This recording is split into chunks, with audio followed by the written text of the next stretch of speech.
We are live. We are Hello, I'm live. Eagle. Eagle Gardens 1 on Instagram. And this is fucking Talking Shit with Eagle, episode 345. The wormhole with a little help from my friends. We have Jonny Canna Seed and Brandon Family Farms popping in to get the show started tonight. We are live. They have a few fun things they want to talk about. They want to talk about, well, I'm not even going to spoil it. They're going to talk about it. I will be hanging in the background for a few and popping in after I get a little bit of work done. We'll make sure. He said he was hopping on right now. Yeah. Good deal. And I am going to switch over to chat so I can see it.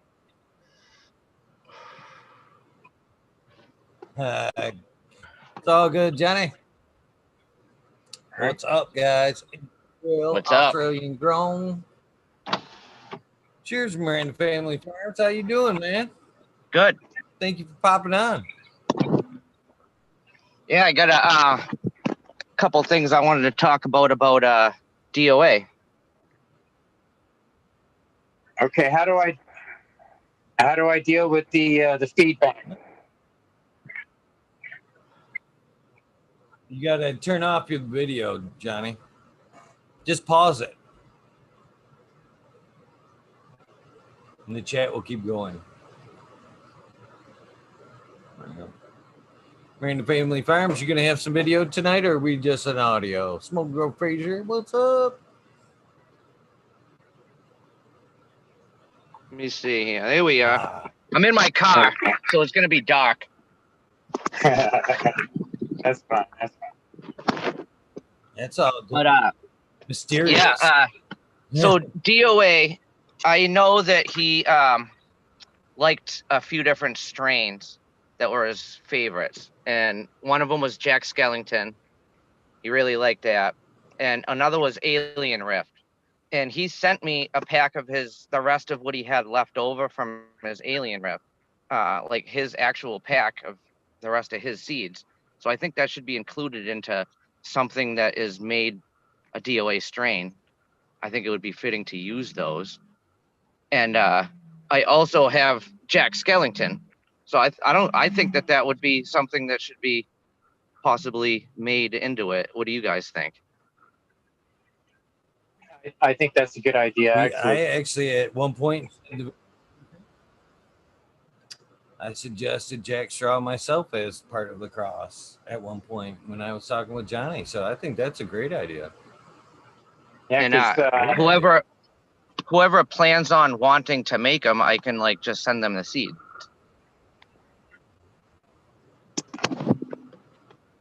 Well, I would definitely be interested. And if I didn't, Smiley may even help out with it. So either way, I'm sure it will get done. Yeah, that was one of the reasons I kind of wanted Smiley on here so we could kind of discuss that with him as well, rather than just throwing him into the bunch of it, I'm gonna try one of these though, the Wonka bar. I had my back thing done today, like shots in my back, so I'm all blown out. Yeah, that's what I had. Yeah, that's what I had done the other day myself.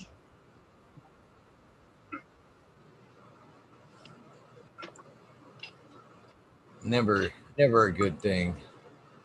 They help though. Yeah, step one to hopefully getting fixed up, because I just want to get back to being normal. It's been 13 years, you know what I mean? It's a long time. Are you doing They start you off on the steroids? They started me off on all kinds of pills. And I was like, nope, I'm on my own medicine. And then they did different procedures over the years that didn't do nothing. And the step before doing a fusion surgery is to get these shots one more time. So that was today. This was supposed to be done almost a year ago, and then COVID messed everything up.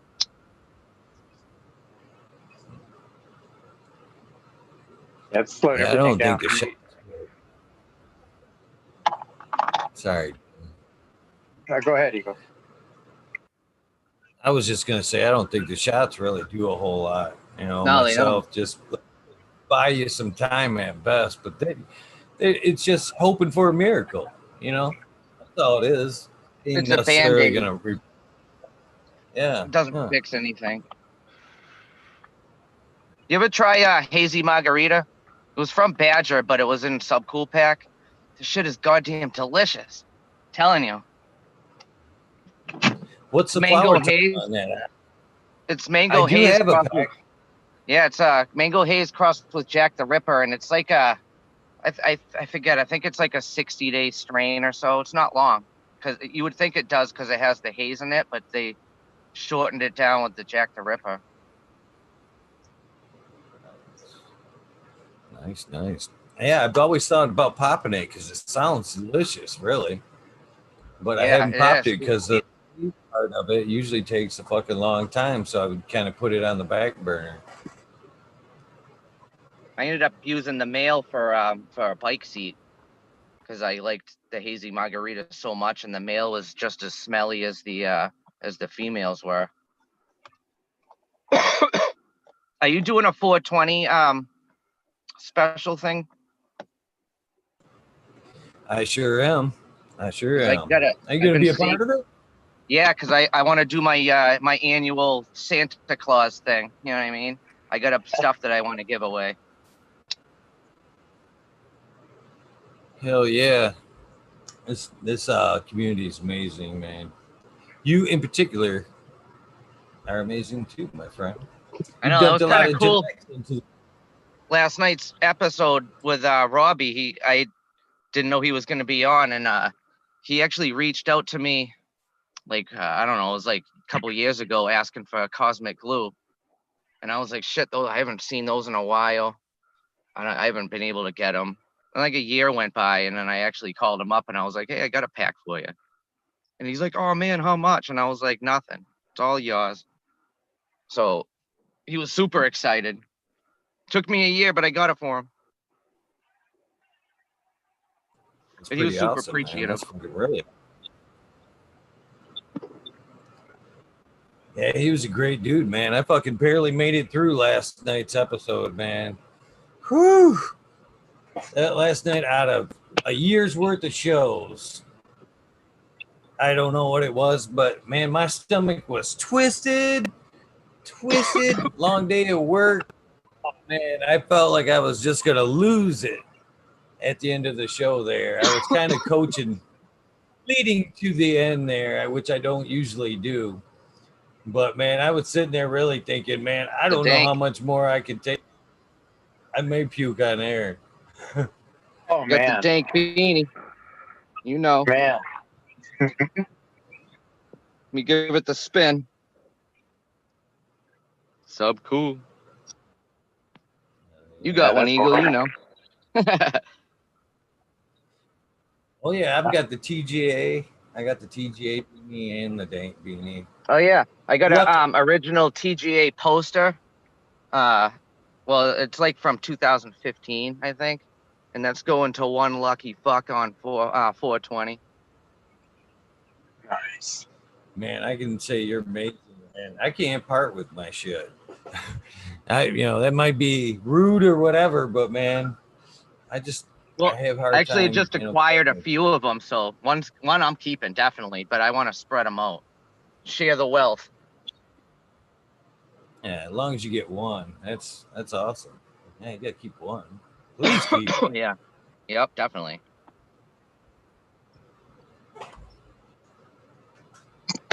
I'm getting excited for the outdoor grow season. Yes. I'm actually thinking about trying this year. I highly recommend it. It's I tell people that everything outside is trying to kill your plant, whether it's the weather or people, animals, bugs, everything. It's like crazy outside, but it's well worth it when you could pull it off. And you can get a fat yield off of outdoor. So it's worth it. And I'm excited. I think when I grow stuff outside, it comes out just as frosty as the shit indoors. So to me, it's worth it. I greenhouse though, because I have a lot of shitty weather over here. But I keep my greenhouse open. I don't cover it until the fall. Damn, Eagle's got magic going on. Look at that. Yeah, he does. Oh, magic. Magic. This is a rabbit hole / wormhole, Chad. Yes. If you'd like in, tap it. Yeah. We got bets go pop. I knew you wouldn't be alone, Johnny. I knew you wouldn't be alone. Nice. Johnny. Cess? Oh, look at Cess? What's up, brother? How you doing? Yeah, I put one out when did I put one out? I put one out on the 5th of this month. So it's been out there for a few days, and it got down to 39 degrees the other day, and it didn't even affect it. You know? Yeah, my experience, you need like a couple of cold days in a row, like below freezing, to really mess up an outdoor plant. And like that, the guy I think Medicropper the other day was saying the same thing. Like these plants can also handle like 115 degrees in the greenhouse just fine. You would think that these things would melt, but they don't. They grow like weeds. Yeah, they're out in the sun all the time anyways. I mean, how the heck do they do it in Afghanistan when it's super hot up on the mountains and stuff? Exactly. Don't have anybody protecting them. Cess, good to see you, man. What up? Oh, what up? He might be muted. There he is. Yeah, he's Hey, how's it going, guys? I actually I just had the rest of my teeth taken out yesterday, so kind of a little rough on the talking. Oh boy, someone's getting a fat tooth fairy money coming. Right? Yeah, it's good seeing it's good seeing you guys on here. How you guys doing? It's You know, I was up in the I'm going to the Earl Cup. That's next month. And I was gonna drive, and I was thinking I could because I go through Oklahoma. Kind of wanted to come over and say hi, but now I'm having second thoughts that I might just fly. The only reason I was gonna drive is because I kind of wanted to bring my own medicine, and I don't want to fly with my own medicine because I got bad luck. I've already been like busted like 4 times. So I don't want to push it. Do they find that stuff in the luggage in the underbelly? Well, not busted flying in a plane like with it, but like just in general getting busted with it. Oh yeah. I don't trust flying with it. So I know a lot of people do. I'm not though. So I'm thinking I'm gonna have to if I fly, I'm gonna have to buy it from the dispensary down there, which kind of sucks, but.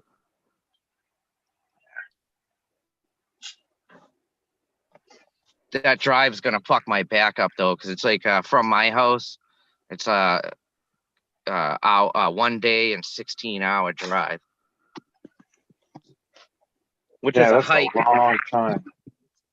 That's a long time sitting in a car driving. It's a lot. Hell yeah. A lot of stress. So when are you supposed to get my buddy coming. New chops?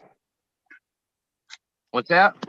I was asking Cess when you're supposed to get the new chops. Oh. I got to go back in 2 weeks, and they got to do some more filing down on my bones. They had to cut the whatever these 2 bones are here that curl upwards. So they got to go back in and file down the bones some more in 2 weeks. So then it'll be 6 weeks after that when I get my dentures. Dang, man, you're gonna enjoy it. Are you getting tops and bottoms or what? Yeah. Are they gonna insert? Are they gonna actually lock them into place? We talked about doing the implants. In order to do that, I have to have quit smoking, and I'm like on going on about a week and a half of not smoking, but they told me I can't smoke cannabis neither. I'm like, for what purpose? And they said because of the temperature of smoking this. I'm like, well, if I, do it through a bong where it's, chilled, then there's no problem. They're like, well, we don't know. So I don't know what. I'm not sure what the thing is there. So yeah, we'll see what happens. I've totally had to have teeth taken out, and they're like, don't do it because of the suction, man. It'll pop the blood vessel there. Yeah, I had this one of these teeth over here. It went normal. It does happen sometimes, but mine went right into my sinus cavity, and they had to pack it and put some stuff in there. So I have to be real careful with this one. This side it didn't happen on, but it's swollen all up into my eyeball and everything. Yeah. Oh my goodness. Yeah, those aren't fun at all, man. I went through all that shit. Definitely. I'm proud of you for bringing it up to the dentist that you smoke. Yeah, a lot man, of people hide that. Hey, Sess. Yeah. I got called out by the dentist when I was probably like 15, 16, 17 or something. I went in to get my regular cleaning, and he was a cool dentist. I went to school with his kid. My sister was in the same grade as another one of his kids, but he's in there and he's cleaning my teeth, and he's like, so do you take antihistamines? I'm like, no. And he's like, do you smoke pot? I'm like, what do you mean? What do you mean? And he's like, you have, like a white line along the top of your teeth, like where it meets the gums. And that's pretty indicative of like having cotton mouth and dry mouth. It doesn't clear like the food away, and you can actually get deterioration. So it fit the bill. It was true. He never told me though. So that was nice. Believe it or not, I'm getting all this work done through the VA. And the VA knows of my cannabis use. I don't get any other medications from the VA because of my cannabis use. But yeah, while I'm sitting in there, getting ready to get teeth taken out, I usually have my Vets Grow shirt on. They're like, "Oh, I like your shirt," and I'm like, "Yeah, it's my stuff." And then they start asking questions, and I start showing them a live feed to my grow, and they're like, "Wow, that's beautiful," and this and that. It brings up all kinds of questions, but none of that. Oh, you ain't allowed to, none of that BS. That's good. Yeah, it's really good. I be repping the Vets Grow shirt over here for you. My wife got hers too, remember? Oh yeah, yeah. Yep, and you sent me the sweatshirts too. Yeah. Man, that'd be cool if you drive out here, brother. If you drive out this way, you got a place to stay on the way out here. So, yeah, but if you fly, that'd probably be the best thing to do, and just like mail your stuff to where you're going. That's what I was thinking. That'd be the best way to go about it. Well, your medicine still gets you there. I was talking about you today, Sess. Talking about the Vets Cup. Trying to solicitate some people to come down and check out the show. I was talking to the good people over at Boots to Root, which is Vets for Seeds, up here in Michigan. Trying to see if they'd be interested in coming down and supporting the rest of the vets. So hopefully they give you a call, take me up on going down there. Awesome. Hell yeah. You gonna make it a group caravan kind of a thing there, Eagle? That's what it turns out to be. I wouldn't turn down a caravan, that's for sure. Yeah. Big old hippie butt. Good time. That's what I'm talking Right about. on. I'm gonna try to make it to that Earl Cup too. I got a friend out here that I'm talking to right now to get me a ride out there, so that I can go out and see my first actual cup. You're talking about the Emerald Cup, Johnny? No, Emerald the Cup. Earl Cup. Oh, It's okay. yeah, ERRL, Earl Cup. It's in Arizona. Cool. I don't know what the acronyms to that mean. Maybe Miranda can express about that. I have no idea. When you used to get too high and you threw up, you'd be like, "Oh, he's Erlin over there, man." I thought that was hurling. Depends on which coast you're on. He's Erlin. Yeah. Okay. That's West Coast is hurling. Over there is hurling. Yeah, that makes sense. Eagle, if you do outdoor, are you gonna do it in the ground or in a pot? Or do you not know yet? This year, because of the way last year went, it'd probably be in a pot just so I could move it around and find that sweet spot that'd be tucked in where nobody's gonna bother her. Yeah. Right now, we're in a high wind advisory or warning now. For the next 2 days. We always have. Ever since I moved over here, I'm like right next to the canal, so that we got a wind tunnel going down the street. But like the whole area in general, we're having like 50, 60 mile an hour winds, like literally every other day. And putting an outdoor anything means it's gonna get blown away. So you gotta like really reinforce a greenhouse. Like people put their plants in pots outside, and they're just getting blown right the fuck over, even on a big size pot. You know what I mean? So you see in the ground, you gotta double cage it, like Mendo style. You know what I mean? And that's what helps keeping the thing from blowing all around is that support system.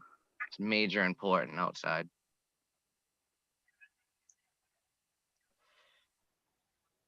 But I think it's a cool invention to try. Sorry, guys. It's see how hard it is. See how hard it is when somebody's hiding behind that screen to keep things a clicking. Yeah, it is. I couldn't sit there and look at chat and be able to carry on a conversation with you guys. I don't know why. Without being able to see you guys in front of me, it was hard for me to have that. So I kind of stepped away from chat. So totally understand what you're saying. It's totally tough. It's a conflict of your eye to communication to the mouth and all that kind of crap. Just wanted to shout out to GMO and them guys for having me this week, man. It was a great episode. I had a lot of fun. Couldn't believe Kevin Jodry was hanging out in chat last night. Wow. I mean, that was like, wow. Talk about wanting to turn up the episode. You know what I mean? You see that name and you're like, okay, a little less bullshit tonight. A little less bullshit. A little more. But definitely a good time over there for sure.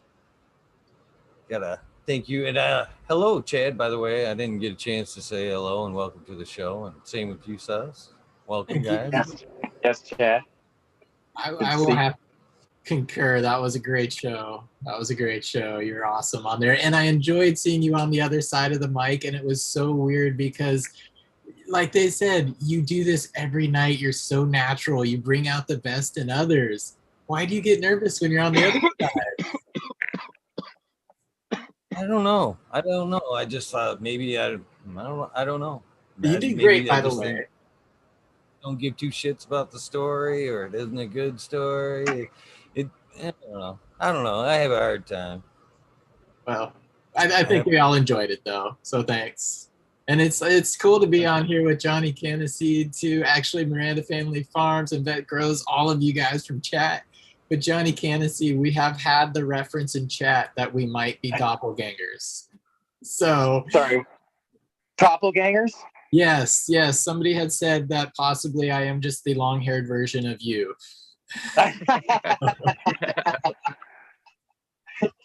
Now that you say it, I can slightly see. Yeah, it's the glasses. Yeah, my hair is getting longer though. I haven't been able to get that taken care of. Yeah. I'm actually the oldest one in my whole family that has hair, and there ain't much hair on me, so it's going. It's on its way out. This might be the last hurrah, so I'm just rocking it. There you go. Chad, I kept mine for as long as I could. I actually have it all in a ponytail somewhere. It went from that to this. And it has never went back from this. So it was quite the change. But I miss that. It's I've never had it long like this. This all started a couple years ago. I wanted to shave my head because I've always had it shaved, or short at least. And my wife's like, "No, you can't cut it." So this is just kind of the result. I'm stubborn. There you go. But enough about. I would let it go, but it just won't come back. It just won't come back now. That's a hairstyle of the past. This is more permanent now. Otherwise, I'd go back. I miss that, to be honest with you. it wasn't even really a choice to chop it off. It was more of a just fuck it kind of thing. And I missed it. I don't know why I just kept it, let it go, and kept shaving it, but I did. Different. Can you even picture me with hair like that? Can you picture me with long hair? It is quite the difference. When I had hair, A little go. when I had hair, the man wanted to give me a hair follicle drug test. This was before cannabis was recreational or even medical. So I was like, fuck it, smoked a blunt on the way to the test. But what I did was, this is a nice fucking, I don't know if this is scientifically true or not, probably not, but I just put a little hair gel in my hair before I went in. I passed that shit with flying colors. True story right there. No kidding. Interesting. Got a sensor going off in the grow room. I'll be back in a second. In case you guys heard those beeps, I'm like, is that me? Is that? Yeah, I'll be back. Sorry. All right. We didn't hear it. Cheddar Bob. Welcome. What's up, Good evening, Cheddar Bob? everyone. How are you? How are you doing, sir? Oh, doing great. Just doing the roundabout here. Watching all the shows today. I caught that show with GMO. First time, well, second time now. I've watched their show. They're fun guys over there. Yeah, definitely. Yep. They were on over there. They were on for 5 hours, just like jamming it up, talking about tons of different stuff. It was a blast. Had it on the background, working on plants and stuff. Much respect for them guys over there holding it down, doing, basically what we're doing over here, but they're nailing it over there. Like I tried to say on the show, more respect for them because it's harder. They can't do it as out and open as we do. You know what I mean? But they still do it. So fucking, that's kick-ass in my book. That's really kick-ass in my book. So huge respect for them guys. Yes. I got a solution for your drawing in. What you got to do is get yourself one of those old footballs. Remember the football you used to get with the hold the joint in it? Oh, yeah. Squeeze that sucker down and get you a hit. It'll blow it right into you. You don't have to do any work, man. The football does the work. Yeah, I know what you're You'll talking still about. be able to get your medication. Yeah, you won't have to. Either that or there's something. Jack's got something right now that he uses that I think it actually does that for him. All he does is holds it up to his. It's a straw that comes out of a vape pipe. What's that machine he has? It's called boofing. Boofing? Yeah, last night the old lady was giving me a shotgun. What? That's what you need to doing that. Jonny Canna Seed's over here. You're like, yeah, boof it, man, boof it. That's fantastic. I never even heard of that before. Oh, really? Yeah. It's an old club kid thing.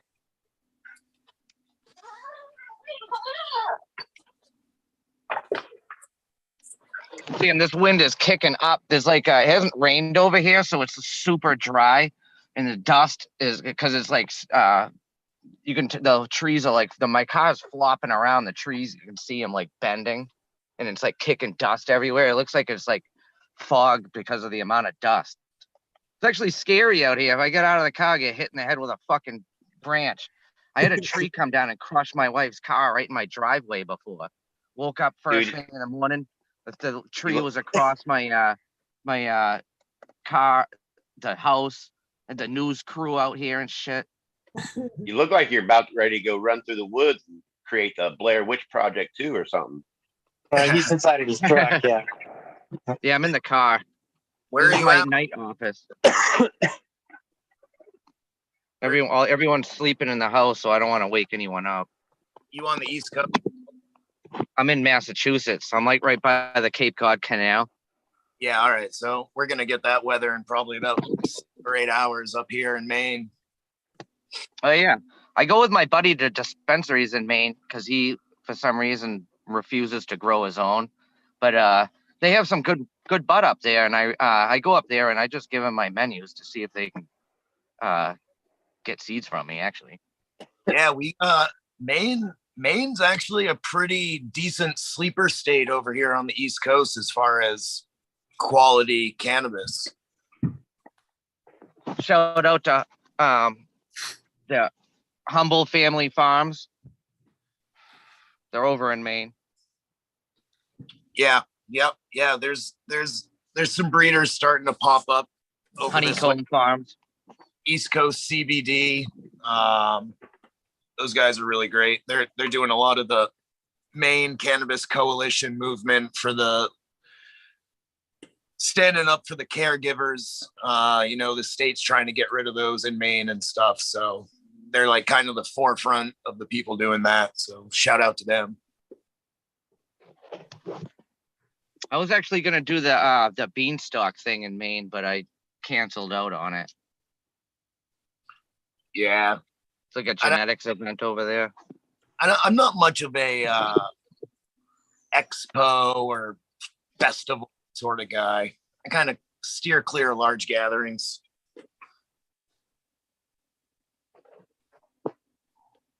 Looks good. Doesn't want to focus in on us. Why is it? What's that? Oh, you gotta come to the Freedom Rally if you're in Maine. Then in Boston, they got. You should come too, Eagle. They got Mendo dope plays every year there. Awesome all in itself. Cheddar Bob, how come you don't like the events, man? Events are incredible, man. Yeah, I don't know. I don't like being around a whole bunch of people that I don't know what they're up to. You know what I mean? I'm very cautious. I'm a very cautious person. You always sit facing the door.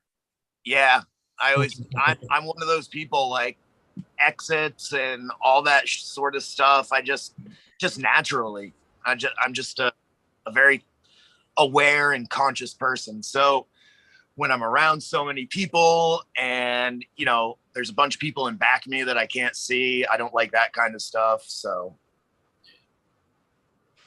I'm a weirdo. I get it. It sounds like a little bit of PTSD. Yeah. If you want to break it right down, I'm just a weirdo. You ain't telling us anything new, brother. No, it's fine. I'll full disclosure. Oh shit! I don't know. Yeah, we're all weirdos. I've only been to one, like, I guess, proper cannabis cup. It was 2014. It was a High Times Cup in Seattle, but that's really my only experience with a big cannabis event like that. It was pretty cool, but yeah, it's funny. The energy levels throughout the day, like at noon, everybody's so like pumped and stoked, and then like 4 o'clock, everybody's like, actually, I've never been to like a cannabis one. I went to Harvest Fest when I was like 19, right after I fell off the cliff. I had a trip in. I think I told that story on the episode, but besides that, I was going to go to the conference, but COVID came along. You and I were going to head down to Portland and go to that, but that got canceled. So, what region are you in there, Chitterbob? I'm up in Maine. You're up in Maine. Okay, that's right. So you were talking about Portland, so that's Portland, Maine, right? Yeah, Portland, Maine. Portland, Oregon's named after Portland, Maine. oh, Okay. Yeah. no. So I think Portland was it's a port city, yeah, that's Do you use Coast of Maine soils then? Because that's a good brand. I do actually. This bed has a little bit of Coast of Maine in it, but the bed behind me is primarily Coast of Maine, but the door's not open yet, so you can't see it. Sorry. But yeah, I use their Stonington blend. Mm-hmm. Use their potting soil for seedlings. Good stuff. Quality. Yeah, I like their worm castings. There's live worms in it too. Yeah, I mean, I don't Cool. I don't have to worry about worm castings. I run these living soil beds, and I have worms, bountiful numbers of worms in my beds. So I got worm castings all the time. Yeah, Nice. they're constantly replenishing it. Yeah, that's why I don't run compost teas. Like I feel like it's redundant. So Just add water. Yeah. yeah, from my reservoir, yeah, but I'll water in things like maybe some silica. I'll do some, like I just did some photosynthesis plus, some humic acid I'll water in by hand. But besides that, not much goes into my beds. I just in container composting with the avocado tech, aka fruit drop theory, for those of you that don't like avocados being used because they're destroying the earth. Wow.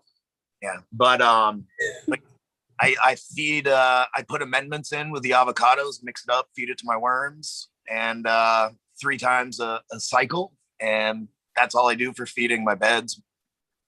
So you make an amendment guacamole? That's exactly what it is. Yeah, and I it like doesn't. that.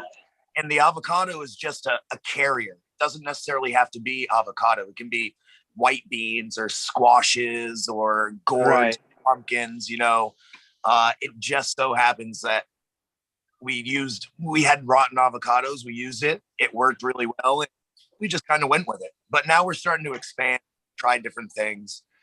But yeah, like avocados are really high in nutrients, amino acids, fats, sugars, so everything that microbiology in your soil wants. So it's kind Exactly.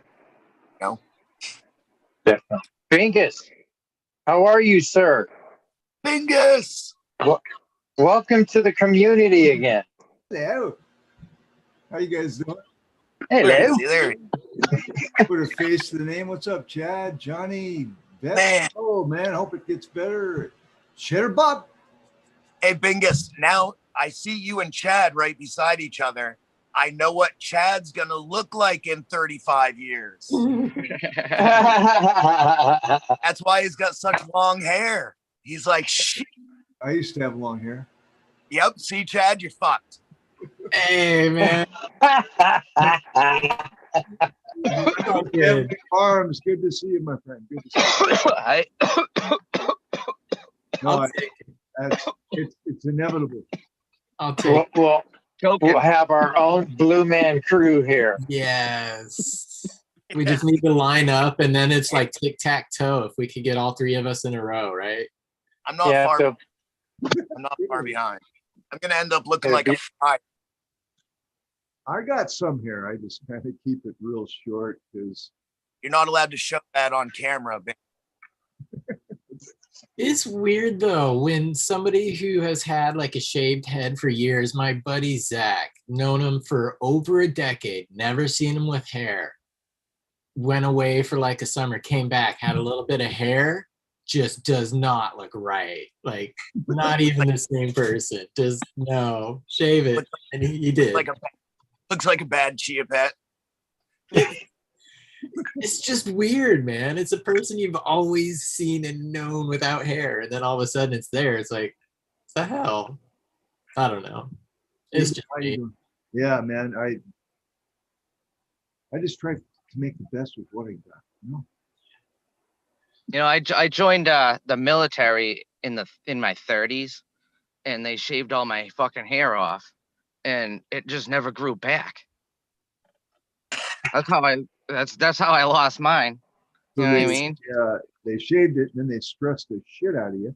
So, Right. Oh yeah. So it wouldn't grow back. I get it. Yeah, that makes sense. Perfect. Yeah, as I was joining, they make you do a drug test, and naturally I failed it for cannabis.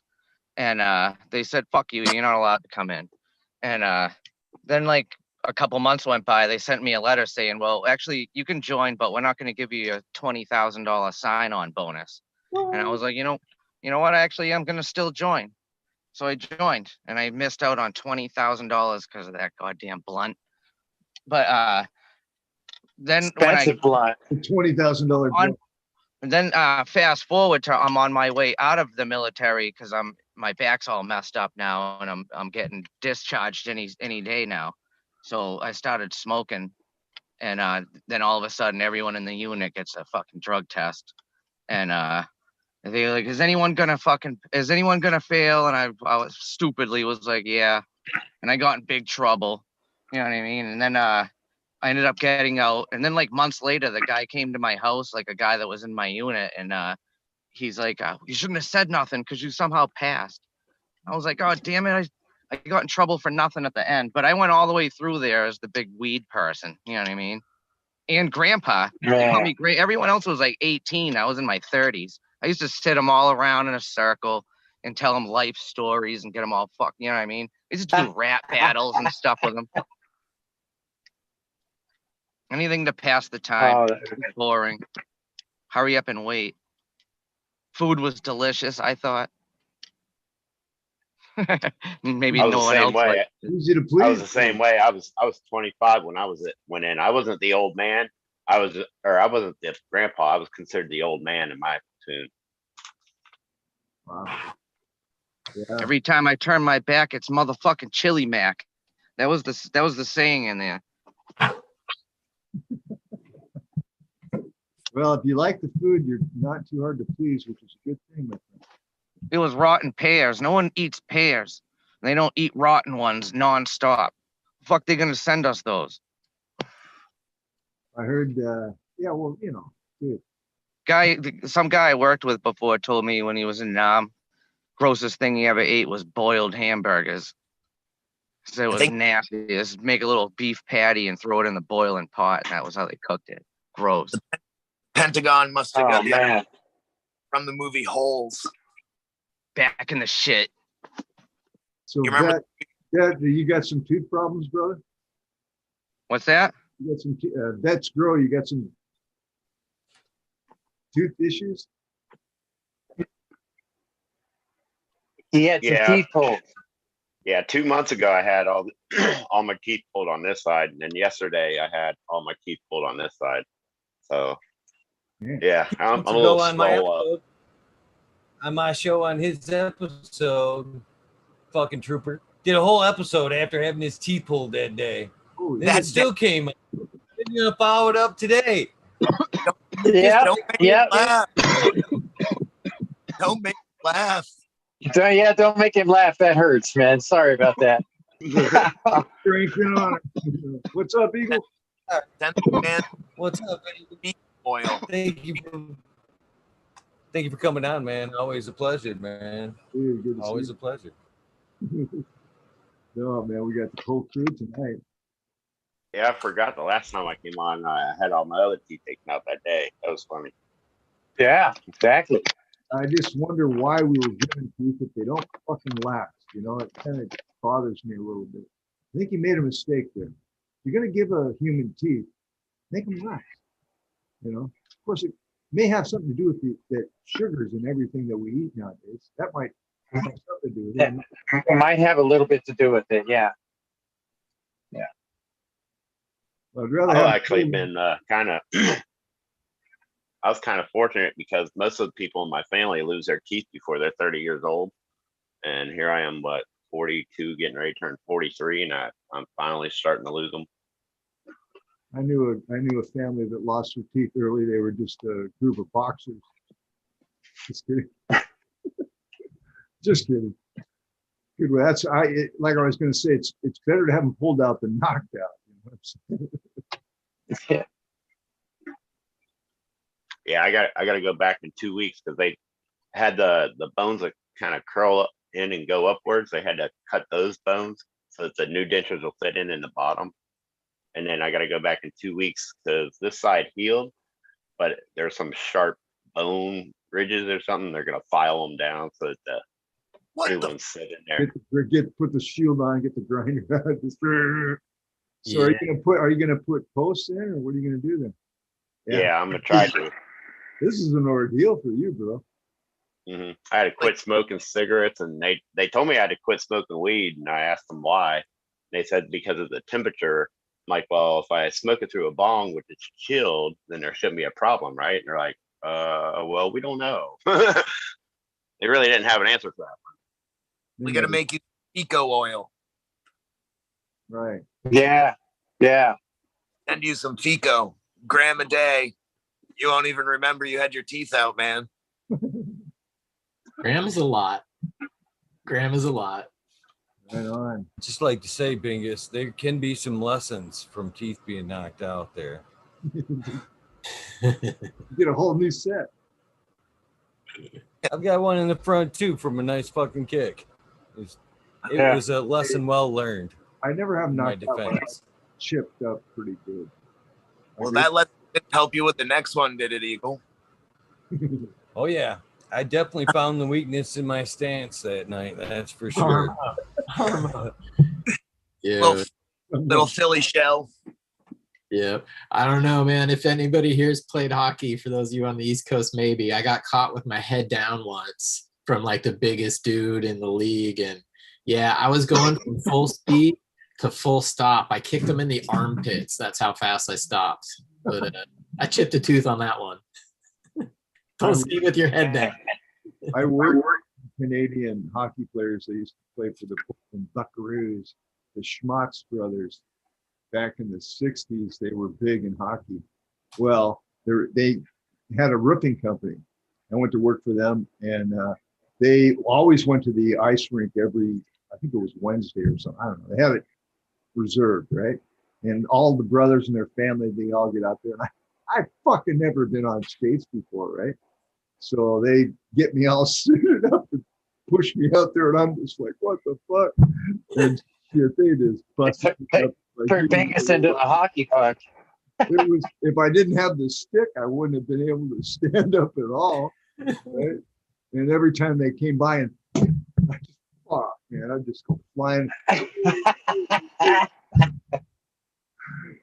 So yeah, that was the one and only time I tried to be a hockey kind of learn.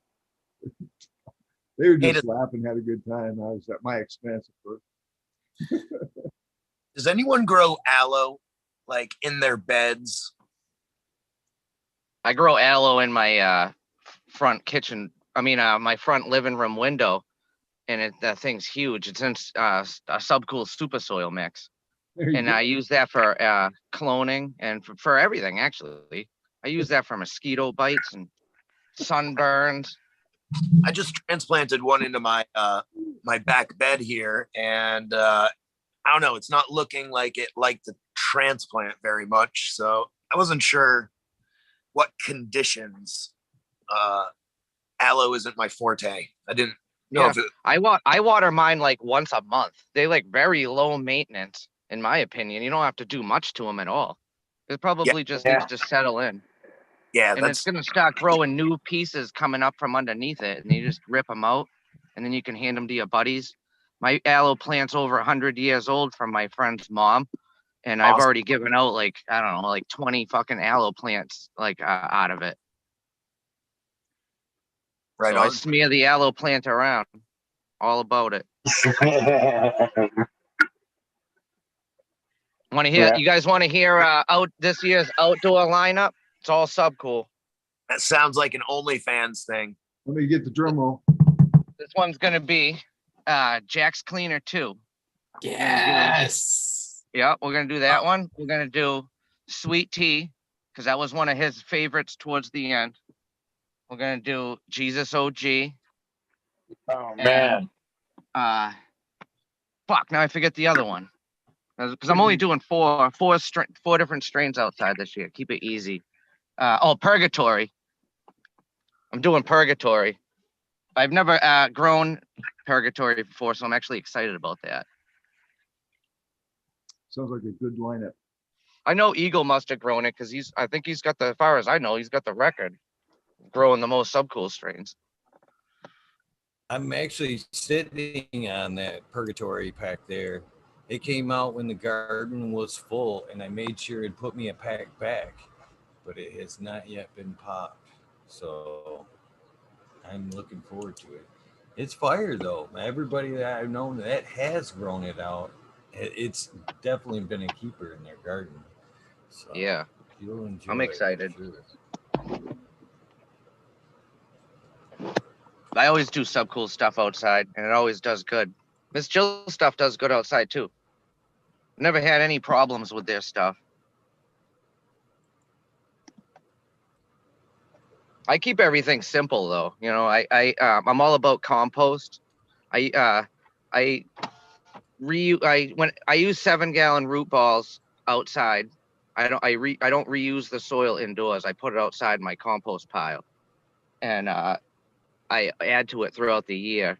My tortoise, like his shavings and his poop goes in there. He eats just heads of lettuce. So like at the end of the lettuce head, all that goes into the compost all year. I put hay down at the bottom of my greenhouse to keep the dust flying around. So that goes in the compost like at the end of the year. And then I also put like alpaca shit, horse shit, cow shit. Holy And shit. there's like there's this big pile of shit, you know what I mean? And it all goes in there, and it just sits all like I mix it a few times. I'm probably the only asshole that's outside and it's like fucking freezing outside, and I'm playing around in my compost, you know what I mean? But I have to, because the root balls, they add up, and I know I can reuse it, but I like to start fresh every time. But I reuse it in my greenhouse, and I also use it in my garden vegetable garden, because I'm all about growing my own food too. And that's why I like the story with DOA getting his friggin' pack of cucumbers. Actually, this year, I stocked up on cucumbers in honor of DOA. Everyone's getting a fucking pack with their order. So, cause to get people to grow their own vegetables, to get their own food. It's fun. That's right.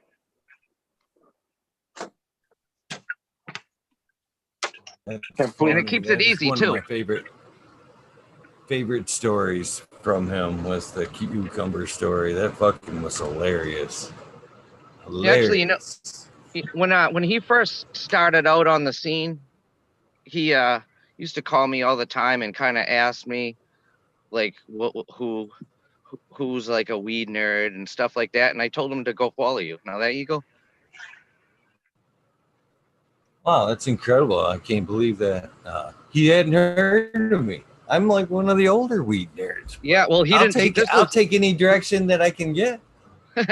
He was literally fresh on the scene. I told him to follow you, told him to go follow 15 Digits, told him to go follow like Bottom Mike. I told him to go follow all these new weed nerds, and then he just kept on going with it, and he became one of us, diehard weed nerd. Actually, I'm bringing on Malik kind of Spider weird here next weekend. I talked to him every day for like more than a year, maybe a couple times a day. So for him to just not be there anymore was kind of like crazy. And I had this weird feeling that he had passed away on his couch and his phone was just sitting right there and him not answering. And it fucking was true. They sent him home because he went to the hospital, and they sent him home because I think it was COVID, had too many beds filled. And then I think that's what happened, and it sucks. No, we got to keep him alive. We got to make the strain. I got the strains. Whoever wants it to make it. Yeah, I love that. I think that's hell yeah. Like I said, one of the packs of his favorite strain is of his pack. He sent me his other half of the pack for me to grow. So that has to be included into that strain. And like I said, Jack Skellington was his favorite. Also, I don't even know if he ever grew Jack Skellington. He just loved it. And I think that should be in there too. I got that for him. It would be great if there was a cucumber terpene somewhere. I know, right? I don't think he ever grew the cucumbers neither. Yeah. Well, his daughter's got those. She'll be growing. Cucumbers Cucumber are fucking side spuds were. You know, my grandfather used to cut his cucumbers up nice and thin, put them on a plate, put like some like vinegar on it, some salt and pepper. You know what I mean? Just let it marinate for a little bit, make a fucking half-ass pickle, and the shit was delicious. And then when you grow a cucumber plant, it's not like they just grow a couple cucumbers. That shit keeps coming back. You get a bountiful harvest, just like tomatoes and shit. You get a shitload. You gotta figuring out how to get rid of it all. It gets so much. It's like I actually started looking into like farmers markets. Like, I grow so much goddamn vegetables. What the hell am I supposed to do with it all? I actually learned the hard way not to grow like a shitload of radish because no one fucking eats them. You know what I mean? Only grow shit you plan on eating. That's like a big lesson learned. A lot of my stuff will go to the food bank too, because it's like me and my wife, and just even a 5 by 3 foot bed can produce way more than we need, like carrots, lettuce, kale, that type of stuff. So food bank is a good outlet. Wow. Yeah. Yeah, I got a place right across from me. It's like I'm in my car right now, and it's right across the street facing me is a ice cream stand, and they also have like pizza subs, burgers, and bullshit, and they have like lettuce and stuff that they put in their food, and they actually asked me before, and I actually asked them if I could have their scraps so I can put it in their compost pile, but I just kind of felt like a weirdo doing it. Yeah, you know what I mean? Because then I started seeing them. I think was I telling you this, Johnny? Like I almost felt like a crackhead when I was like looking at them, and I seen them like mowing the lawn, picking up all the clippings, bagging it up, and I was like, fuck, I kind of need that for my compost pile too. They're gonna just throw the grass clippings out in the dumpster. You know what I mean? Should I ask them for it? But I just let them throw it in there because I felt too weird, you know. And then you go dumpster diving for it, right? No. I know that they'll see me on camera fucking taking grass clippings What's out of that guy dumpster. doing? He's taking our grass clippings. Nobody ever tells you about this side of organics, guys. It's real. It's real, yes. It's the weird real part of it, right? Mm-hmm. Everything you see, like, dude, are you done with that watermelon? You done? What are you gonna do? When I first started growing, this was kind of fucked up because I didn't have no money. I didn't have shit. You know what I mean? We had Mexican brickweed seeds too. You know what I mean? I have nothing good. And I needed pots, and I knew where to get them. People used to throw them over the fence at the graveyard. You know what I mean? When they were done planting them, they would just trash the place and throw them over the fence. So I'd hop the fence, pick up all these pots, all mixed matched and shit and stuff. You know what I mean? Half of them had cracks down the middle. But you know what? I'd fill them up with all kinds of clones and I'd smear them all around. I just wanted people to grow their own shit. I didn't even charge a penny for them. But that was a way of getting pots for free. You know what I mean? It was illegal at the time. So you had to do what you got to do with no money. Hey, dude, what you're talking about, Miranda Farms, is really keeping things simple. I watch some shows sometimes, and they're talking about $700 devices to check the environmental this and that, and then there's this pot that's $15 each, and then there's of course the lights that are $1,000 a piece, and you know what I mean. And I'm kind of like you, Miranda. When I started out, it was my first light was a lamppost that was in our area that needed to be dimmed, so I skinnied up there and we took the light and we started growing with it, and then pretty soon, we are where we are now. But I try not to spend a lot of money growing, because when people, especially new growers, brother, they don't want to hear that it's, well, first thing you need is $1,000 light. No, what? They don't want to hear that. You know what I mean? I mean, you can use what do they call them? The CFL bulbs. I mean, you can start on pennies, really. And the key is start, grow, right? Exactly. That's it. Mm-hmm. That was CFLs were my first, a whole bunch of like 22-watt CFLs, man. That was my first grow lights. You know how I ended up getting into growing indoors was because of my old neighbor. He had some shitty plants growing in his outdoor, and his grandchildren seen them, so he had to get rid of them, and he gave them to me. So I brought them over to my place, and I put them outside, and I put them in pots, and I put them inside of like an old boat that didn't work, and then the rest went behind, like hidden behind propane tanks. and I didn't know what the fuck I was kind of like really doing, but I used to go water the boat. That's what all the neighbors watched, was me watering a boat and watering propane tanks, wondering what the fuck is going on. You know what I mean? And then eventually it got like too cold, so I was like, shit, I gotta bring them in. So I dug them up, brought like gross outdoor, like this was dirt, not soil. Dug them up, put them in, and then the ones in the boat that were already in pots, they were in shitty soil too. I brought them in, and I had nowhere to put them, so I fucking had a big cardboard box, and that was my fucking first grow. I put a house lamp. I don't even think it was a CFL. It was just like a shitty bulb with a house lamp in there inside of a cardboard box, and it sucked, but it worked. You know what I mean? And then I expanded, and that's how I ended up figuring out about subcoolers. Is just going through the luxury of having internet, actually, and then finding out like actually I shouldn't be growing in a cardboard box. That was stupid. And then but I was on a budget. I'm on you know what I mean? So I gotta keep things cheap, and I got one thing a month until I can actually like afford everything all together. You know what I mean? A light 1 month, a tent 1 month, and then expanded from there. And then I found out, just like everyone starts off with just dumping a bunch of Fox Farm nutrients in their shit, that all it did was just fuck everything up, because I don't know if it's got too much now or too little, what the hell's going on. I found out like just keeping it simple, you know what I mean? It makes the shit come out way better. There's no problems at all. I don't even preventive spray anymore neither. There's no bug spray or nothing. I do have fungus gnats here and there, so I just put the yellow sticky tape down, sometimes bottom water instead of top. And other than that, it's just add water and top dress with soil and worm shit.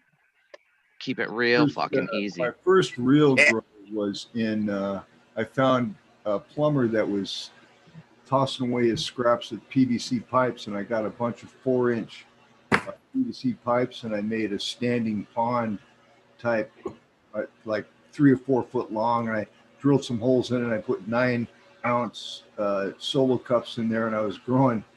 Dude, you can get a plant pretty big in a 9-ounce cup, but I was just sitting them in these things and then gravity feeding in some nutrients, so it was like a standing pond where they would just suck up the nutrients. Cheap, man. I mean, really cheap. And I made a couple bucks the last time I grew, so I bought a 400-watt halide lamp, which wasn't that expensive. I bought it used, and man, I grew a bunch of.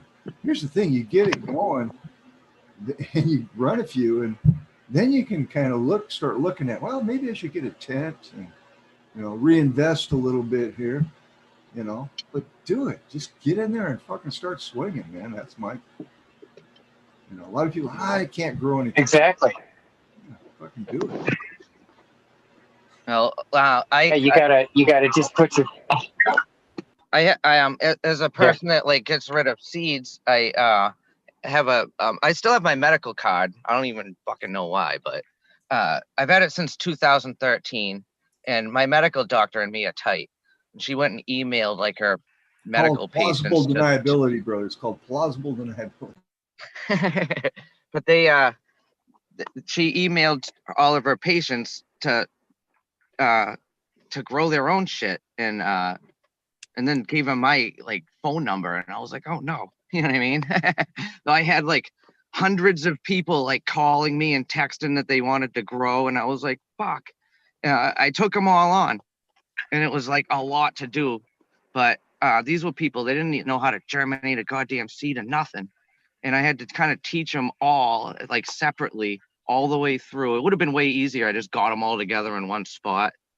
But I ended up doing it. Use the doctor's office. It was bad. But yeah, I ended up doing it. And all these trying to keep everything simple is like key in teaching new people how to grow.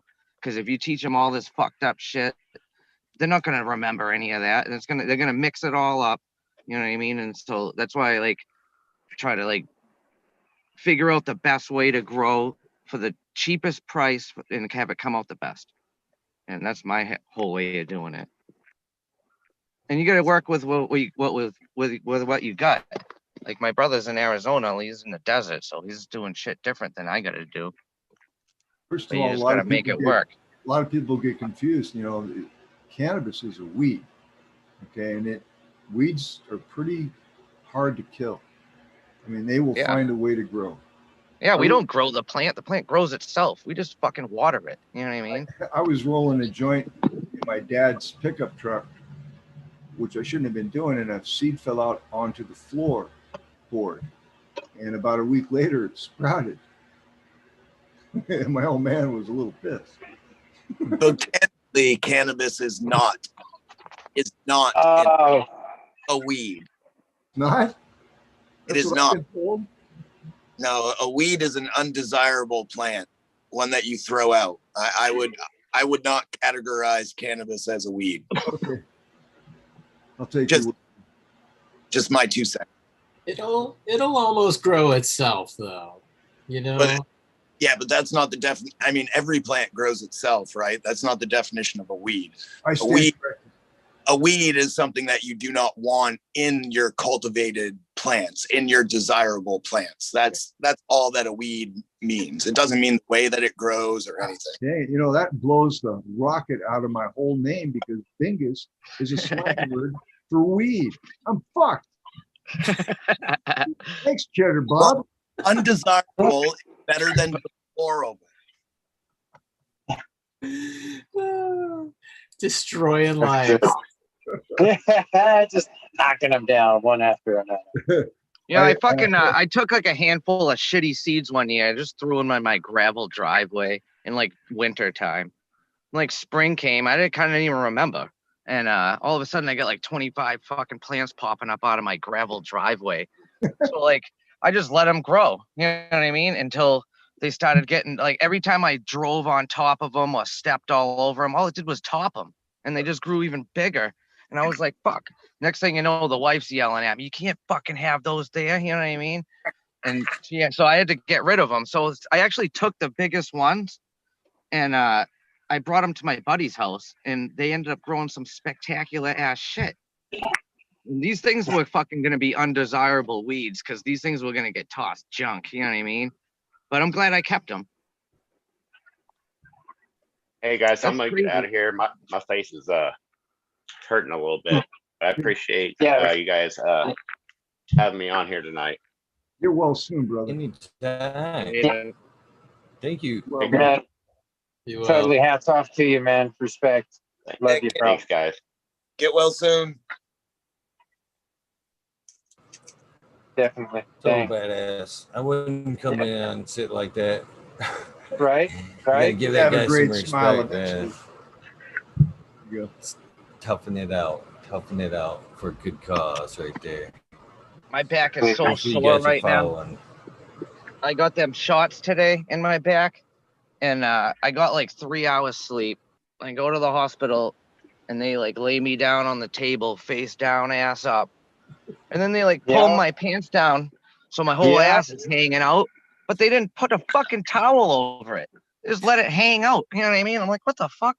And I was telling my brother this, like after the whole procedure, I don't know what the hell they even did, like a facet block or some shit.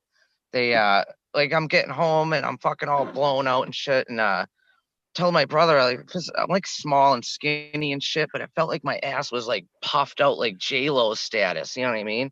I don't know, like, it was a weird side effect, right? I don't even know if it was swollen or if it just feels like it's swollen, but I think I have a huge ass. Did that happen to you, Johnny? Well, it did feel like shit wasn't the same as it was. Yeah, definitely. And it was the same kind of shit, man. They throw my ass on top of the table, rip my pants down. It was like, holy shit, man. Do I need a cigarette after this? Before the chat blows up, though, I wasn't fucking knocked out, so I wasn't probed. You know what I mean? I know that. I just know that my asshole feels like it was like it's. My whole butt cheeks are both huge, feeling like swollen. Experiencing the aftermath. Twice I've had that unfortunate accident.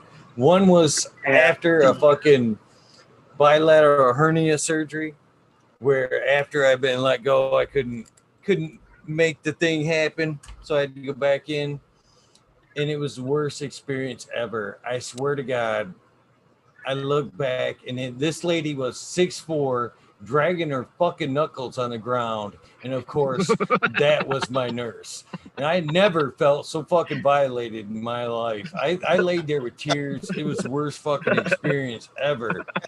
Then on the opposite scope of that, many years later, I had to be checked one more time. Same reasons, by the way, because of the fucking mess from that surgery. Fucking little Chinese doctor. She couldn't have been 5 foot tall. Scrawny little girl. I actually had to look back and ask if somebody had substituted that little girl, because I was like, that can't be you. That can't be you. What, are you sure that's you back there? She's all laughing at me. I'm sorry. She says, Crystal. I'm so sorry. Yeah, they gave me physical therapy before, and the physical therapy from my back eventually turned into like some dirty old man laying me down and rubbing like the top of my ass with Vaseline on his hands. I'd leave there with Vaseline up my crack, and I'm like, this ain't fucking helping. This isn't making me feel disgusting. So I stopped going because that's not doing anything for me. Maybe for him. You know what I mean? I don't fucking know. Did that incident leave you wondering if your ass looked like J-Lo? No. That was just like a rub down. You know what I mean? Eagle says this while he's wearing a rubber doctor's glove. But did anybody else catch that? Nah, you ready? Yeah, thinking about old times. The good old days. Eagle, do the snap of the glove, man. Do the snap of the glove, man. You got one on. Oh, you shit. Ready? I got like PTSD and shit. Wait, why? Therapy session. Why do you have gloves on? Just He's look at trimming over here. I'm trimming off camera. Oh, I got you. I'm pressing. I'm double timing. I was nice enough, or had some great guests that were nice enough to decide to come on and let me hang in the background and get some work done tonight, since I've been running the candle at both ends all week long. And yes, you have. It's funny because Mr. Bingus actually had picked up on Mr. Bingus actually had picked up on that. Sent me a fucking text and shit, man. I just had the feeling like you could use a friend, right? Which was true because I had just gotten off the phone with Smiley and was like, hey, is there any chance you could start for a week or two helping me out with the wormhole here and there, let me fall back and getting some rest 1 or 2 nights a week? And then Bingus popped on with, you okay? You need some help? I was like, I can't believe it. He's right on the same level. He actually picked up on what I was just talking about. So, well, we're a part of the same Marcelium network. Yeah. The same frequency we tuned into the same frequency with the haircut. I'm sorry. Sorry, Bingus. I just had a feeling that you were kind of not doing well. And I was, so I texted you. And here I am. Whatever. I appreciate it. I'm glad you're feeling better. I appreciate that. I've been burning the candle at both ends, and maybe a little bit too much. But never giving up on the dream. Just work harder. Right on, man. Right? Make it through. Yeah, intuition. Intuition. That's what it was. C-Dub. Good friends give me breaks, though. Thank you, guys. Take your time. Fuck, we're here. Yeah. Bob's got a glove on. You know, he's one-handed, but he can do it. Everybody bend over. Oh, sorry. Everybody's got to go get their glove. You got your choice of blue or black. Oh, rename the glove hole. I would Cheddar Bob just sounds like he may have more experience with the glove. I don't know. Just the name, though. You Just want by a glove? name. You want a glove for the things I do, buddy? Well, I'm going to take your word for that, good sir. Was that bad? Was that bad? Not always. I don't think it could always be bad. Messy. Maybe messy at some point. So, you guys want to have a little bit of fun? A little bit of fun? Yeah. At least chat Sure. anyway? 420 somewhere. Might as well have a little bit of fun. I do have one of these shirts I'd like to give out to somebody. If you are large, I'd be happy to mail you one of these shirts that you can't see. God damn it. I'm going to turn off the background. Or I could just show you mine, I guess. Would that work? One of these? The pinky and the brain. Yeah. It still doesn't work. That's working. Anyways, It's I have a few larges left if anybody would like one. We'll go ahead and give one out. 173 already in chat. You guys are hilarious. Really? So let's. How many we got? 73 in chat. Oh, I'm gonna say. Hey, Eagle, I got a question since we're here. We're going to do numbers. Should people only put one number, or can you just put as many numbers as you'd like? One number. That's a good question. It's always been one number. Okay. Unless you see your guess, then you can guess again. Okay. You know what I mean? If somebody's already got it, you can guess again. But it's only one. Otherwise, you're usually disqualified. Okay. So cool. Yeah, Good. yeah. You know, these are one of those days where I'm like, damn it, I got on. But you know what? Good luck to everybody in chat. Somebody's going to get a rad t-shirt tonight. Those are cool, Eagle. That's right, man. He's badass. Yeah. we even So had they got like 100 a winner from a past show. I actually have a little bit of discrepancy about that, Chad. And I told him, you know, honesty is honesty, and I appreciate that. Go ahead and claim your prize. And what they found out was they contacted that person as well, and they said the same thing. Thank you for being honest. We're gonna still mail you out some beans. Yeah. And, Everybody. Sorry, go ahead. that's what I see in this community, though. You know, they might be playing, but if they win, they're actually honest about, you know, I have multiple guests. I shouldn't really deserve that prize. I thought it was really cool, to be honest with you, to take that approach. So. Yeah, and everybody's cool about that here. And I just wanted to clarify because I was confused. I didn't know how it worked. So yeah, that's cool, dude. It's good community and nobody's an asshole here really. So it's all good. We play. I am. Well, we all have our days. I agree with Cheddar Pop. Capability. We all have our days. I have It a is. lot of days, and a lot of nights. Yeah, I forgive you, brother. Good luck with the shirt, chat. Good luck. And some people, it's just a lovable quality, Cheddar Pop. Just saying. I appreciate that, Eagle. Thank you very much. Lexi, is that my shirt you're giving away? Is that my shirt?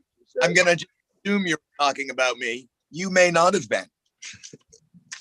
Oh, I was. No, Lexi, this is not your shirt. Jeez. All right, well, we'll go from 1 to 420. Why not 1 to 420, huh? There you go. And the Who's number gonna is pick it?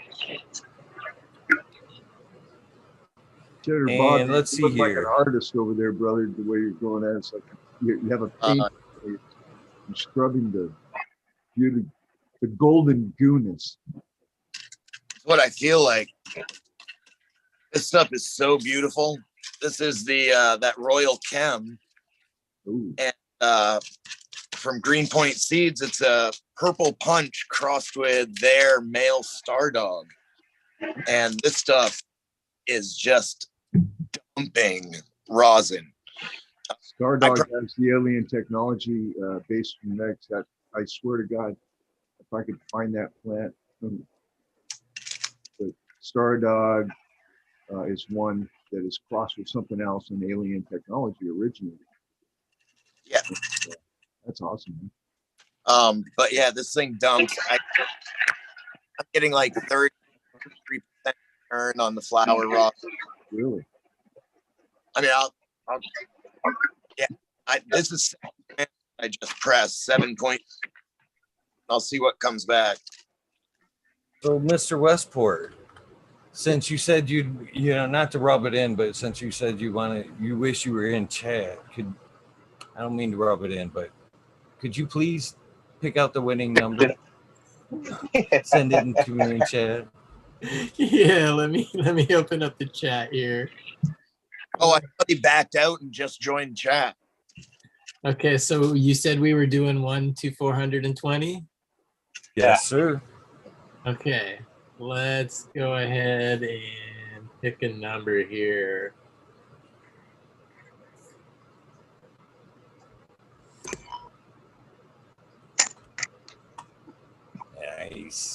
Nice.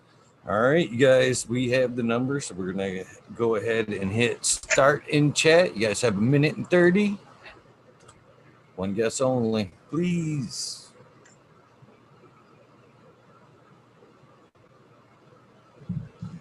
We can talk though.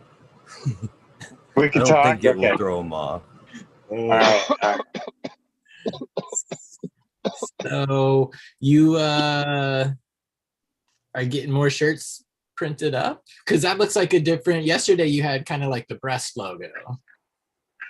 Yeah, that was the test one, and I liked it, but I didn't like it. So I wanted it just on the front. So I had to max out that one. And I am thinking about getting a few others made different colors. I wanted black, but they didn't have black. So I settled for this. But he said he'd give me a deal on some black. So he threw it a couple different ways. He actually put color in the design. You know what I mean? Actually colored it out, which looked really cool. And I almost went that route. But what I told him was, I intend to give the artist one of these shirts. And I'm sure he would like to see it as is. And I enjoy it as is. So I would like at least one round of just the original version before we color it or anything else. So I love it. I dig it. Somebody else already on Instagram hit me up. I gotta have one of them shirts. Well, you gotta win it. That's the only way you're gonna get one, because I'm not selling them. Only giving them out. Someone want to do the math for me real quick? 7.03 with a 2.26 return. I'm not a numbers guy. It's over 25%. Well, yes. Is it 30? Someone in the chat will do it.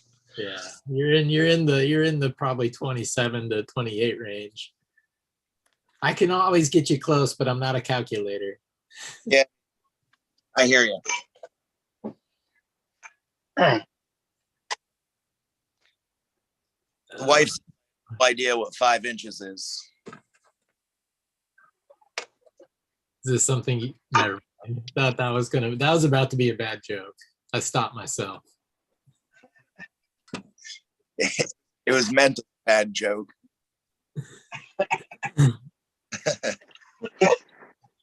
I think I see somebody that's 1 digit away, Eagle. Jack says it's 29.3%, Cheddar Bob. Pretty close. Thanks, Yeah. Jack.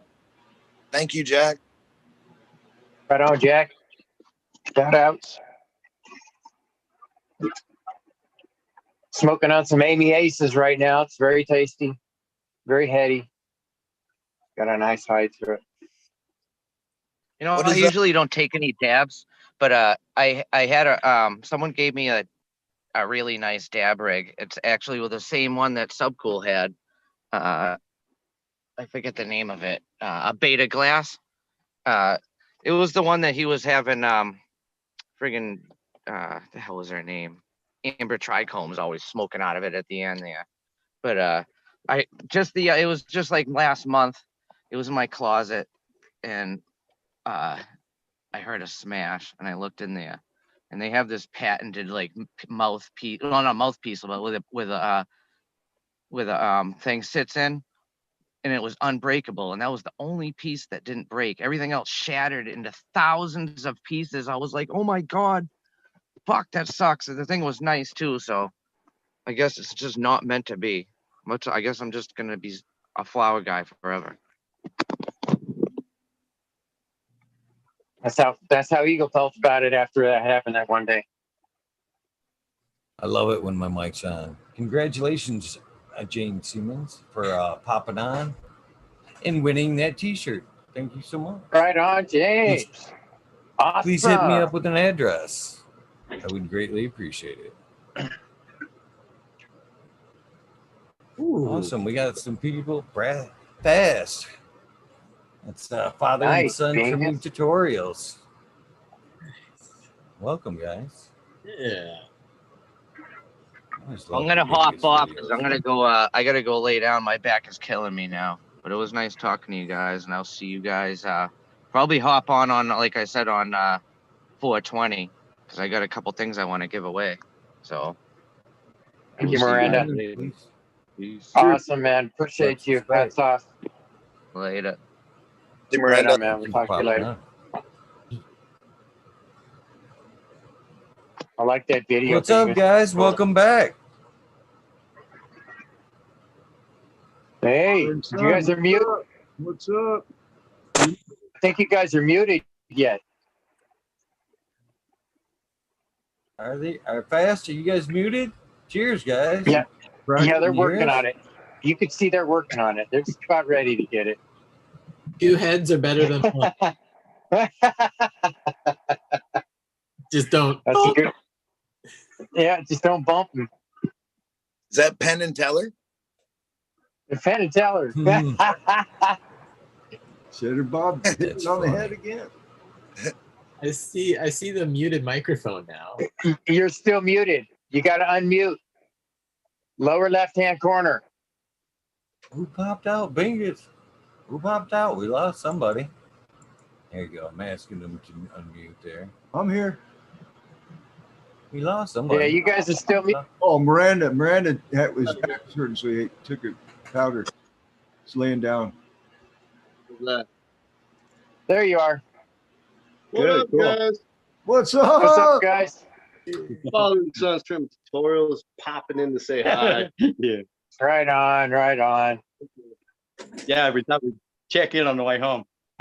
What's up, Jonny Canna Seed? How you guys doing? Doing good. Great. Yeah, we just got done with our live stream and blasting some good stuff. Yeah. Come across a lady I went to school with back in the 70s over in Klamath. Oh. That How'd was that pretty go? cool. Was that a good experience or was it kind of shocking? Yeah, she was. It just kind of blew me away. Yeah, shit. Hey, I told her about putting the garbage can on top of the flagpole for graduation. They had to get the park farmer to come take it off because they couldn't figure out how to get it down. So you were creative back then too. Oh, that was honoring. Yeah, it was Hell fun. yeah. Very nice. Cool. You gotta go get your wife? Yep, I Okay. gotta run and get my wife, everybody. Cheers. Yeah, I'm gonna drive home too. Cheers. Can you handle it Eagle. if I drive?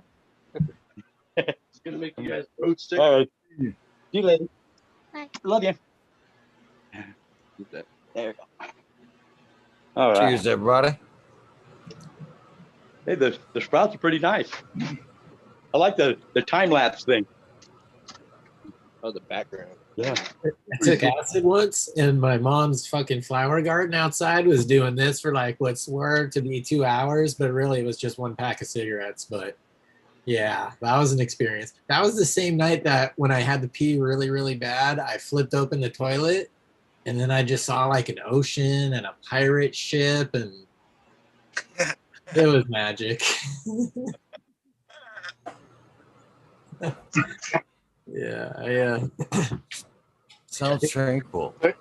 Hey, is that You caused a tsunami. Dude, I honestly, I was transfixed for what seemed like forever. I made the mistake of actually having a party at my parents' house on the same night, only a few people, but still enough. I went back downstairs, had to like say something, and then I'm standing there and I couldn't remember if I went to the bathroom or not. And so I like feel my pants and I didn't know if they were wet. So I run back upstairs in the bathroom. And yeah, dude, Wash your hands. in memories. I don't think I peed myself though. End of the story. Oh, That's funny. that's a good one. Yeah. Cheers, guys. I didn't even see you guys hanging in the waiting room there. Yeah. Jack. Michaela and I Hey, buddy. blasted some of her beastie, and I'm gonna wait till I get home to try any. So give me a whole hockey puck from for the 4 grams of that oil for the resin. I've just never done it before. I mean, made it. So you did 4 grams your first try? Seems like Well, a pretty I big think that's dose just for about the how much first I got when I was walking.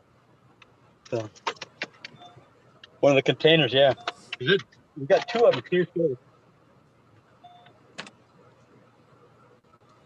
Cheers, Jack. And welcome Tao. Tao in. Tao.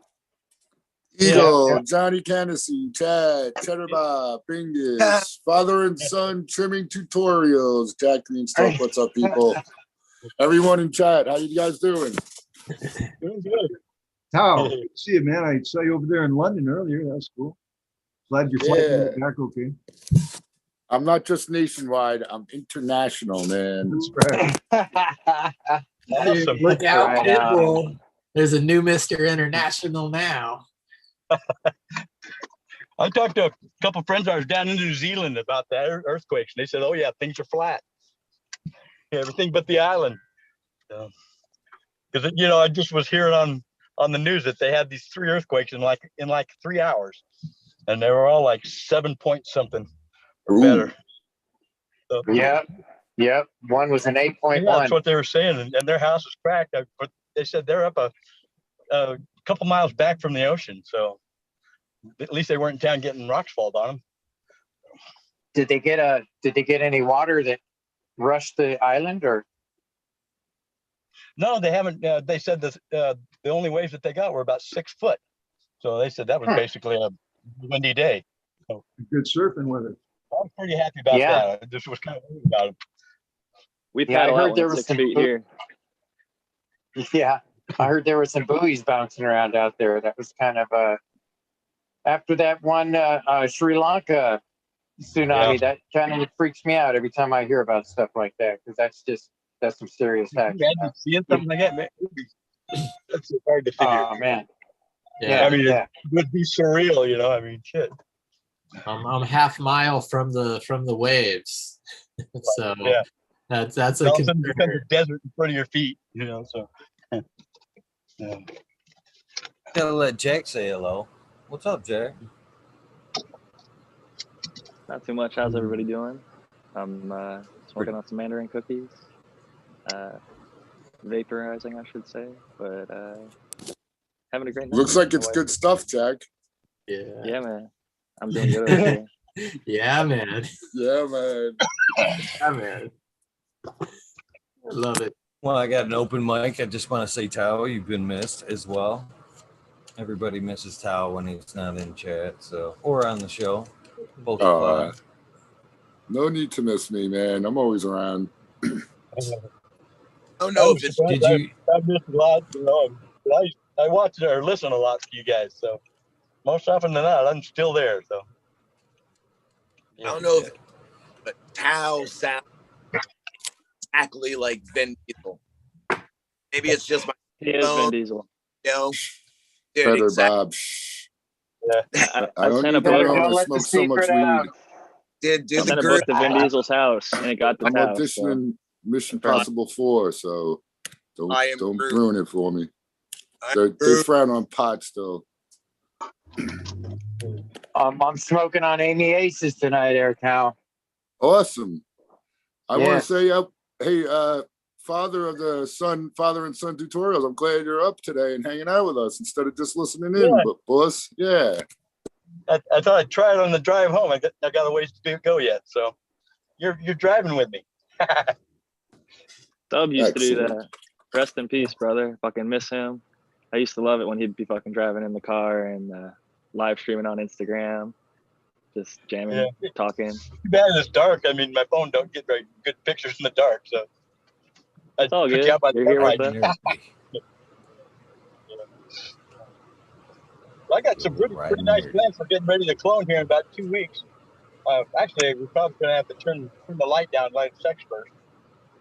We hope to have clones in the ground by Mother's Day. So. Yeah, and I don't know. I got them in gallon pots, nerves, 6 inches now. They're 20, they're gonna 15 days or so. They're gonna be nice, man. By the time Mother's Day pops around. And we got some. Let's see. We put up some platinum dosi, Acapulco gold. We're gonna try a couple of those outdoors in the garden. It'd be neat to see one of those, like 12, 13 feet or better. But my brother, he wants some more gnome candy because we didn't grow but one plant last year, so gnome candy's on the menu. I gotta say, shout out to Josh LaCroix. I got to hang out with him for the second time, and his lovely wife. We had dinner last night. It was awesome. Always cool seeing him. I saw him in chat earlier. Said Yeah, hi to everybody. really good people. Honestly, really good people, Josh.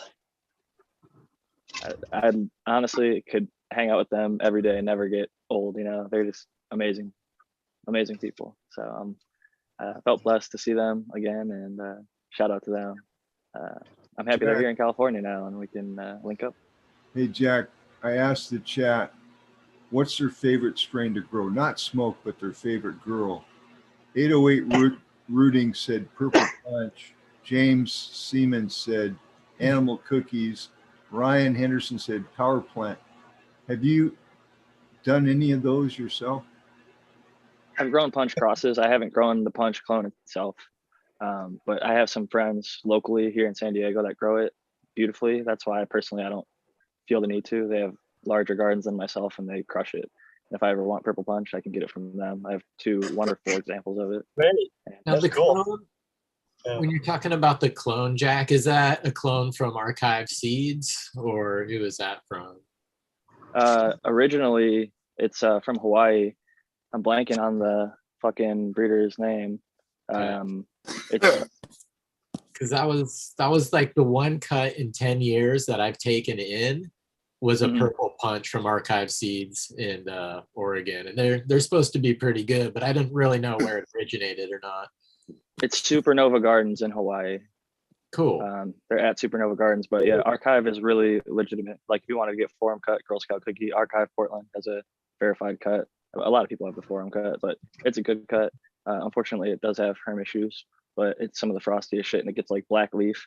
It's really good medicine. It's got a lot of myrcene. I have arthritis in both hands. You can see my fingers fucking shaking and shit. I broke all my fingers playing football in both hands multiple times.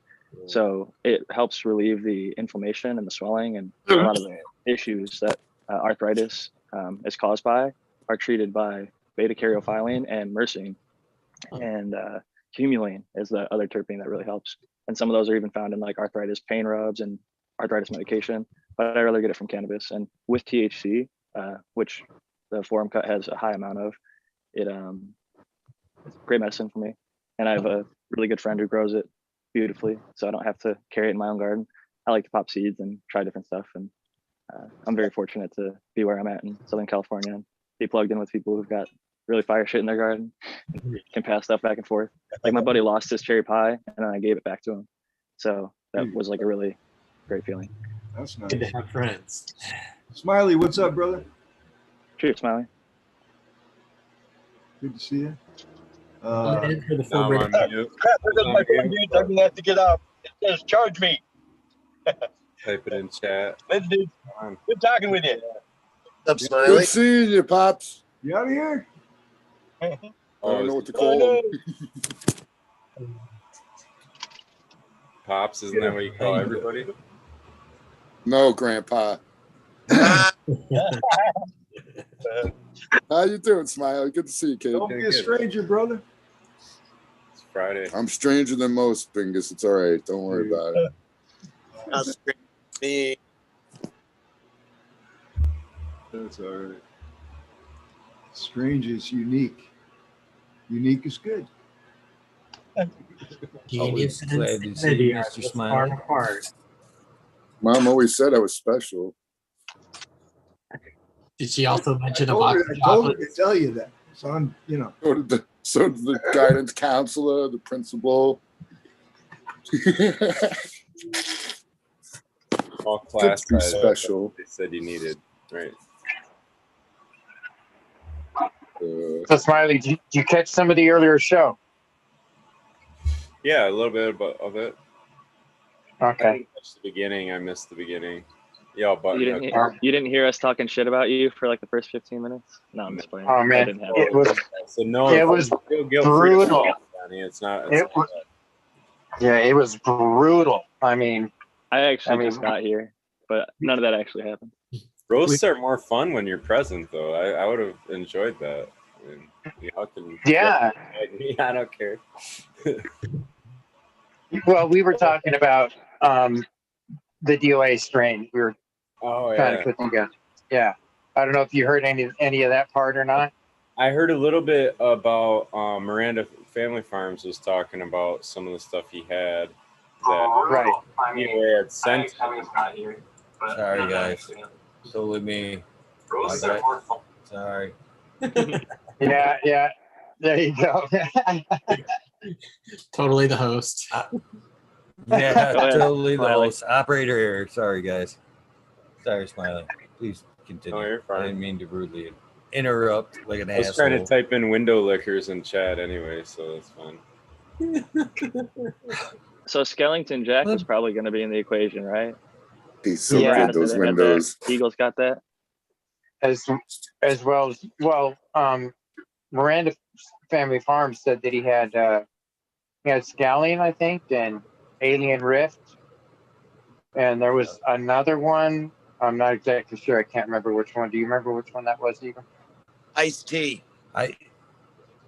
What's it, iced tea? I just heard the two. It was all Alien Rift tea, and not Jack iced tea, Straw. sweet tea. It was Yes. But Jack Straw definitely, in my opinion, does have to be a part of that mix. I believe so. Yes. And Yeah. Miranda said he'd be happy to donate that to either me or you, Smiley, if we wanted to work on that cross. Is what he was basically throwing out there. Yeah. And I thought that was an awesome, thing to do there. That was fantastic. So hats off to Miranda Farm. Shout outs. I think Miranda Farm should start a Las Vegas act. Dude, I never laughed so hard in my life. Oh, God. I love that guy. You know, Yeah, he's a good conversation. He's laying down right now with a bad back. I hope you feel better, brother. But, man, you gave me some of the best laughs I've had all fucking week. I'm just saying, you know. Good on you. Good therapy. I hope his J-Lo ass feels better. Yeah. Yeah, I didn't have quite that feeling, but yesterday was a killer one for me. It was really hard for me to even walk around the house. Today is just a little bit better, so that's good. Have you, hey, Johnny? Have you tried microdosing at all, or? No, I am planning on doing that when I get to that point. I'm just not there yet. My back is totally shot. I mean, completely. Pain pretty much all the time. High CBD gel caps really helped. Microdosing, fuck. It's like nothing. I don't have any pain. Zero. I'm not shitting you. So, so when you're talking microdosing, are you talking about the oil as well as the? Now here's good question, because here's what I was doing. I was taking CBD every day. Bad idea. Builds a tolerance. So I learned with mushrooms, you don't take them every day. You take them every 3 days. So I've been taking the CBD every 3 days. It's much more effective, right? Oh, and the mushrooms, and I'm busy in the garden. When I was over at Tao over in London, I went over there to the Brits. I was listening to Tao talking his New York accent and setting them all straight. Bloody hell. Anyway, I was in the garden and I couldn't, it's like I wanted to go back and I'm microdosed. And so I'm just constantly wanting to do shit and laugh. And that's why, tonight, dude, you guys, this is awesome. I'm having. What is a microdose bingus for you? Point for me? No, five, I started with 100 milligrams. Not so good. I mean, it worked and kind of I went, oh, okay. Now I'm taking 500 milligrams. Dude, it's telling me when to raise it. Okay. And right. I'm very comfortable where I am right now, but it's just a great healing thing to do, period. That's all I can say. I mean, this is great. Do you have, is it like anything, like it's not masking the issues so that you're causing more problems? That's a good question. Not that I know of, but I've been busted up so long, Johnny. I know how Trust to me, I understand that. All right. I know how not to aggravate things. All right. Right. But like leaf stripping, I have my plants lifted up on a cart and dude, it's real easy for me to leaf strip, but when you're in pain, nothing is easy, period. I mean, exactly. It's just like fun. So, but the microdosing has helped tremendously. Somebody asked in the chat what kind. I don't know. Psilocybin, but I'm also taking lion's mane. I'd have to and look that's on lion's mane is supposed to help with your cognitive, your memory and stuff like that as well, isn't it? It's supposed to clear your thinking. Are you insinuating Bingus doesn't remember his name, Johnny? What? No, I heard somebody mentioning something about lion's mane, and it made sense to me because I have somebody that I know that is having dementia issues. She's starting to have issues of that nature, and I want to research it so that I can see what you got there. I actually get these from Canada because I can't get them prepared for me in Oregon anywhere, even though. But are those the Scooby snacks? Are those the magic ones in those pills? Yeah. Ah. And I have some raw ones coming from a friend in Oregon. That's I'm going to make up my own eventually, but I wanted to get started. Now you're talking, Bingus. Yeah. You get these are this is like $10 a pill. I'm like, fuck. But I want to get started, dude. When you're in pain, it's like, fuck, let me try something. Anything. So yeah, my next things to have done now are I got a neck surgery in line and also possibly a lower back surgery as well. And that just freaks me out. So, yeah, I'm not excited about it. I wouldn't do it. I'll be honest. Don't do it. Don't do it. Unless you just absolutely have to, because here's what's going to happen. My thing is, I have Christopher Reeve's neck right now. If I fall just the right way, I'm paralyzed from my neck down. Don't get no kryptonite, kid. No, I'm staying away from the kryptonite for sure. And that tells me you have a lot of bone spurs issues that can sever your spinal cord. Okay? It's just about pinched right now. That was my first surgery. They just took that away. But what happens is the disc will start to degenerate over time. Okay, now if you've got to have that done. I mean, I had to have that done too. Otherwise, eventually that thing's going to grow and grow and cut your spinal cord. I mean, that's what the doctor told me. Exactly. And mine was in like 75%, right? And I got hit in the head with a 2x4 and I became paralyzed on one side. This is how I went in for the x-ray. He's like, fuck, dude. If it would have went through there, you'd be a paraplegic. So I said, yeah, let's do the surgery. But then I've had 2 more since then. And now I, believe me, my balance is off because my neck won't arch right. So I'm just saying, just have the one and be careful. How old are you? Like 30? Yeah. How old are you? I don't even know. I'm 20. Yeah. Okay, well then I'm 22 then. That in time the discs are going to degenerate unless if you take precautions. See, I went and had the surgery and I went back playing basketball and fucking rugby. Oh yeah. Well, I don't plan on doing that. Yeah. You know. You're smart. Johnny, Yeah. or anybody on the panel, that question you asked about the microdosing and pain relief, do you feel that way about cannabis? Like, because I feel personally, when I use it, it'll help me with pain, but it's not going to cover up something that's like severe if I have a real issue. But if it's like minor, it'll encourage me to maybe stretch or like ice it, do something to make it feel better versus, I don't know. I think, you know what I think it is, Jack, is especially since I've been on the microdosing, and I think it relates to the cannabis, is it increases our neurofuron, which allows a higher capacity for your humanity, for the human vehicle. Okay, and does it mask it?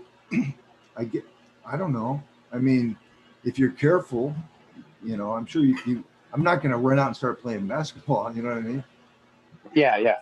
But I think that's the key thing, and cannabis has to do that because, and Jack, you probably felt it when it's just like the top of your head's just like you're just totally in balance, basically, right? And the mushrooms do that for me as well, only better, I guess I should say. It's like doing it together is optimal, in my opinion. Bingus, I think we should have a pickup game, 1-on-1.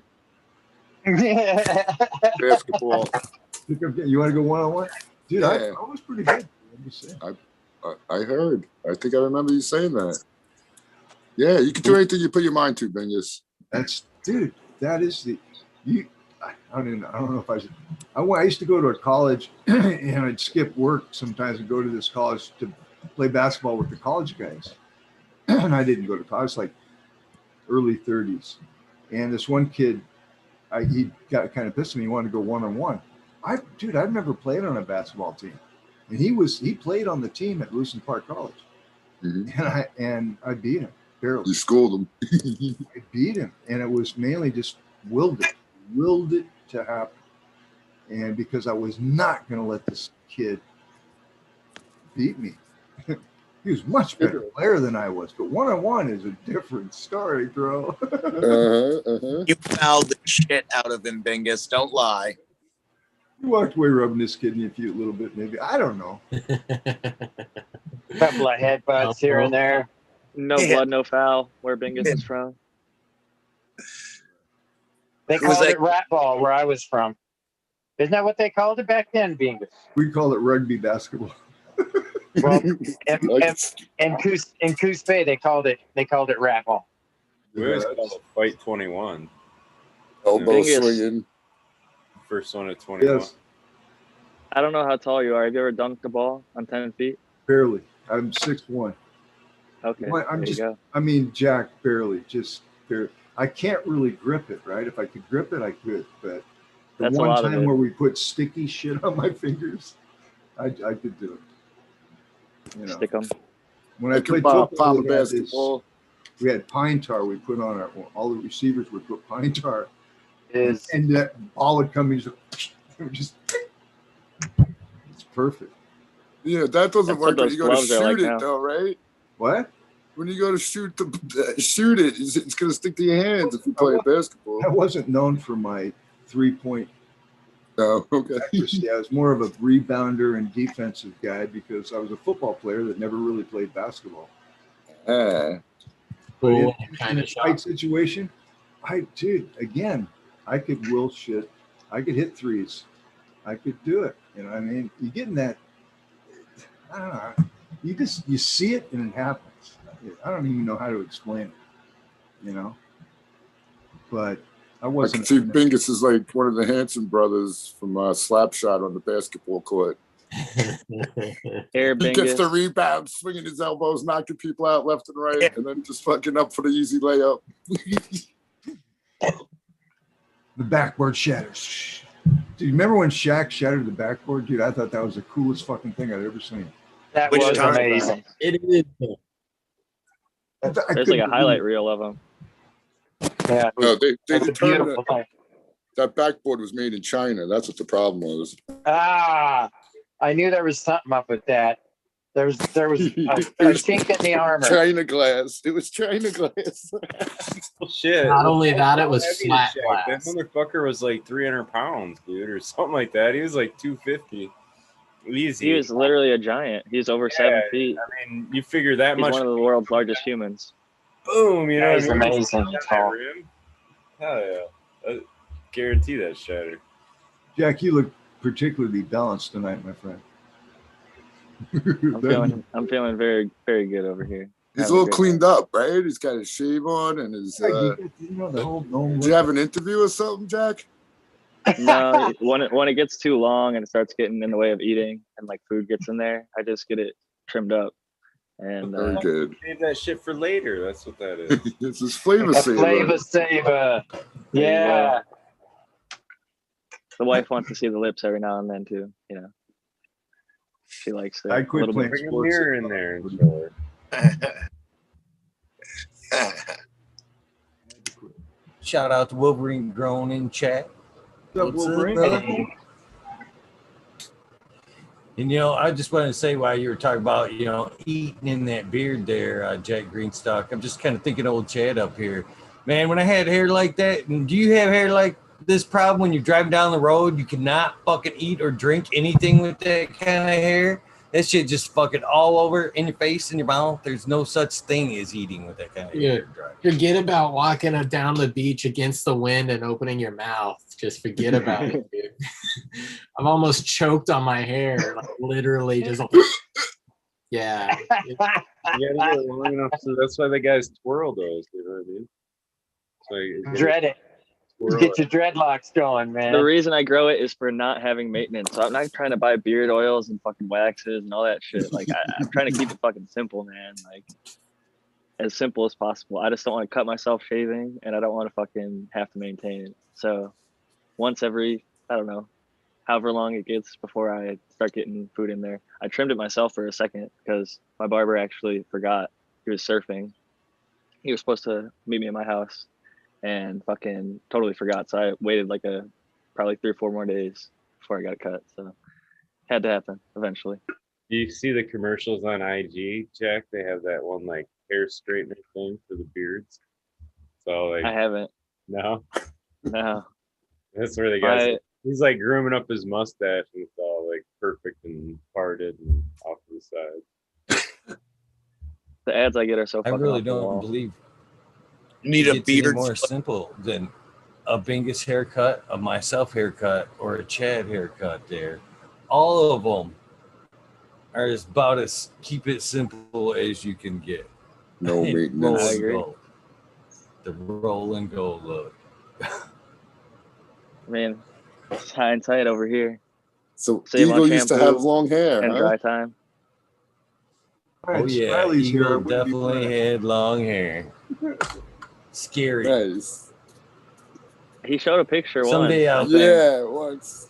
I really remember. Early episodes. Maybe someday if I can find some more. A lot of that shit was happened to be burned in a terrible fight. So older pictures like that are kind of hard to find.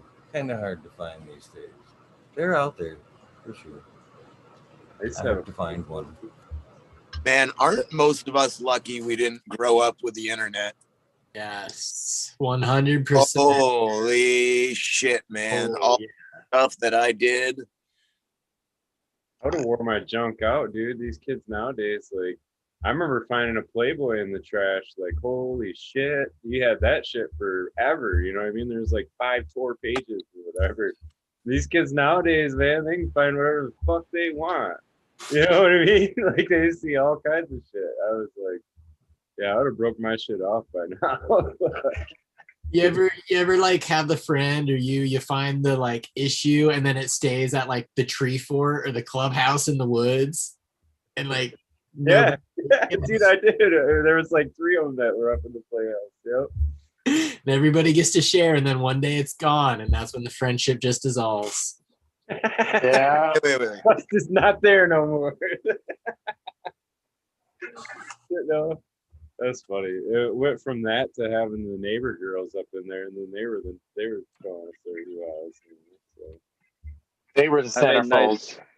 I made nice with the guy whose parents had like the subscription, had like 500 of them, so he'd fucking sneak 1 or 2 and give them out to the people that he was cool with. It was nice to have the plug back then. In junior high, their buddy of mine, and his dad had the collection that was like 4 years running of the Playboys. But he was the dude that would fucking know. You know what I'm saying? He was the dad that he would know if you moved one of the magazines. You know what I mean? He'd come in there and my buddy would always freak out. He'd always pull them out, right? But he'd always freak out about having them make sure they were in the exact fucking order. You know what I'm saying? And like they were all lined up perfect. It was funny. It's like he'll know. It'd be like us with like something weed related, you know, fucking. Well, I guess Eagle said that there was a few roaches sneaked off of some ashtrays that he didn't know about, and he did the same thing to his parents once upon a time. So I guess it happens with the blind eye turned occasionally, but you know. Yeah, definitely one of my friends. My fair share of weed off my old man back in the day. When someone cuts a block of for sure. For sure. And even with some points was selling it 3 for $5 at the bus stop. Who remembers the 3 for $5s? Joints? Anybody? Yeah. Yeah, oh yeah. Oh yeah. Yeah. Damn, you motherfuckers are old. What? Yeah, they are. Come on, Tal. What are you paying? 3 for $10?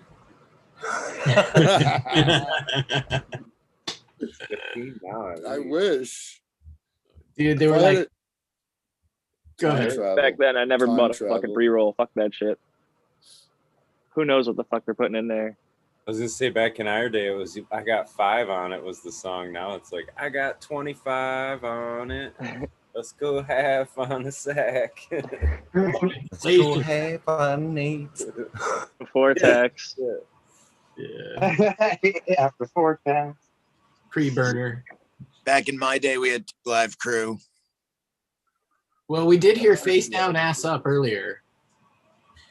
So that made me think of that instantly. I was like, oh yeah. Gucci Mama.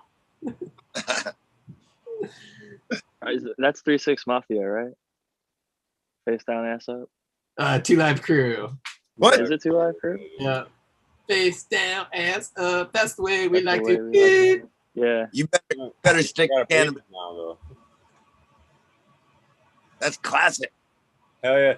They were like the first rap group I remember. They came on the scene, man, just rapping raunchy shit, you know, sucking dick, eating pussy, whatever. They didn't give a fuck. They were saying it. And it was like, everybody was like, They had Did you hear that? fucking boycotted. People were burning the fucking shit. Like, for all of you talking about fucking, I don't know. For all of you young kids out there you used to be this guy named Phil Donahue, who was like he was like the male white Oprah. And this guy had 2 Live Crew on his show performing because that's what they did. Does anyone remember that? 2 Live Crew in front of a bunch of old white people like performing, mouths dropped open, just like didn't know what to do. They were shocked. It was so funny to watch. I was gonna say they probably had to take people out on the medic card shit. Give them air. Luke Skywalker and all those guys, they were just like, yo, fuck you guys, babe. When their big song is Me So Horny. Oh, so horny. Oh, Oh man, they had girls on there, and you know the original spandex, you know, doing the original mid 90s twerking. Twerk. It was a mechanical twerk. It wasn't as fluid as it is today. You know, it was like in its evolutionary stage of the twerk. It was more like a irk. I'm picturing Sir Mix-a-Lot sitting on the big ass fucking floor. Oh man, this is see, we're old. This is pre Sir Mix-a-Lot. That is pre Sir Mix-a-Lot. True. Yeah. Oh shit. It seems very true, though. Very accurate what he's saying, though. I have to agree. I have to agree with you, Cheddar Bob.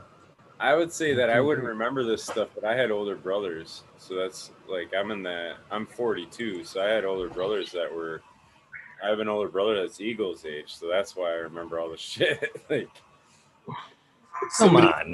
Come on. Like I'm dirt over here. I'm not that old. Fuck. Am I? Man, I used to watch the Lawrence Welk show when the hot ones came out, man. Lawrence Eagle, Welk. what's the last kombucha you drank? At least he said older brother, Eagle, not father. Hey, Bingus, I think you're the only one that would remember this, but do you remember Gary Moore, the Gary Moore show? Dude, I'm so old that I used to be the automatic channel changer. I just stayed by the TV. And I was the antennas as well. I was the antenna as well. I'm from Maine. We did that until the 90s, Bingus. Come on now. Yeah, I remember the Gary Moore show. Actually, yeah. Yeah, and to tell a secret. Tell the truth. Yeah, to tell the truth. He gave me my sales. So he lived in my hometown in the summer for like forever, as long as I can remember. And my mom worked for him for like 30 years. Really? And he gave me my first car. Tell the truth now. Yeah, he gave me my first car. It was a 1984 Volkswagen Rabbit. Nice. Dude, I had one of those. Mine was white. What color was yours?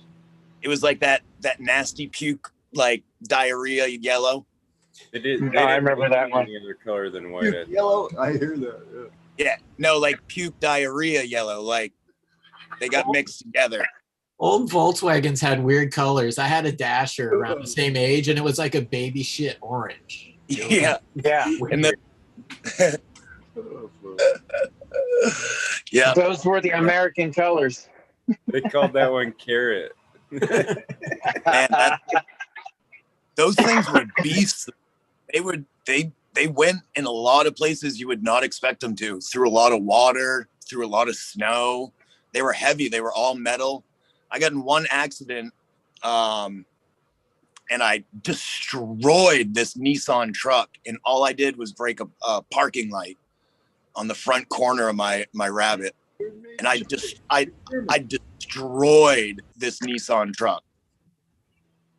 No, I ran it till the wheels fell off, and then I sold it. I mean, seriously. Yeah. They went forever. Those little 4-cylinder engines. It wasn't a very attractive car either. I think the Volkswagen itself was much better looking, but the Rabbit was, I don't know. It was boxy. It was kind of like the precursor to the GTIs, though. I had a Rabbit. Rabbit was my first stick shift that I owned. Well, it was the precursor to the Cabriolet. That's the girl's car, man. Yeah. How about the Scirocco? No, What are you driving? I was about to say that same thing. No self-respecting male can drive a cabriolet with fucking moo cow seat covers, man. Like, no. You know, Dude, I seen a dude. Volkswagen Beetle too. Guys can't really drive. Yeah, I was gonna say, I saw flower a on dude the with a dash and Volkswagen shit. Beetle with eyelashes on the freaking headlights. You know what I'm saying? What the hell is that shit? It's just Whatever like, floats your boat, I guess. yeah. My first car was a Baja Beetle, man. It was just badass. Yeah. And the cage on it. Big Not old that there's anything 52 wrong with that. tires. Yeah, it was a nice car. It was fun. Let's just put it that way. My uncle used to front of his Beetle and drive me around town. You know, because the engine was in the back. He'd drive me all around town doing like 35, 40. You know, he'd just shut it and put me in there. And he was like 17, 18. Totally Your grandfather was 17, 18 driving you around? No, my uncle. Okay. I was like, wow, that's pretty Yeah, grandpa. quick. The one that I never got though, I had a bus, which was cool. I'd love a 21 window, but I never got a square back. I would have loved To Westphalia? Yeah, that would have been nice. Yeah. Yeah, squarebacks are like the Jimmy Z car. Of course, I don't know if people know who Jimmy Z is. I don't know. Fuck. Oh well. My first car was a Grand Cherokee, a Jeep Grand Cherokee in Ohio. It was great for the winter with the snow and shit. It had 4 low. It drove great, but it got shit gas mileage, like 10 to 15 miles a gallon. And I moved to California. Got a I Mini knew Cooper. someone had a Beetle. There was no heat in those old ones with the engine in the back, right, man? The heat never worked. Yeah, it never worked. They had the little buttons, but it was all I for know show. my buddy in college had furniture in the back of his VW bus. Like there was no seats back there. It was like literal like a couch, like fucking furniture from a house in the back of his fucking. There was just the front seat for the driver, and then the rest of it was like none of it was bolted down. Shit was just sliding around. Dude, it was super unorganized. It was probably the sketchiest ride. I've only went in there one time. It was 63 VW Bug. We would pack as many people as we could into that thing, and I would drive it. One day, the battery is underneath the back seat. I had a couple of real lead asses in the back. Could barely move. I mean, we were going, but we weren't going very fast. Pretty soon, we start seeing smoke. Next thing I know, the back seat's on fucking fire. These guys had pushed the springs down on top of the battery and started a fucking fire in the back of the Volkswagen. Same thing happened to my car. You want to see about 5 guys get out of a Volkswagen really fast? That was pretty funny. Not to mention the underneath of those things is like hay. So it is a fire waiting to start. I mean, I had that same thing happen to my Volkswagen. I had just gotten in carrying a bunch of stuff from from one place to another, had it in the back, emptied everything out, and I go into my place. I put the boxes down. I come back out, and the inside of my car was smoking. And I said, "What the heck?" Well, the last box that I'd taken out had actually dislodged the seat, and it went down and touched and made contact, grounded. Next thing you know, man, that seat was on fire. I kicked that door open, pushed the seat forward, grabbed that seat, and just threw it outside and hosed it. I mean, and after I looked up underneath it, it was freaking hay. I actually had to build a little box after that. And I was joking when I said you guys were old, but apparently it's not funny. 77. Doesn't matter. We're all gonna live forever because we're gonna eat our cookie a day or RSO or drink our kombucha. Yes. What are you, Eagle? You drinking kombucha right now? You got any on? Oh, I got a kombucha the other day. I gotta go get it. GT Synergy Trilogy. It's delicious. I had a golden pineapple earlier. It was pretty good. I do like. I try to go. I'll limit myself to one a day, but they're delicious. Kind of funny. I turned into a Green Bicycles show tonight, and they were talking about kombucha and putting it on your plants, spraying it on your plants and shit like that. And I was like, you know, Josh crazy. Steensland has his own kombucha company. I forgot to ask him about that shit when he was on too. Yeah, it's actually called Steensland Family Kombucha, and I think it's only available up in where is he? Washington? Is that where he is, or Oregon? I can't remember. 1 minute to the 20. 1 minute to the 20. I just thought I'd throw that out there. I haven't heard the Dab song in a week. We've heard it. I can play for everybody else if you guys want to dab to it. Town sounds a little disgruntled there. We better. I know. You don't like Tal when he's angry. I ran out of cookies. I was eating the oil straight. Kavita. Master Brew Kombucha. I never drank it yet. That the pineapple? That's good. That's good. Yeah, stuff, pineapple peach. There Yeah, you good go. stuff. Good flavors. Get that at Costco, Tal. I got the same fucking one. No, I got it at a deli around the corner here. They got it. Not a lot got of it at places have it by me. Costco. It's not a lot of Costco's in New York. Well, I'm not a Costco guy. What? I'm not a Costco guy, man. I'm not a BJ guy either, unless I'm receiving. Yeah, Costco without at least spending $100, man. I've never been to a Costco. Anybody ever go to a Oh, Dollar it tastes good. Survive. How do you survive without Costco? I've never been to a Target. I hardly eat, dude. Yeah. It's all right. There ain't shit there. The Costco, though. Shit, this tastes good, How man. else do you get a fucking 5-gallon bucket of mayonnaise? How do you get your mayonnaise? Or get a piece of pizza. Well, Like $2 for a giant slice. Cheers. what I do is I make aioli. I don't really use that much mayonnaise. Aioli is just eggs, olive oil whipped together. That's all mayonnaise is. Yeah, that's really right. Eggs and something. Yeah, eggs and olive oil. Brrr, done. Oh, when you do it in fine dining restaurants, it's called an aioli. Otherwise, when it's jarred and sold at a grocery store, it's called mayonnaise. Is it the white part of the egg or? Yeah. Okay. It's the yolks. The yolk? Really? Yep. That sounds a lot more healthy. It's better late than never. We'll roll. Yeah. Roll with it. Sorry there, Cheddar Bob. Roll with the dab song. Even since you brought it up, we'll roll with this for tonight for the dab song. There you go. So horny. He can only play like 3-second bite, or else they're gonna cut the video. Do you think so? Because I was wondering that. I bet these guys didn't spend their money that well. They probably skipped the copyright contract. Listen, these guys are why you have parental advisory lyrics on all of your music. Yeah. That band right there is the reason why Congress went insane because young kids were listening to their music. And yet each and every one of them has a Christmas.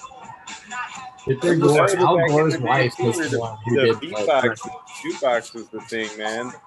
Every other big stereo was fucking jamming on their shoulder and shit. Now the songs are about stereo all fucking loud. Yeah. This was right about that time that I had my. Look at Chad. He's got one. Holy shit! Right out of nowhere. Yeah. That's on cue. Oh man, I got one of those in my room. He was like, I got one of those in my room. He still goes to the park with it on his shoulder every day. Chad does. I can see that. He breakdance. He brings the cardboard boxes and shit. Hell yeah. There he is. Do you know how to break dance too, Chad? I do. Double. I used to take lessons at the YMCA when Electric Boogaloo breaking is out. So, yeah. We know we can't rap. These things. This is a tape. They used to play these. They're cool. Yeah, we used to have to record songs off the radio on there to send our girlfriends like a breakup tape. Yeah, dude. I could just put, and then kids could just put MP3s together. It was like, what the fuck? You don't gotta wait to hit stop at the commercial and shit. Like, what the fuck? Or have the DJ talk over it on your fucking cassette, and you forget to hit stop at the end, and you're still recording, and the next song comes on, and every time you listen, you hear like the end of some other song, so it gets stuck in your head. Remembering when you figured out if you put tape over the holes at the top, you can re-record over it. Yeah. I thought I was genius. I was genius at that point. Oh, so I heard the guy that invented the tape cassette, he was from Germany. He died like 2 days ago. Yep, just that's a fact. Little tidbit of of trivia. I don't remember his name, but yeah, he died a couple days ago. Maybe his spirit's with us. That's why we talked about it. They're all with. Dad had his wall of fame over there. That song was actually big when I had my first car. I didn't get to tell my story. A 77 Plymouth Ferrari that I bought from this guy in my neighborhood. About 11th grade, took a part-time job to pay for that motherfucker. Paid him in payments. Last day I made that payment, I fired it up, drove it around the neighborhood, parked it, thought I was the shit. Next day went out there to go drive it, nothing. Wouldn't start, nothing. Spent the next 3 months every day working on that thing after school. Finally got it running, drove it to a buddy's house, passed out some sledgehammers, beat that fucker into a box, took it to the junkyard, and bought a bag with it, with that money. That's smoked because it with all them guys. It wasn't a Plymouth Ferrari. It was a Plymouth Ferrari. Ferrero. Ferrari. Plymouth Ferrari. A station wagon? Fiero. A Fiero. I had a Fiero, back engine Fiero. Fuck, I drove this shit. I had an 86. Total piece of shit. I had an 86 Isuzu Trooper. And if you can picture it, it's like an SUV, but it was only a 2-door. But the back seat would slide up, and it had like the three, I don't know, it had 2 rows of seat, and then it had like a back part, and it had one big sliding window on the side. So back in the day, allegedly, we could slide that window open, and somebody could be in the back seat with either, you know, a baseball bat or say grab one of those trash cans that are on the wheels. And, you know, we could get that going pretty fast, and you could let that go and hit a mailbox. And it would usually take. I was going to say, you were mailbox bashing. Yeah, we were not good like that. Not good. So bad. A buddy of mine had a guy's house. We hit one guy's mailbox so many times that he cemented the motherfucker finally. After, like the 5th time, dude. We used to go garbage can bowling because they put wheels on the back of all the garbage cans. So you just kind of like grab it and go down the street into a mailbox. Yes, dude. We hit one like that, and the fucking mailbox went, I mean, it went 20 feet, dude, into the yard. The trash exploded and was all over the yard. Dude's mailbox and the trash all over the yard. I'm looking back on it now, it's like, what an asshole thing to do. This totally. That's why I'm glad we didn't have the internet when I was a fucking kid, because we would have live streamed that shit. Yeah. One of the best so ones, though, that we got was, have you ever seen I'd be in jail. They got the little guy driving the car on the top, and then the mailbox looks like the Model T, and then there's like a little wooden guy on the top. It was, I don't know if you've seen them, but it was kind of a thing. Anyway, we had a baseball bat in the back, and we ended up just teeing off on that thing, and the head went flying. And so we drove down the road and picked that up, of course, and that was like that was inside the vehicle for quite a while. That was kind of the laughing kill. A trophy of your yeah. Smashing this old lady's mailbox. I still have my first kill's head in the refrigerator. I mean, So Smiley, you know how you're saying one person cemented their mailbox? That happened in my neighborhood, or one of the neighborhoods I was living in, and just the same thing. People were smashing their mailbox either with garbage cans or bats. So they cemented it. Then it gets hit by a drunk driver. So I had to put it back up, and they didn't have the expenses to put it back up all fancy again. So they put up a regular one, and it started getting hammered again. So they just put up like 2 metal sheets on either side. So it kind of protected it. So. Hey guys, I got to run, but if you're still on, I'll be back here in a little bit. I got to take care of a little bit of something here. Yeah, I actually got to get going. Yeah, we travel in 3 Back, bingus. I'm gonna Bing. Wasn't even me this time, Eagle. Wasn't even me. You don't point out when it's not me, but yeah. Peace out, Cheddar Bob. You beat me to it. That's right, Smiley. Let him know. Let him know. Later, y'all. Oh, Smiley. You bring way more people than you Smiley, chase Chad. off at the end of the night. Come Peace on. out, Chad. Good seeing y'all. Yeah. Yeah, heck, I I had hate that when they an all go at incident. once. Yeah, that does It's suck. hard to say goodbye.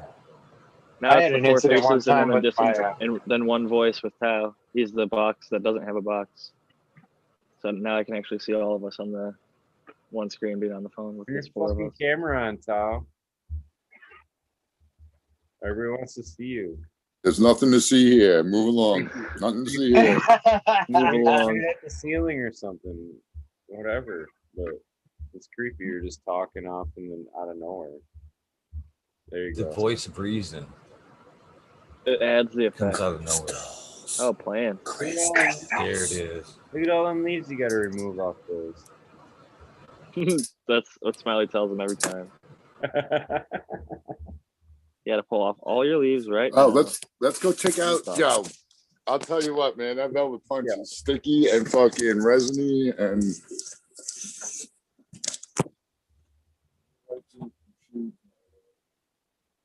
The sample Go my barber sideways, gave Tal. me was so fire.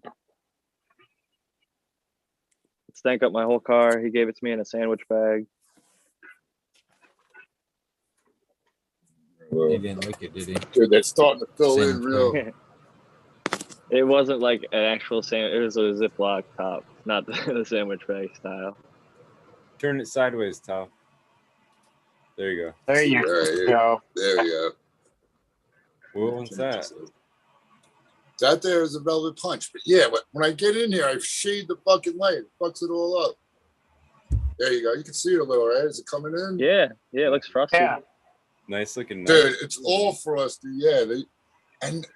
These, they're all red hairs, dude. There's no more white hairs on this. And it's not been in here for 8 weeks yet. There's a white hair. I'm going to keep it in here until it fades. It's starting to fade a little, that one. Here's a I like different it one. at 63 to 70 days. Let's see. But here. it depends on the pheno. It really does. And that one looks a lot more. The Yeah, last this one looks has a lot more far along. time. This one has more time, but that one, there's 2 of them that are really close to being done, it seems, but. Back out Yeah, that looks nice. That looks nice. Shit, I'm stuck. My fucking headphones are stuck in the plane here. All right. Shit. All right. The sunglasses are doing work. So, yeah. There's one that's kind of short in here. Like that 3-header.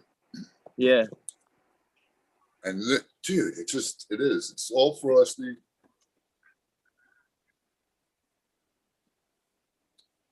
Dude. How's it smell? If you get any smells off of them. That one, yeah. The one, it smells like dank, like. Oh yeah, look, here's some purpling on this one too. See, you can get in there Yeah. to pull them leaves off. There ain't no point in having that yellow one on there. Look at they're even overlapping. They're even overlapping each other. Look at there's probably a drop of water on that bottom one too. See a little purple in that leaf? Yeah. Yep. Wait, there's no water down here. Might be with that jungle. Stinks. Look at all them It does stink. It looks Mine's nice. just blowing out the carbon filter. It's like week 8 right now. Yeah. So They're which one even should I hanging take out. off?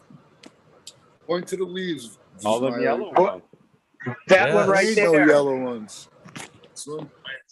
The light Red. green ones. That was too dark. This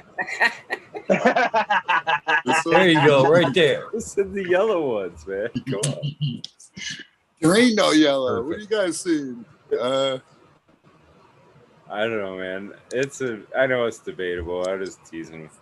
I just try to remove those because, like, I don't know what you got on the floor there, like trying to move air across that bottom. So Dude, there's definitely that's some pretty fucking. dense down low. Like, I'm not trying to say strip them, but definitely you want to have enough to have that. Dude, air. that has a little grapey stink. I hate touching my buds, man. I ain't gonna fuck with them. No, you don't have to touch them. I was just curious if you'd smell them along through the process. Yeah. I just think when I see leaves that color, I want them off. I don't want my plant to try to repair whatever's going on there. I want fucking new good energy to go out to other spots. I don't want shit to be worked on, repaired, or even bad nutrients being pulled from that leaf. All right, I see one real yellow one down in here. Yeah, see? Dying. A real dead one even. Look at it. Look at it, see? That's a See? problem waiting to happen, Tom. Problem waiting to happen. Ooh, there's a real dead one deep in there. Yeah, see? You gotta get up under and look under that skirt. My Find shit's those dry. leaves. Good job you brought us in. This room is dry. Green 13, welcome. Oshi. We're international again. Vector. International. Inbred pill. What's And up, red Green pill. 13 Cheers. and Red Pill? All right, I'm turning off the camera. Oh, come on. Yeah, we need to know. They don't need to see our ass. What's Nothing up, to Red see Pill? here. What's up, everybody? Howdy. What's up? We've seen enough. 13? We've seen Red enough Pill. yellow leaves for one morning. So, enough poorly taking care of plants for the night. It's looking good, Tal. Looking good, man. Cheers, What's Red Pill. going How on? you doing? Looking good and ready to remove some leaves. Looking good, looking perfect for a leaf strip, motherfucker. I'm doing good tonight. You look awesome, Red Pill. Yeah. I look awesome. Yeah, Better than man. any other. Better than any other night. And the other night, Surprisingly, dude, yeah, you were man. looking ugly, dude, Yeah, the other like night. So I don't know what was wrong. Bit of glow tonight. Wait till you guys actually see me get a haircut and a beard trim. Oh shit. Throw it down. yeah, my Let's say beard's thank under you, threat. Green 13's training for Santa Claus, I think. Right. Don't ever cut it, dude. I Don't feel shave like that I'm shit now. growing powers now. No, I can't do it. I swear to God, myself, I got a shave from a Korean barber, female barber. I got a shave from a Korean barber just because I wanted the experience one time. But other than that, I haven't well, besides that time myself, I haven't shaved my beard since I was 23 with a razor. So I'm 30 now. That's 7 years. So I'll be 31 August 9th. So that's almost 8 years of never shaving a beard. I was gonna say, what is that? What, 2-3 years? God. What were you gonna say, Eagle? I was gonna say thanks for checking in on me yesterday, Green 13. Appreciated it, bro. You said you were under the weather, didn't you? I was still kind of fighting it off a little bit today, but doing much better. Appreciate it, man. Little things like that make you feel better. Bring the spirit up. Yeah, man. That's the gig, people. That's the deal. Got to check in on your boys. I get checked in on a lot. I'm very looked after by the guys in here, so it's easy to do. And I can't help but wonder, as far as Red Pill goes, does that Korean shave come with a happy ending? Just out of curiosity. There's something special about? There was no code word. Yeah, I didn't catch on to any code words, and it wasn't included in the fee, so I missed out. If that was the normal arrangement, then yeah, I definitely missed out. I don't know, but if it were, Supposed to leave a 20 on your tummy when you're rolling. I think he puts his finger up your bum, I think. No, it's not that. They have to write it under the beard when they shave it. They gotta like come across it, and then that happens. And then it happens. Too far. Eagle knows, They I have guess, huh? They have to find it. It's like a surprise. It was meant for them. As long as you don't got whiskey dick, then they throw you out. I woke on you for 5 hours. Nothing happened. Get out. Oh, I'm sorry. I did not mean to be. politically incorrect on that. It happens, though. It really does happen. Not anymore, but it has happened. When does it get politically incorrect? When you use the voice or what? The voice, yeah, it's the voice. Is it? Okay, right. The rest of it's okay. But just the sexual massage. Yeah, nice, Smiley. Sex workers are people too. Sex workers are people too. I know some chick that's like all mad. She's like mad that sex workers don't get the respect they deserve. And she's not, I don't think she's a hooker. She's just like, a model. So. This may say a little bit about my character in a bad way, but I've often told friends that if I were to ever make it to Vegas, first of all, I didn't ever really want to go to Vegas because I've known a lot of people that squirmed out of control in Vegas. No offense, Johnny. We very do. It hasn't happened yet. But I always jokingly say I don't like to lose money, so you wouldn't catch me in the casinos. I would probably be lost in the red light district for the whole time of the vacation. That's just me. That was years ago. Things may be different now. I'd probably want to see the strip. But honestly, when you go to Amsterdam, the red light district is the most excellent place to be. Like, I'm not talking about even if you're looking for sex. That is the place you want to sit and chill, because it is fucking fascinating watching dudes walk in those doors. Talking about fascinating. Is it better than Brazil or Thailand? Thailand, I was just exceptionally all right, no one make a joke. Time. Everyone knows what Brazil, jokes come I don't next. know. And I'll be more interested in, I'd be amazed at the chicks in the windows, Green 13, from my understanding. I don't want to watch the dudes walking in and out. Here we go. What I'm talking about, Tao, is, they're the chicks in the windows with the neon and all the thing, and watching the dudes pick and then get the bollocks to go in. And you're sitting cheap. You're sitting cheap and enjoying watching that shit. I can tell you a story. We walked past, we were about 15 people. I've told this story before. A woman sticks her head out the door. She says, all of you, 50 guilder, all of you. And so we have a big laugh and we chat and then we move on a bit. And the group behind us come in and they're like, 4 dudes. And they're like, we'll do it. And it's like, what the fuck? We're fuck dudes. It was a joke. One at a time.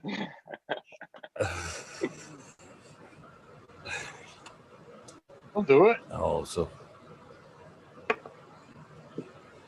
I'm the only one. The only one. All right. I'll take it. Yeah. I'll take it. I'm not I afraid can't even to remember what we were talking about. I went for a special massage, Eagle. I'm not afraid to tell the world. Shouldn't be. You shouldn't That's be. right. Tal. That's right. I was gonna say, Tal, sex workers are respected around my place. I respect my girl all the time, man. Good. I'm glad. I might have to take Medicropper's advice and scoop up an Eastern European sex worker / garden employee.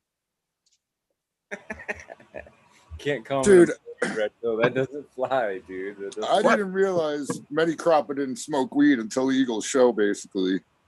That's why his garden's such a fucking tip, mate. Oh shit! You know, I was very surprised about Medicropper too. I didn't even know how to question after that. It definitely I know, threw it me kind of off. threw you off. Yeah, you were like, wow, I never heard that before. I think you said something like that, right? Yeah, so I he's never like, did. these skills is amazing. And it's like, really, dude? Is it? How amazing is it, bro?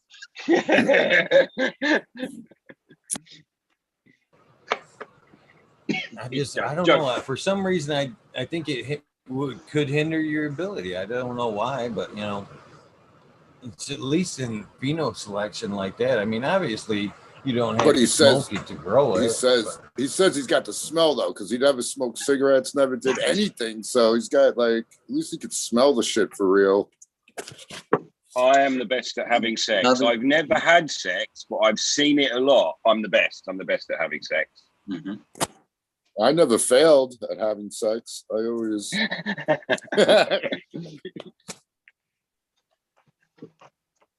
Always good time. Always good time.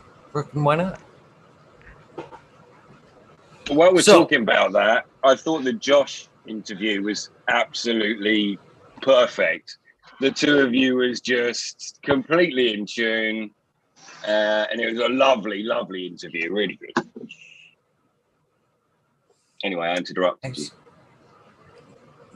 Couple good ones, I think, coming up next week. Can't wait. Can't wait for. I'm only gonna tease. I'm only gonna tease about who will be on next week. But if you I like heard, cash, you'll want to check out next week for sure. That's all I'm I gonna heard say. you name drop one. Malik Spider's going to be on next week, hopefully. Yeah, he is gonna be on next week. You know, I've known Malik for a while now, and he hit me up tonight, and we were talking for a minute. And I've actually asked him. He's had his ups and downs a couple times, but things are good. I can't wait to get him on, catch up with him a little bit. If you want any Frosthammer F2s that I made, hit him up or hit me up. Yo, I sent him my beans to hand out to people. That was the first dude I sent beans to. I sent him a bunch, and he handed them out to a lot of people. One of those cups he was going to, I think I sent him. I don't remember now, but yeah, he's had some medical shit. I know that. What now? It's funny as hell you sent those over the pond and hear those guys talk about Amy asses. Dude, Amy's K-Bag. What are you talking? K-Bag is so funny, dude. He is funny. Oh yeah, they're good guys. Yeah.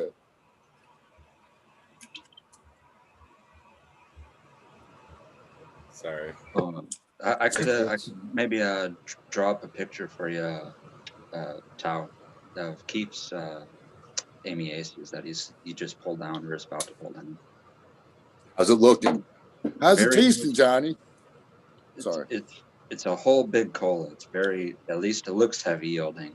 There's not any gaps in the inner node. It's one solid cola everywhere on all branches. How tall is it? I don't know.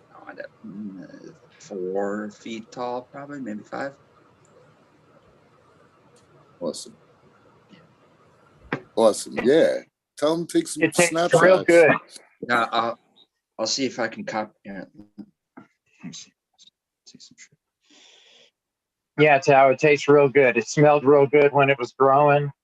I had it cured for, I don't know, about a week, I think. And it's nice. It's got a really good hit to it. It's a solid high.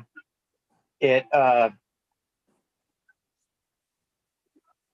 starts to squint on my third eye for sure. Definitely. There you go. That's what I'm talking. It's got a nice flavor to it. It's kind of it reminds me of the indica that I used to get. Okay. Yeah. What are we looking at, Green 13? He's froze up. Oh, there he goes. And he's muted. And you're muted. Jilly batting Bean. 1,000. Jilly Bean about to go Ah, in soon. all It's about to go in at last. A bunch of them, actually. A bunch of them. Just stretch up. Just stretch up. You know what's put in my totally. third eye? Go ahead, Jack. I got my wife one of those Airizer Extreme Qs that Seattle Steve was talking about. It's a vaporizer. It kind of looks like a volcano.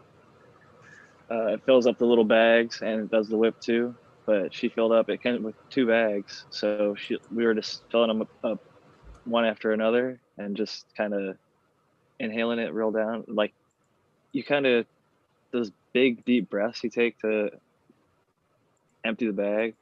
It's almost like you get a little bit of head rush as well as a really huge hit of vapor. So it's a high quality vaporizer. I don't know. It got me real medicated. My eyes probably indicate that. I'm also tired. Woke up real early, had a 10-hour day, not counting travel. And you know, just happened to see that you were on early. The wormhole started earlier than I thought it would, and I was happy to see that. So wanted to jump in and say hi to all the good people, talk a few with you guys, and got to do a dab on the dab song. So it's been great chilling with y'all. Yep. Hey, was I able Everybody to likes the early wormhole. Yeah, man. Rabbit hole, wormhole. Everybody enjoys them every so often. Gives everybody a chance to jump in. Some of the folks that don't stay up late, late, like we all do, some of us anyway. You're upside down, Red. Glad you popped out. I'm upside down. How do I fix that? Yeah. Just like that. You should do that. Okay, That's wicked, mate. Hold on. That's the I don't way. want to be like that. I want to be like this. Yeah, you're Remember? ceiling crawling now. No, I don't want to be. All right, Still whatever. upside down. No, how do I? It's all good. You're just gonna freak us out. No. You can't fix it. Am I right side up? No. What No. the hell is going on? That's right side up. There you go. There we go. So on if the you ground. watch closely, Good. You're good. Better, much better. If you watch closely yesterday, when I did my interview, you can watch me gross myself out as I hit this joint, and I realized that I'm fucking hitting this finger right here that I blew the top off of yesterday, and it was like oozing shit out of it. And I was like, oh my God, is that shit on my lip? And I was fucking trying not to be like completely grossed out while I was talking to him, because I did it like 4 times. I went to hit that and I could feel something on my lip, and I was like, oh shit. Oh, that is fucking disgusting. You go I did not smoking pus over there. Did not even miss framing yesterday morning when I did that. First things first, setting a Joyce, trying to drive a Joyce over. And I was trying to drive that bitch too. Whack! Good morning. Oh, I didn't notice the square in the interview. I'll say that. I thought it went well. I thought it was didn't pretty notice apparent, to be honest with you. That's- It was like, Which interview? Him and last night with him and Doja. Rob's Beansman. No, last night with Rob's Beansman. Okay, sorry. I was thinking of a different interview. Yeah. Yeah, I thought I saw a couple of funny looks on your face there. I think I only caught Now the it first half. explains it. I actually did the Jodry episode at work in the back seat of my Tahoe. I set Yeah, up the camera was back there. The lighting was so weird, dude. My wife was like, what the fuck is the matter with Eagle? Why is he, what the fuck is with the angle, man? I was like, look, he just looks white because he's in his truck, and the angle is because he's in his truck, not at his computer. Right. He doesn't look very happy. You do look different No, head I on, mean- Eagle. It's weird from the side angle and then head on. When you're head on, it was strange. I must say. It was, I finished man. it up. Looked I old finished it shit. up last night. Yeah, that's the way though. That's daylight, brother. I finished up last night, and I've just thoroughly enjoyed that interview as well. Really good. I mean, that's just brotherhood anyway. That was just lovely. International team. Earlier I was the like, night. holy shit. Kazoo actually posted a nice picture. I even told him that. I was like, man, thanks for picking out a good pic, man. Probably the only one good shot I had that day. And he was nice enough to post it. I was like, thank you. Dude, you had a towards the end of the. You're You're freezing dropping up, out. Green 13. We're losing you. I'm gonna take his connection difficulties and Really take the chance true to stuff. say peace and love, Eagle, Green 13, Jonny Canna Seed, the American one, Red Pill, and Smiley. It's been great seeing y'all, and I hope you have a wonderful rest of the wormhole. Catch you on the Good next to one. see you, love, Jack. Peace Love, out, man. man. Nerds, Thank you, Jack. always. Stay black, Jack.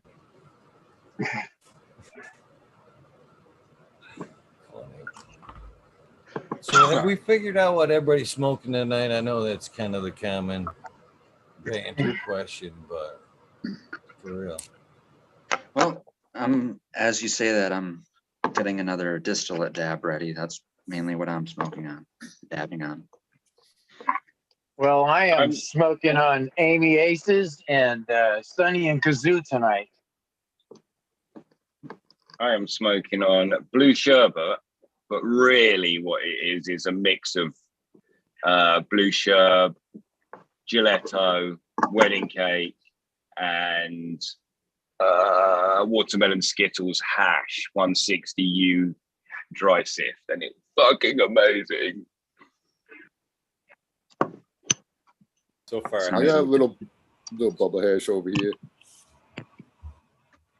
Yeah, I can't do the hash.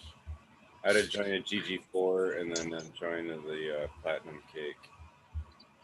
And I have one of the unicorn poop yet to go. So. Nice. I'm So about to stick. Go ahead, brother. I'm about to steal back into my bedroom and find some watermelon skills to come fucking smoke because it's the end. Anyway, carry on. Are you just as excited to smoke the unicorn poop as you were a year ago, Smiling? Yeah, it's not one of my favorite flavors, but it's definitely stony, so it's enjoyable. Did you grow all that stuff, Green 13, or was it? Yeah. How's the watermelon Skittles? Does it taste like watermelon? No, it tastes like Skittles. When you grind it, it smells like watermelon. But then when you smoke it, it actually really tastes like lemon Skittles. But my boy, who gave me that cart, he got it at the same time. He gave me one. He kept one for himself, same cart. And he ran it. And his is straight fuel. I'm talking about gasoline. And mine is just lemon Skittles. But I do think those things are close. But it's weird. Like, it is crazy different. And how does he cultivate? Organically, but bottled nutrients, so a BioBiz. But he also used Eco Thrive soil, the same as me. But much smaller containers, Okay. But the funny thing is, he loves gas and I love fruit. So that's just also like, that's just vibe. She's just fucking with us. Wow, it's the part of the magic, right, man? And I don't even really like gas. I mean, I like it. I like the flavor, but it makes me cough. I don't like that big chest feeling. I like to smoke a lot, so I like fruit. But that is funny, right? Crazy.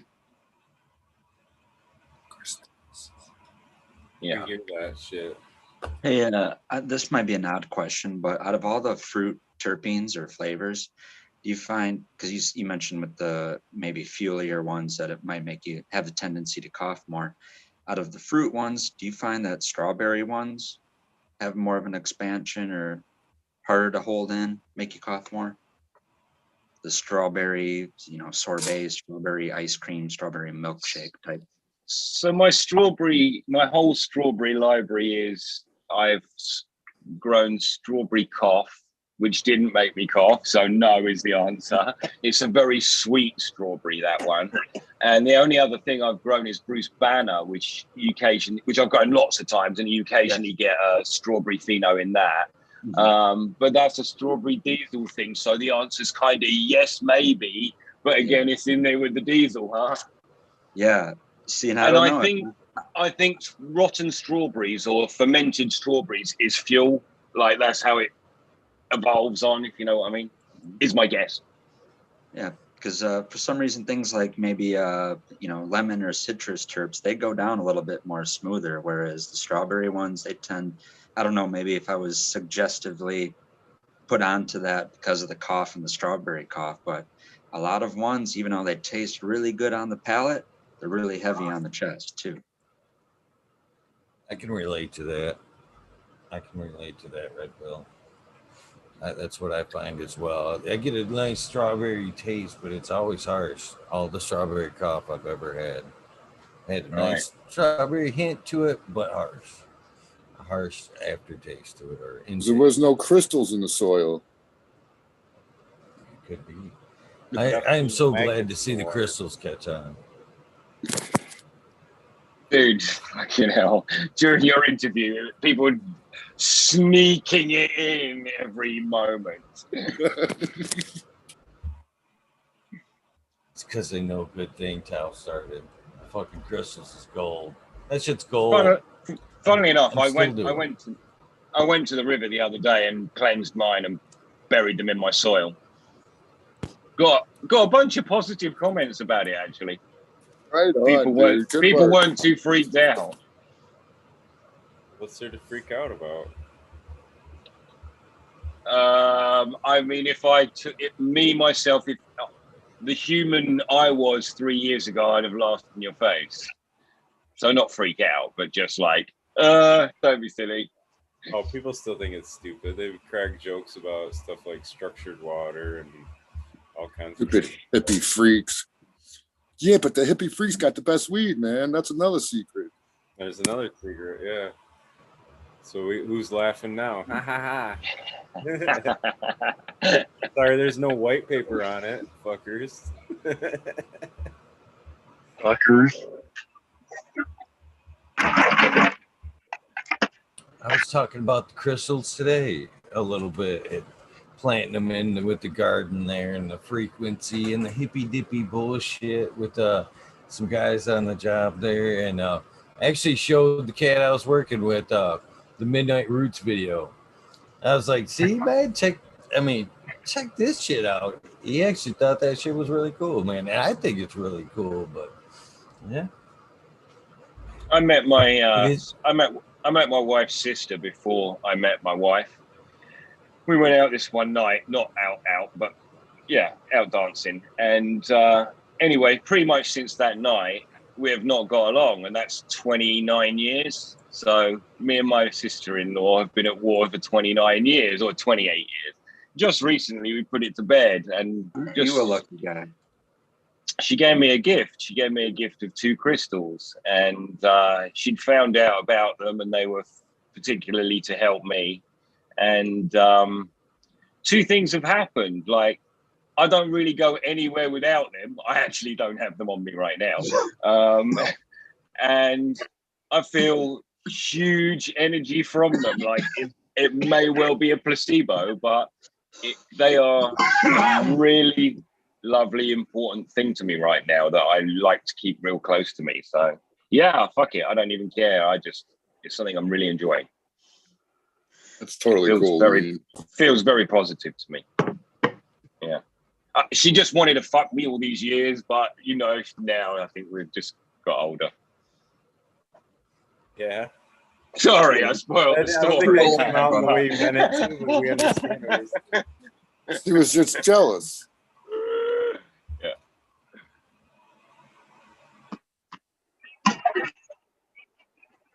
Hard, man. Sometimes you gotta fight them off with a stick, man. Girls get crazy. It's the beard. It isn't. I don't get positive comments from any of the women I know.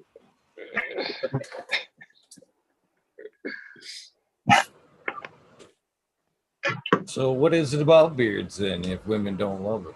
What is it, a guy thing, or do guys do it just to impress the women? No, it's 2 things, I think. It's a dude thing. Like, all the dudes are like, nice beard, dude.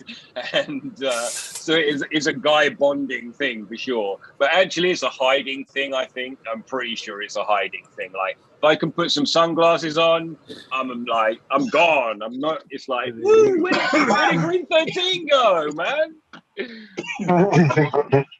It's amazing how many cannabis breeders look alike because of the flat brim hat, the sunglasses, and a beard. We all took on the same fucking identity. It's true. I would like some long dreads, but I'm not going to grow them. So a beard is like, tag in with the beard, then that's easy. Right, Eagle. So when are you going to start growing your beard or the dreadlocks? Come on. To switch to organics. You gotta signify that, right? Like, be like, no, I'm organic gardener now. See my dreadlocks? He's thinking about it. Another way?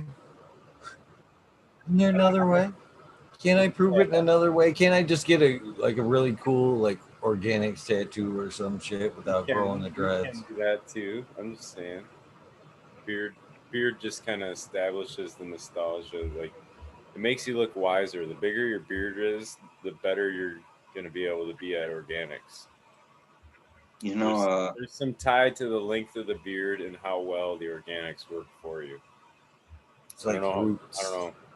You want to know, tattoo-wise, ironically, what I always thought a cool sleeve would be, and this is double ironic because we're talking about it, and Tao's going to love this, but I always thought it'd be cool to have a sleeve where you start with your hands as like crystals, and it goes up to like how you see like when people have a clear cup, you see roots, and then maybe halfway up your forearm, you have that mid-ground where plants coming up, could be cannabis plant, but really it's just all green foliage coming up like the elbow and coming into like a, you know, apex, like one single cola on the shoulder. You act like he has this much territory to cover yet.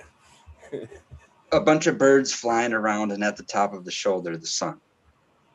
You know, making your whole arm from the hand to the top of the shoulder a sideways view of a cannabis plant or any plant, you know, cut in half. You see the crystals on the bottom of the soil, the roots, the whole plant, the sky, and the sun. Side view of the pot and everything inside of it. Yeah. Yeah. Sounds cool.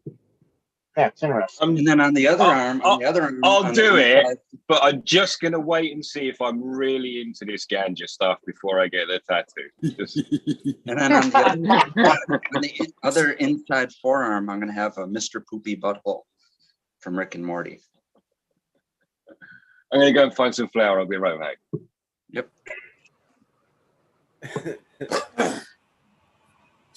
I wanted to get made in the USA tattooed on the bottom of my foot, like I was G.I. Joe or something. Crystals. I think that's a great idea. You got to get the tag on your toe, like on their foot, like it's at the morgue or whatever. Thought about that one actually. At one point. Did you ever see the dude that has the roach tattooed on his thumb? No. Yeah, dude, that's the coolest. I gotta go find it now. He has a roach tattooed on his thumb. So, like, when he puts his fingers together, it always looks like he has a roach in his fingers. You know what I'm saying? That's gross. Yeah, that's cool. That's crazy. Is there one person in the chat that liked my idea of a Mr. Poopy Butthole tattoo? Sorry. I just can't picture it. It's maybe. Rick and Morty. Have you watched Rick and Morty? Do you know who Mr. Poopy Butthole is? I'm not a huge very little. Very little episodes. Okay, he's an awesome guy. Everyone loves him. That's it. Great name. I mean, shit. No, I haven't seen it though. That's why I was like, I couldn't relate because I couldn't even picture it. To be honest with you, Red Bill. Yeah, I can't either. It's all good though. Someone's in the chat. Out of the 70 to 120 people sitting there, they got to know.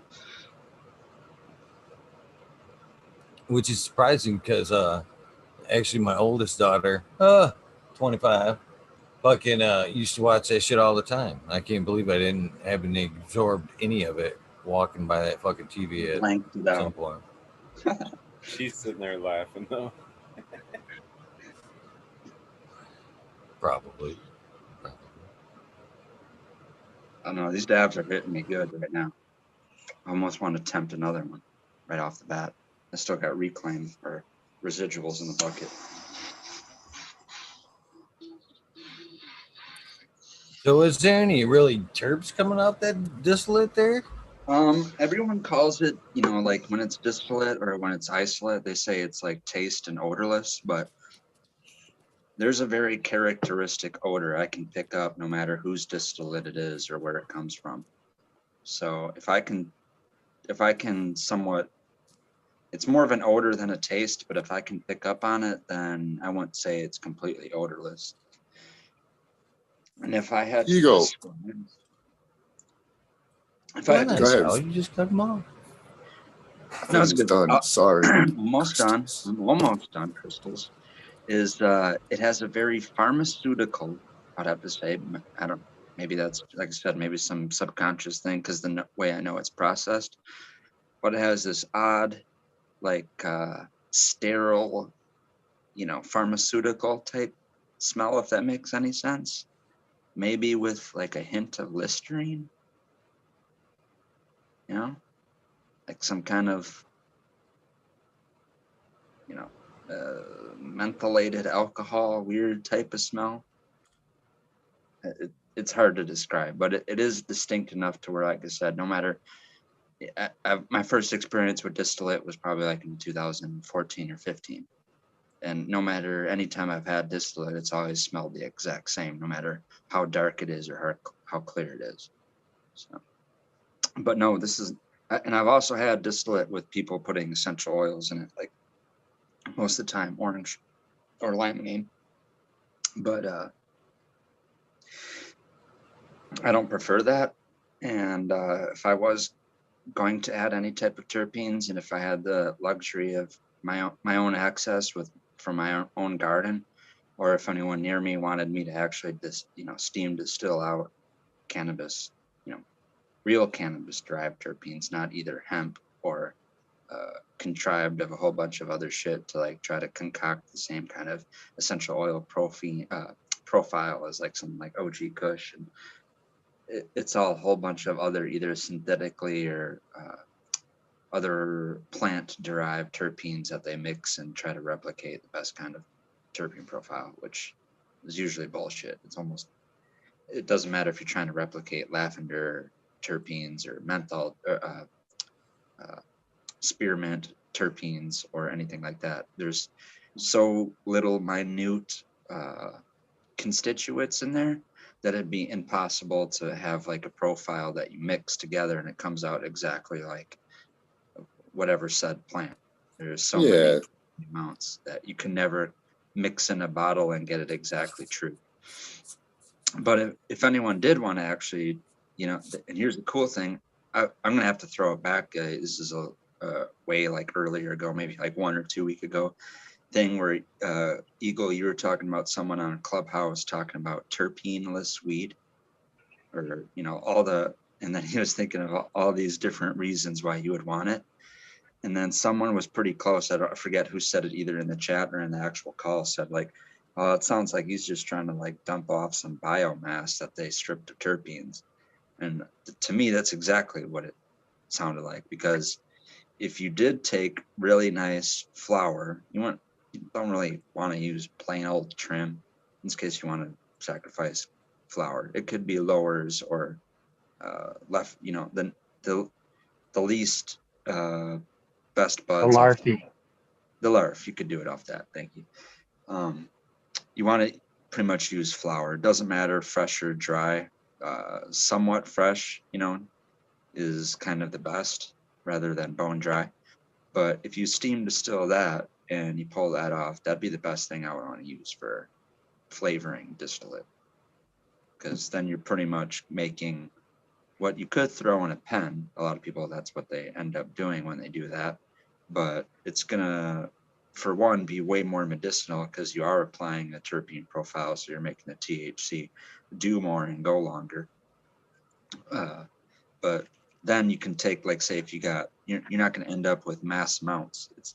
If people are growing weed that's only 1% and 2% total terpene value, it actually is, that's pretty much equivalent to what you're going to expect to get from a lot of different botanicals running essential oil, especially lavender, like true lavender, and grown in like the what we call terroir, or the Appalachian environments, the places in the world that are best to grow lavender. Even there, they're only getting 1% and 2% total terpenes. So it takes lots and lots and, you know, acreage of lavender to make the whole entire world's lavender oil supply. Same as with cannabis, but it doesn't always have to be so. There's people that can get 4 and 6, and I've heard recently people say 10% terpenes in essential oils, but before I heard someone say 10, it was isn't it OD Diesel from Homegrown Natural Wonders? I think he had a variety that he said had 9%. So Red Pill, the steam distillate strips it of the terps.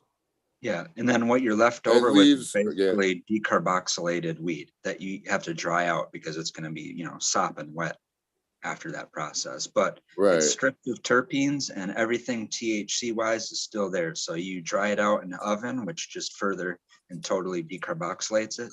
Damn, have you done this? No. You know people have? You know people who have? Well, the guy I mentioned a lot, Robert Pappas, he does it with CBD out in Kentucky. But okay. I mean, I came to Colorado like in 2014 trying to explain isolates and terpene fractions and shit like that. And people thought I was crazy, and I would show them THCA and they would call it crack. And then it only came, I had to wait till diamonds and sauce was a thing for people to be okay with it and not get turned off of it. Because it looked like white powder, right? Yeah. So I think the only good reason to strip all the components apart is for medical use. I mean, I don't understand why people would want to, because what they do is they separate, even with the diamonds and the terps, they'll separate all the shit. Then they'll put a diamond of THC and then put some terps on top. Why did you even fucking separate it, you dumb fucks? I mean, excuse my French. If it makes you, if this is an enjoyable way to smoke or enjoy your cannabis, then disregard this. But to me, that's the same thing as I thought of people actually doing a solvent extract and then putting shatter or whatever on top of a bowl and then smoking it. You just went through the process of extracting that, and then you're smoking it right on top of the flower. It seemed goofy to me. But, well, it makes for a more potent hit. I can understand that. Even like adding a little THC distillate maybe on top, but right, that would do it. But if you had like bubble hash or even rosin pressed, that's you're right. There isn't really like, other than concocting some kind of blend of proprietary medicine that's meant to do one specific thing, like help some certain ailment. I think the best utilization of doing steam distillation runs is then getting that oil tested from a like a high reputable lab, them telling you what kind of components are in there, and then you using that in breeding projects to either make like a caryophyllene or myrceneless terpene profile, beyond any detectable amounts. So you're making more of like a limonene or a linalool or a pinene or a terpinolene fraction or terpene profile.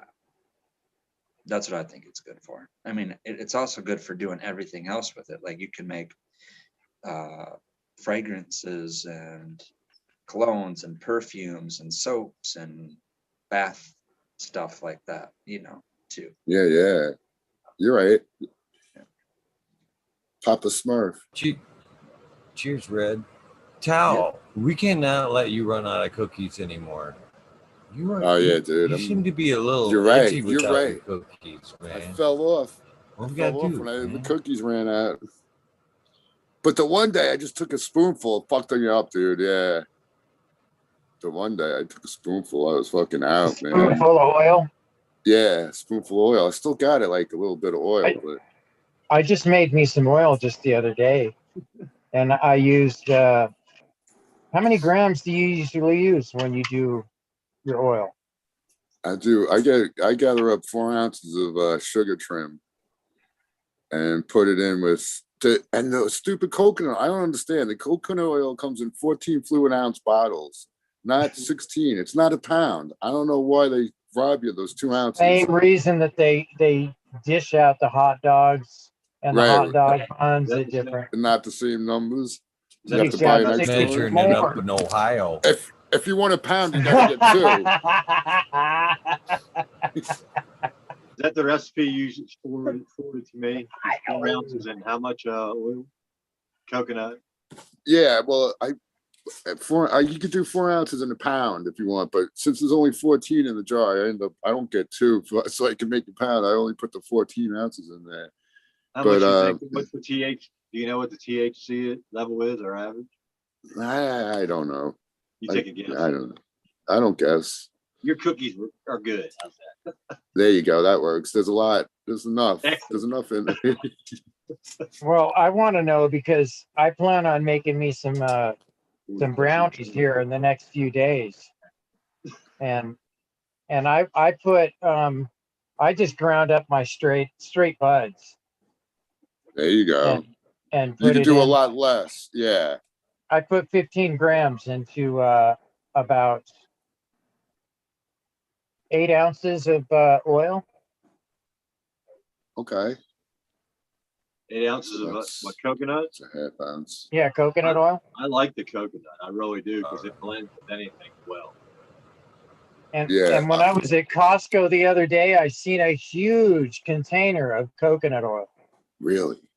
Yes. Maybe I will have to get A huge container. I should have looked to see, and it wasn't that much either. It was only about maybe 15, 16 bucks.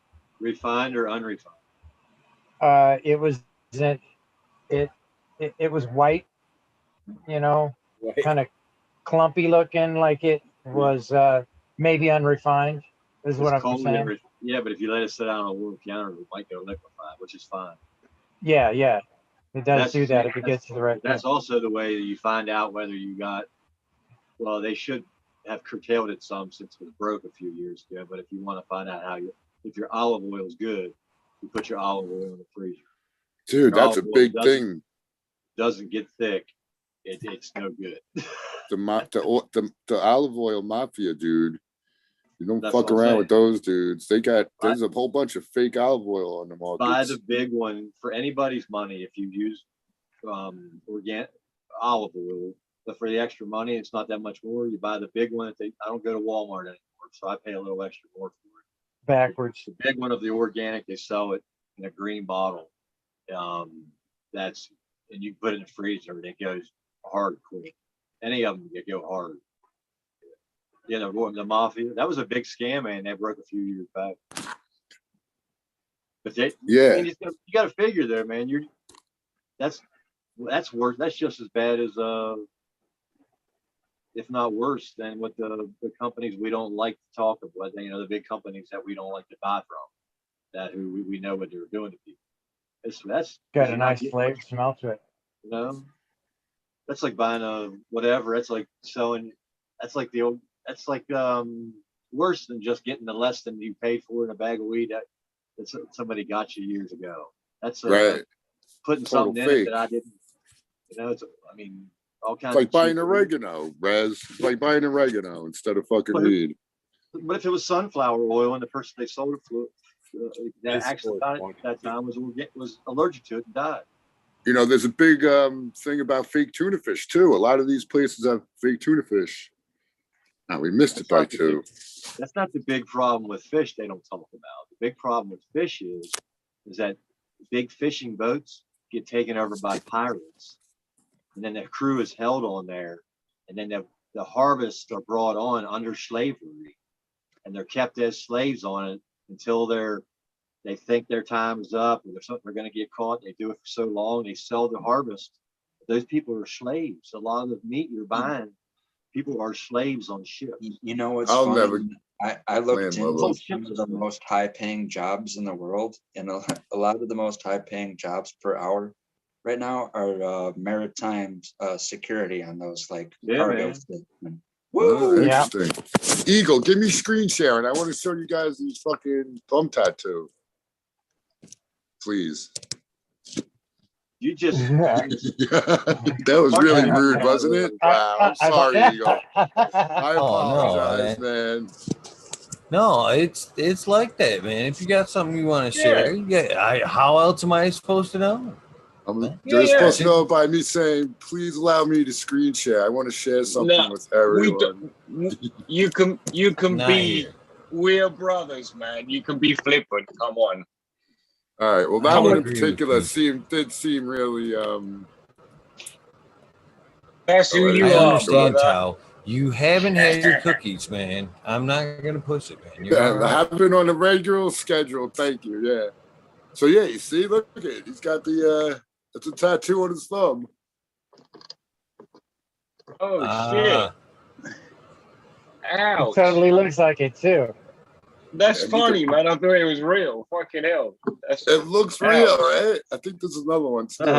Is that the same one? Yeah. It really does. It really doesn't look real now, but originally I was like, oh.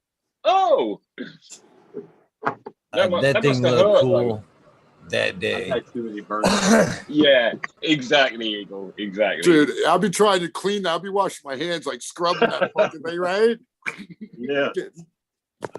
Finger tattoos don't last. That thing be gone in fucking 6 months. Seriously.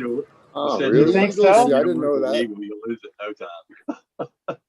Hammer taking right on. So they don't last on the print, huh? Because you're Dude. constantly replenishing that. What's up? Palm Rez? tattoos are painful and not worth it. You know, the tattoo artist actually has to know what the fuck he's doing. Because he can There's mess up nerves. 10,000 nerve endings in your hand. I wouldn't do it. Fingers aren't so bad, but they just don't last. They just don't last. They'll lay some You're too rough shingles, with your man. finger. I didn't have any back of my fingernails when I laid shingles. Been going this all the time from laying them. I didn't have any back of my fingernails. It's like, you wear a wedding ring, you don't even think about wearing a wedding ring. I wore the whole band off the outside. You just wore it all. Red one Pill, way do to you, get rid of it. No do you tattoos smoke, on dude? them. Do I Do you ever smoke? smoke? Yeah. Yeah, I smoke off and on right now just to make the oil or dabs stretch longer. But I had an accident the other night and I dropped my pipe in the toilet when I was trying to clean it. So I have that pipe soaking in alcohol cleaning, and then I have another. You don't smoke. You don't smoke joints. You're a younger guy. You say you're 30, yeah? But you nearly always dab, yeah. I am 30, and I most always dab pretty much since like 2014. I've pretty much been like 99% dabbing, but I did grow up in a culture of rolling and smoking. The dabs are more of a, faster, more, effective medicine, more tasty. I'm a concentrate guy. I just naturally probably would tend to be that way, just the way I like it on my palate and the way I like it down. I have the inverse effect where a lot of people think dabs are maybe too heavy and too makes, like we said about earlier, coughing. Like to me, smoking out of just a plain old dry pipe flower with a Bic lighter or something, clipper lighter for you. Yeah, that has the it's going down for me. So and this is actually I'm muscled down on a dab rig. The way that this efficacy of using this rig compared to this rig is way less. I've been too lazy to go to the store, order a 10 mil male nail or a bucket for this, but this is my trooper. I brought this to between like five different states in like 6 years. This goes with me everywhere, but I don't have a banger for it. I just smashed up the one I had like that, man. Handle it with care. I love this thing. It's a custom color pull. I forget the color it's with, but it's 50-50 a color I can't remember and 50-50 Illuminati. I thought it almost dirty. looks like pewter.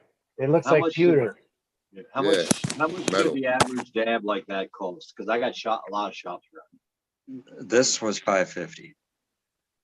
How much? Wait, say that again? $550. Dude, that's insane. 550 Canadian dollars, American dollars. You paid for that? American dollars.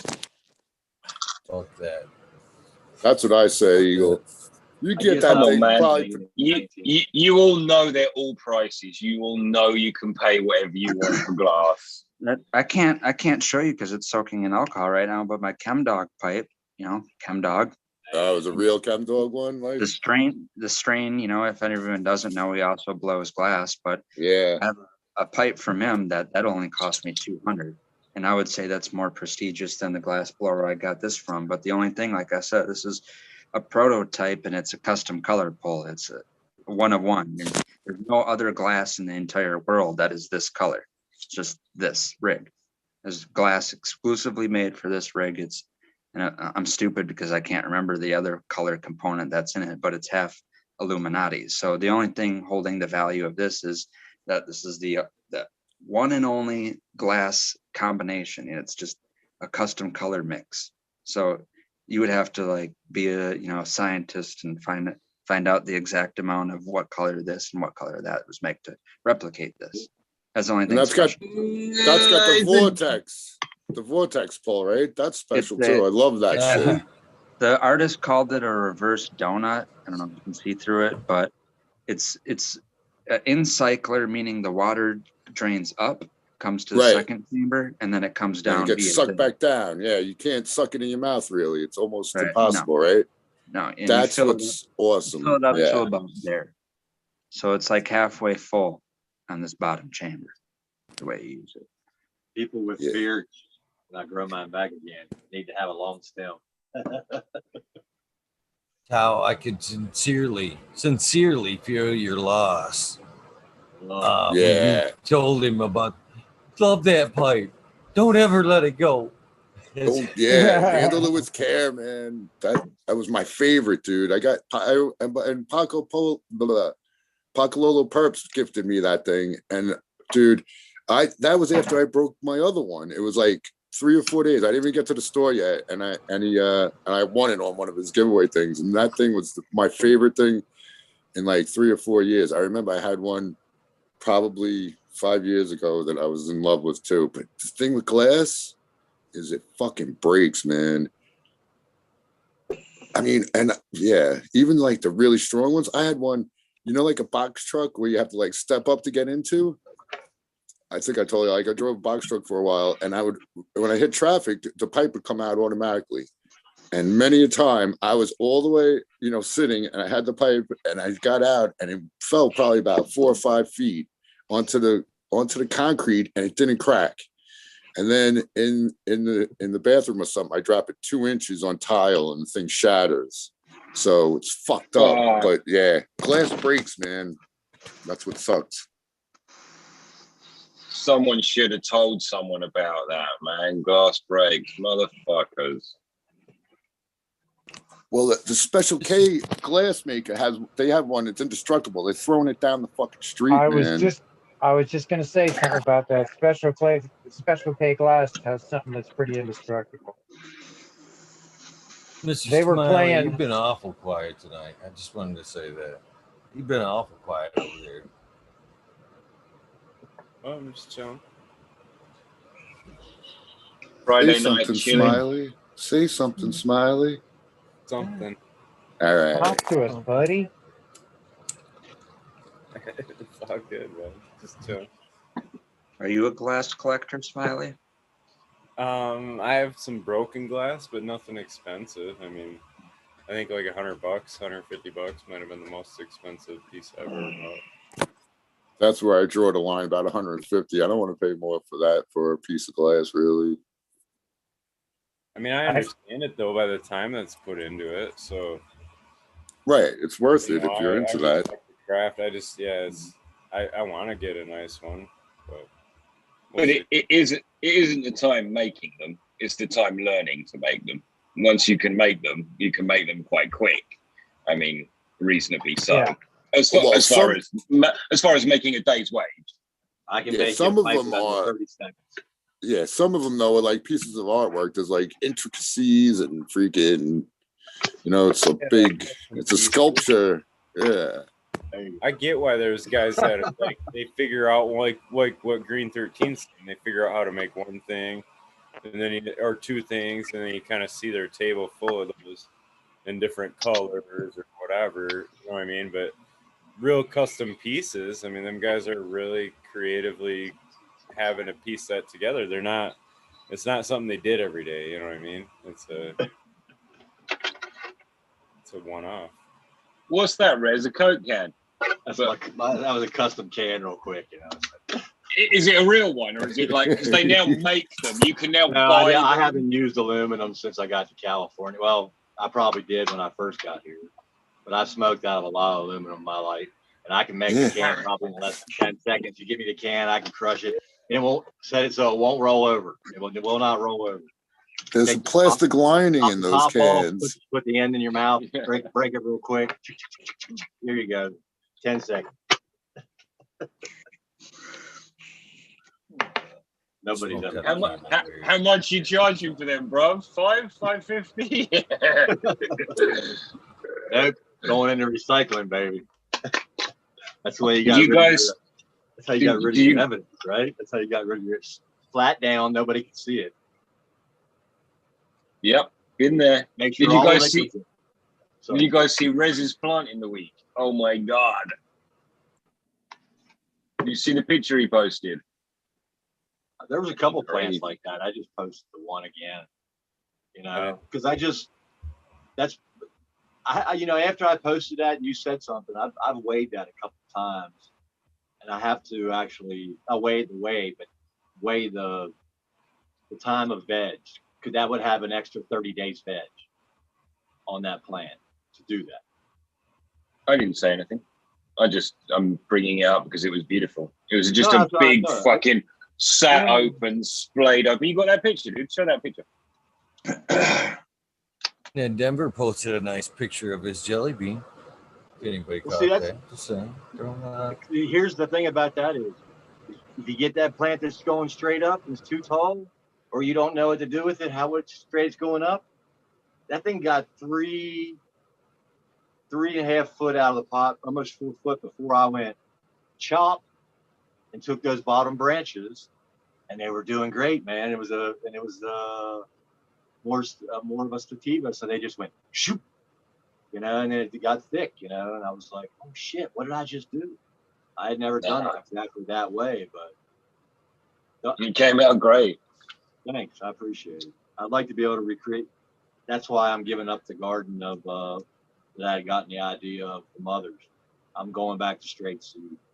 I'm going back to straight seed. I'm not keeping any clones.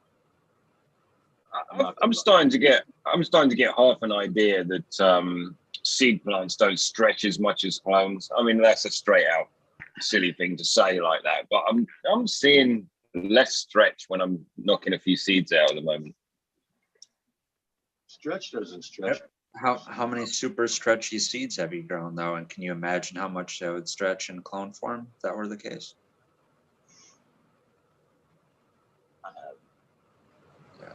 I haven't grown anything like you guys have, but I mean, I grew 2 times. Kosher Kush from seed. That was the most stretchy plant I've ever grown, regardless of clone or seedling.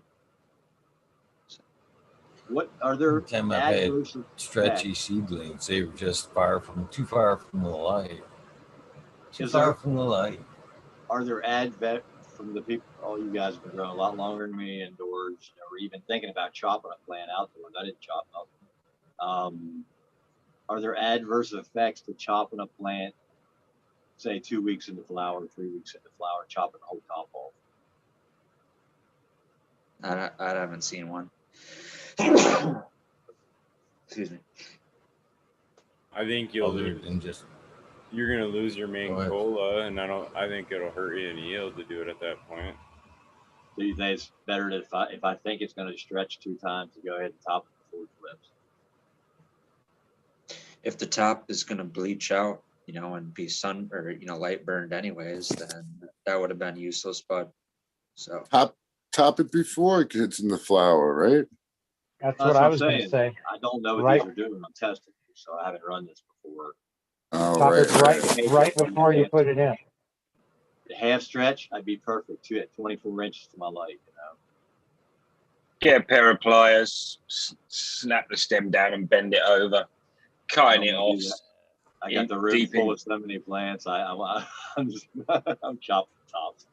I'm just asking. If there wasn't any adverse effects and it gets within, it's 2 weeks, because I know a stretch is good for 2 weeks, and it's within 4 inches, I'll let it go and just take the very top off. You know, just take the top, you know, foot off. You know, but I'm already at the point where they're right at the veg area. And with the cobs, you only get from 30 inches.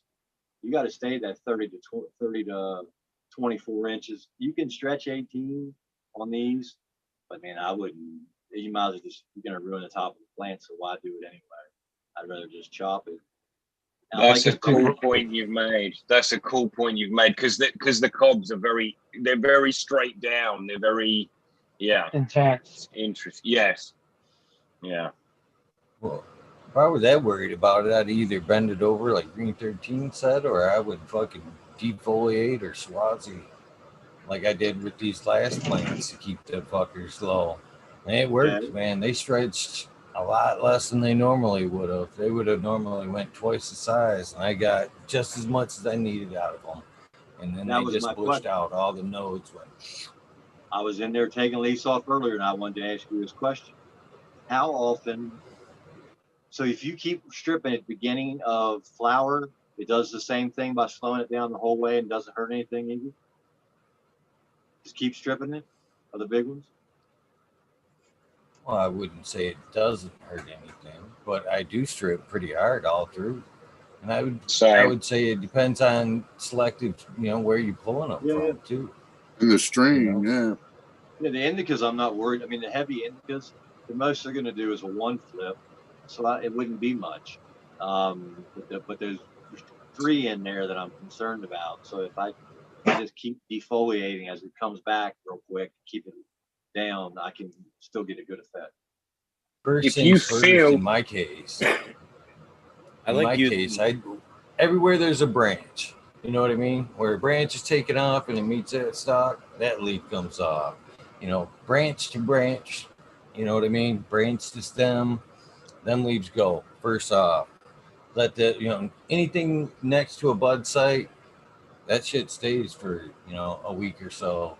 Let that shit give plenty of energy to that site. I don't pull those. Okay. Always the ones branch and stem first. Them branch. That kind of helps. You don't want to that, in my opinion, that leaf right there at the branch and stem is providing energy for that branch. And if I don't want that branch to stretch, why do I need that crown? Why do I want to waste that energy? And I see where I've made them mistakes. So when the branch is going like this, and it has that new node space, and it's really, really tiny, and I pull that leaf off, I just slowed that thing so far down. I don't want to take that one off. It's the ones that have started branching at the very top, right? The ones that had the little tiny bud site, I don't want to take that leaf off. Okay. No. I got it. Taking the ones out of the home pit. I've seen the effects of that, but now hearing you saying it just like that, separating, yeah. Smiley, you were saying? Jump in there. I said take the ones out of the armpit. What Eagle's talking about. The main stem, yeah. Well, I mean, you understood it, right? Like, no. Johnny, you can have to. Better term though. Armpit makes more sense.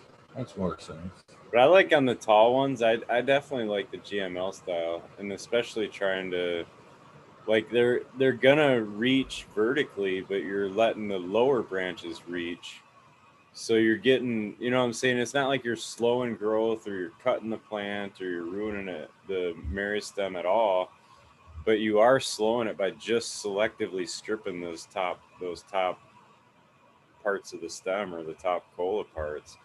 And when you go into lollipop, you got to be mindful of that though too, because like early on in veg, if you're trying to take lower branches off, they're not gonna fucking regrow like when you cut those off. So like, if you think in your head where you're cutting them off, I mean, if you can encourage those to come up and be a top and match where you're at with your highest one, you can help stretchy plants, I think, that way, because they're putting that growth into them side branches more than they are trying to stretch, and then you can get them into train them into a nice grog, I think, that way.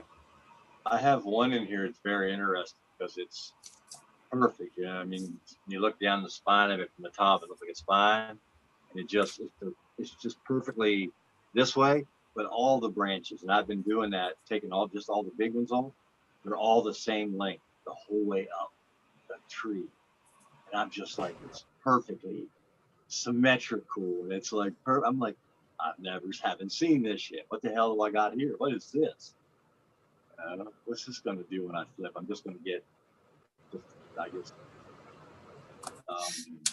I have seen it once, but I topped those plants, so I didn't get to see it fully. These are the newer pop balls, right? They come out smaller. They're not small, but they get that real dense bud to it. You know, it's super, so dense. My favorite, actually. I think there's another benefit to that GML style too, to where, like on the stretchy plants, when you are taking those leaves off, like you're just stripping them top 3-4 leaves off the main cola or whatever, like it causes more internodal, like the internodal spacing gets tighter, and it'll cause at the top, it causes more branching to start shooting out there too. Like after the third time of doing that, like you'll see it start really stacking up that way. The plant starts responding to it in a cool way. I don't like when the branches near the top start stretching out. You know what I mean? Yeah. Smiley? I take those leaves off too, down to where the lower branches that are coming up, so that the upper ones on the main thing won't stretch out. Yeah, whatever the tallest ones are. Because I've had it like, it's like a little mini Christmas tree at the top because of that. Do you know what I'm saying? Kind of? Yeah. I don't like that. Yeah. I know. So one thing I will say about the Swazi tech versus the bending it over, I found that that heavy defoliation was less stressful than me actually taking, and bending it over like I usually would. I think the recovery time was a lot less, to be honest with you. Talk about schwazing. I know there's a lot of ways to say it. The Schwartz. I love that word, man. I love it. Swazi tech. Schwazing. They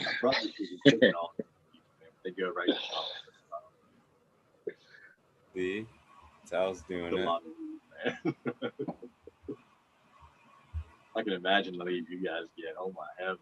I just got one little tiny room, and I'm like, I can walk out of there if I did all the plants in one day or in one sitting. It'd be a small bale. I can imagine what you guys get. I'm like, shit. I can imagine. Holy shit. That takes some time, man. Yeah, it does.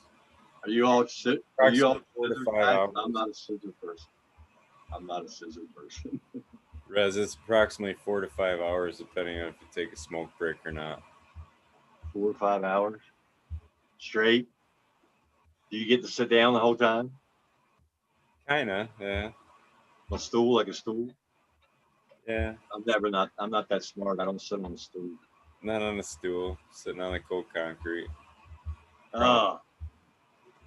How about a creeper? You got a creeper?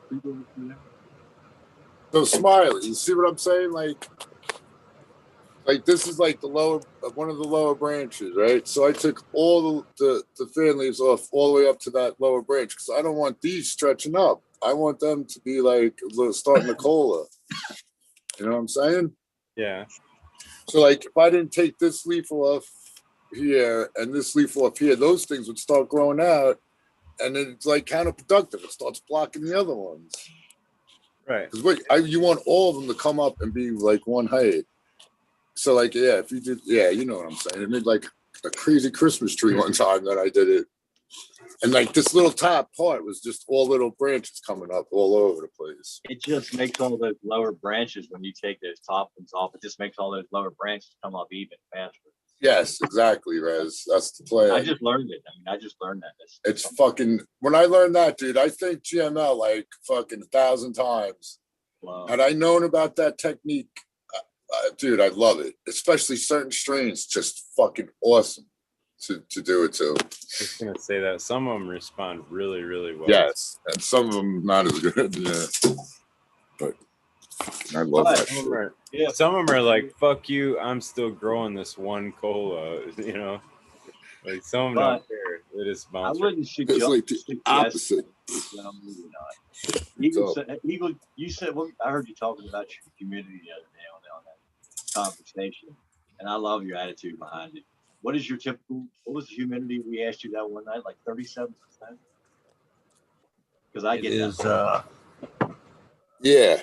36. I think 74 and 36 right now. That VPD and flour. Degrees. Dude, my shit's praying when it's like fucking 30% humidity. I don't know why. In flour, Pour some water on the floor or something. no, dude, because the plants like it. It looks like that's what I was about to say. I don't know about this VPD because my VPT is way dry in flour. They look fucking happier for some reason. I'm in agreement with what Eagle said the other day. With what he said, he believes his plants have adapted to his environment, and I believe that happens in your environment. Your seeds, the clone, if you're growing clones, will be stronger. It's always stronger. If you make seeds in your environment from the seed you got, that next batch of seeds is going to be better than the seeds you got if you got good genetics in germination and all that good stuff.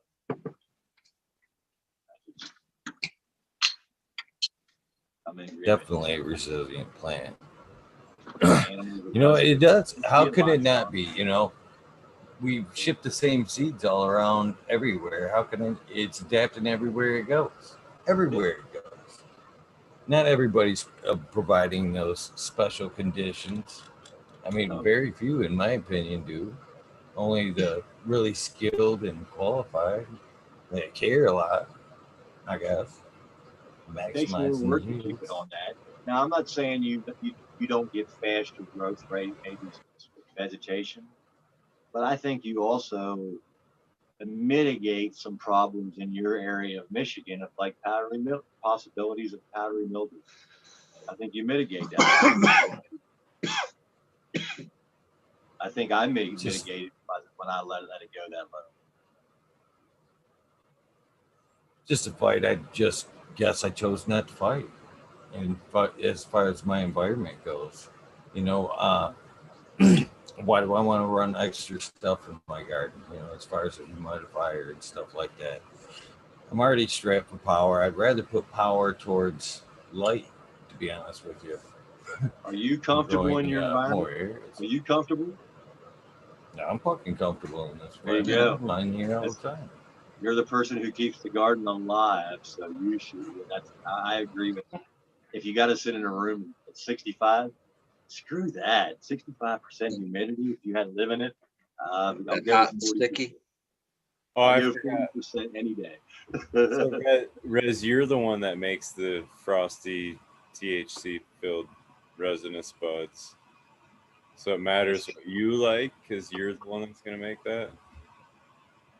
Well, I started out trying to be a perfectionist a year and a half ago, and I have learned to adapt to I have to be comfortable. You know, I want it to get the best it can, but I also live in a small environment, so I want myself to be comfortable at the same time. So I'm not going to, the plants are going to live under me. I'm not going to live under the plants. But I'm going to dictate like right now, because I'm talking to you guys, and I don't make a lot of noise, I change certain stuff. And I don't pay attention to certain stuff.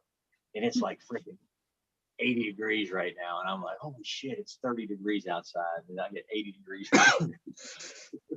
It's freezing in here because I've got to go anyway. Love it, guys. Have a great day. Thank you very much. Good one, Green 13. Thank you. Yo, peace out, Green 13. Good to see you, kid. Later, brother.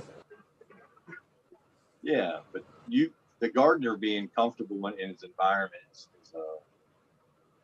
very important. I'm not saying that it couldn't be maximized if you did utilize your humidity in a better way. I'm just saying that it will adapt. I think certain things dictate that, and I just think the advent of people using LEDs kind of dictates you to grow the best weed with that. You have to utilize BPD. Whereas if you're growing with something where they say it's less efficient because more than because only 65% of the energy that you use is used on the light. The rest of it is infrared or heat. So they think that's less efficient, but yet the plant can grow better under a lower temperature and lower humidity. And then the only scientific thing that I'll say to back that up is in marijuana botany. You can read it for yourself to say that they say aridity equates to more resin content. Your plants have more trichomes in a dry environment than they will in a humid environment. So. Yeah, that was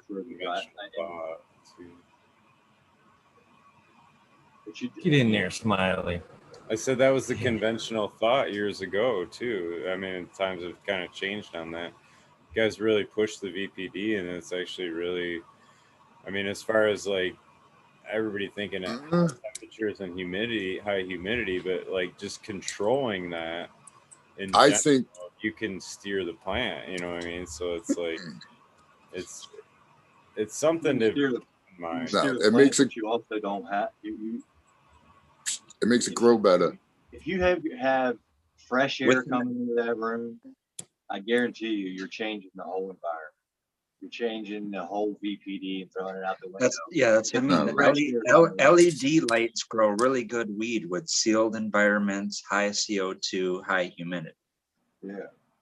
So, but no, I think don't do that with an HPS light. Don't have a 70% humidity environment with HPS light. That ain't gonna work. Yeah, you can, and it does work. If the temperature's high, it totally does, Red Pill. The VPD is to make your plant grow the best it can, not have the most THC though, Smiley. That's why I think definitely. I don't believe that. I believe we're smoking it either for medicine, but even if it takes into consideration growing an inferior plant by whatever means you're saying, is why wouldn't you want it to produce more resin and terpenes and THC? No, you keep a healthier plant's always going to produce more resin and THC than an unhealthy. You keep the VPD good until flower. At the end of flower, you let it dry. There's a certain threshold. Resin. All those cannabinoids are direct result of fixing carbon. And if you're fixing more carbon and you have more photosynthesis happening, you're going to have more carbon available to make those secondary metabolites. That's period. I would say it's a biomass. You're getting more biomass. You're growing bigger. Yeah, you're wrong, Smiley, because the plant might grow more, but just like I was saying, when it had too much nitrogen, it doesn't make as much buds. It grows differently when you have different factors. That's not a healthy plant. That's too much nitrogen. I'm saying where does cannabis grow the best? Does it grow the best on the equator in the jungle, or does it grow the best in Afghanistan on the mountains? It depends on the strain. As far as growing the best, I don't know what you. I think it grows the best in my garden. Well, here's the thing, though. We're talking about THC yield and hash yield and things that we enjoy from the cannabis plant, and you get more of that from the mountains than you do the jungle. You can grow in if VPD grew the best weed in the world, then all anyone would care about is weed grown in the Caribbean or Colombia or in the mountains because it's so fucking dry. They can't keep the plant from. Yeah, but it makes higher yielding hash plants than down in low altitude and on the equator. It's higher yielding, regardless. If it is drier, that's what I mean. That's the conclusion you would come away with. Higher yielding. I just know that's what they did because that's what they had to do in that area. I don't know. Right, but to my knowledge, though, a healthy plant's always going to produce more secondary metabolites. Period. not on the equator. It's flowing right. Well, to me, this is the way I see that is. It's almost like an engineer.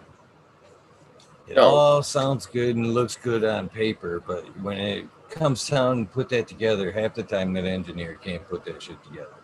No, yes, in a perfect world, I'm sure mathematically, scientifically, healthy plant, all that will do better. But there's just times where environment does bring the best out of plants. We haven't figured it out yet, but it does happen.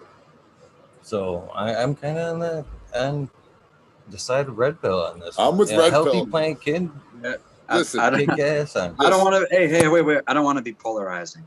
I don't want to be fighting with me. No, you're both right. You guys listen. You guys are both right. The VPD, the healthiest plant, will grow the best and biggest plant healthiness. But I'm telling you, at the end of flower, if you dry it out, let it get drier. And yeah, and they say also stress, Smiley, certain stress factors make it shoot out resin more too. Ow, what is this shootout resin? You guys act like it's pissing out a fucking bottle or something. Dude, when I let it get dry, I get resin on my resin glands. Did you ever have that happen? Resin on my fucking resin. with you. Muscles on No, my but muscles. definitely. My hairballs have hairballs.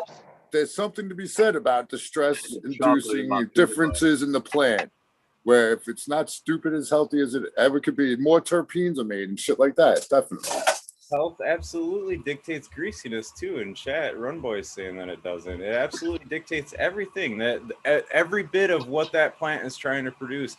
That's like me trying to say that I will agree with you though. Faster than a marathon runner. I will agree with you though. Plants that have the tendency to make greasy type trichomes, you're going to get more greasy plants in VPD because that's its weird way of protecting the inside of the bud and potential seeds that it may be fertilized with. So yeah, you're gonna greasy, but that's the thing is you tend to find more greasy strains or varieties that have something to do with the equator or sativas, as narrow leaf drug varieties.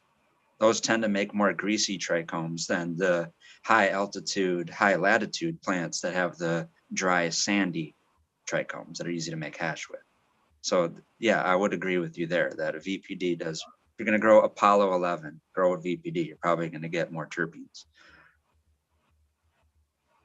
My system, I would drive myself crazy trying to follow that. With all the multiple tents, all these micro environments, I think I would go cuckoo trying to dial it in every little space. Yo, Eagle's killing it, and he has no VPD. He has no VPD doesn't mean it's not worries. Well, I never said that. I never said. I even said that you could. I even said that. I'm not to say that a higher humidity couldn't benefit. I just said in the beginning that they do thrive. They thrive well here, but it's just one. Like I said, it's not one of those fights that I'm going to. Let me ask you. Let me ask you. I'm happy. Yo, time out. Let me ask you all this: who put forth the VPD charts, and who says that is the best? Who are we believing on that? NASA. That's NASA. That's NASA. Yeah, that's where. What were they growing? From? That's where you get knowledge from. Is NASA. Were they growing weed? Well, they're also providing perfect environments too, aren't they? With the VDP. Right. Everything perfect. When they lay that out.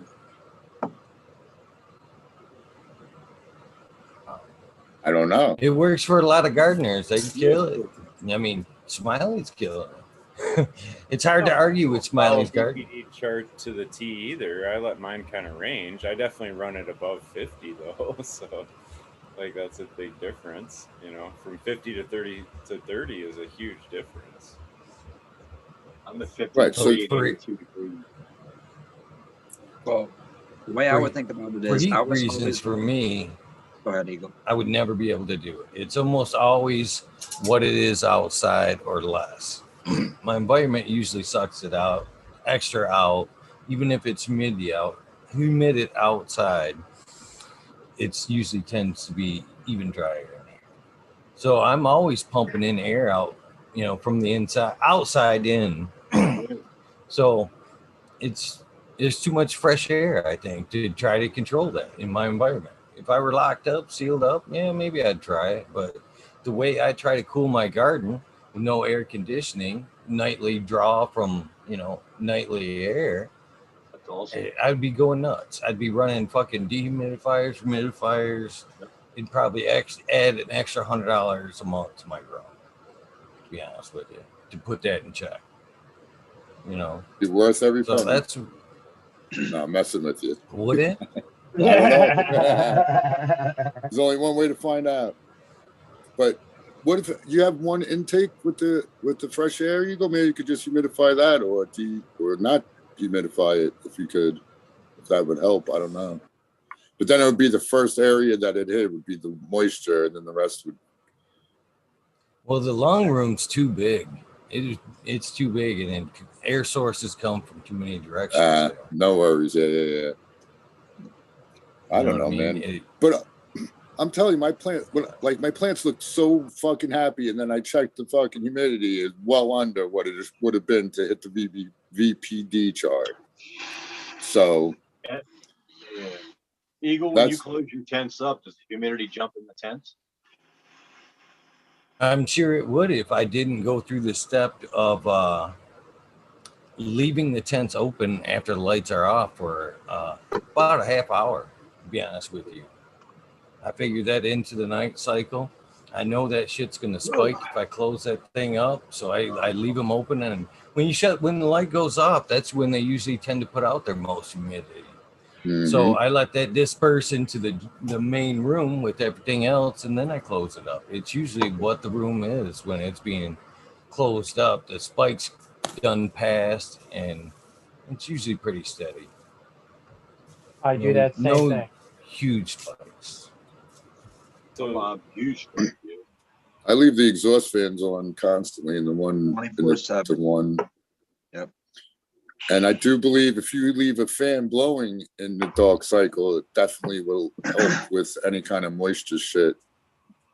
That's why I've been dreaming of the next place I want to make. I want to have basically like a 360-degree lung room. So that way I can use exhaust 24/7, but I can maintain CO2 if I'm in a basement. Yeah. CO2 is not leaving anywhere. It's just going out and in the same room. That's where I have my one CO2. I have the size of the room is basically the size of the two tents. There's like 1 foot where I could walk in and, do shit. And then around the back, I could barely sneak my body through to get to the other side of the back side of the tents. So when the CO2 it's always in that room. And when I have the vents open on the bottom, so it's sucking the lower air in, so even when the CO2 gets exhausted out, it's going to end up back in the tent. What's weird about that is I had something similar to that when I was growing here, and I was actually on the second floor. I'm in the basement right now. This was in the second floor. And I had a situation where I was doing something like that, where I set up my air-cooled light to draw air from the outside room, bring it through the light and up out into the ceiling. And then I had a second on top of the tent, like either 4 or 6 inch exhaust fan that recycled air from, like saying, the bottom vent being opened. And I had one of those CO2 buckets, the mushroom buckets or whatever. And I had a situation where, because of that weird cycle I set it up on, my CO2s were higher on the top of the tent than they were in the bottom. Bottom of the tent, there was like 700 CO2. Top of the tent, it was like 900, 1,000. I want to just point out too, as something you pointed out, Tal, is I believe air movement is one of the most key factors in my garden, to be honest with you. There's tons of fans in this bitch. I could walk you around. There's a fan there, there's a ceiling fan here, fan. Air movement is key. Vital, underneath the plants. I really believe that's one of the most important factors in your garden. To be honest with you. Even in heat and high temperatures, them things flopping around will keep them happy, keep them cool, keep them nutrients moving. I'm a firm believer in that. I love the quiet. I can almost attest to the when it gets hot. I have plenty of fans inside of mine. I have to, because of where I live. It gets super hot, even though I have an air conditioning unit in my room. The temperature still will spike on me during the 115, 120 degree days. It makes it really hard for me to keep my area in control. To bring it full circle, if it's worth experimenting with, if you're having trouble, like say, especially in the summertime, having it under whatever, 85 degrees, maybe, perhaps, then if you could introduce humidity to that, along with struggling to, lower the heat, then in your environment, an artificial, VPD setup is probably going to be better, because if you're struggling with the heat, you might as well introduce humidity, more light, more CO2, to combat the heat. If you want to combat super heat stress, then just add humidity and CO2. Well, the CO2 levels in my room are me being in the room. Start working out. Start working out. Oh man, my dog will let some nasty farts out, man. I think that's pretty productive. That's methane. That's you adding sulfur like that? That's how you adding sulfur to your plants with farts?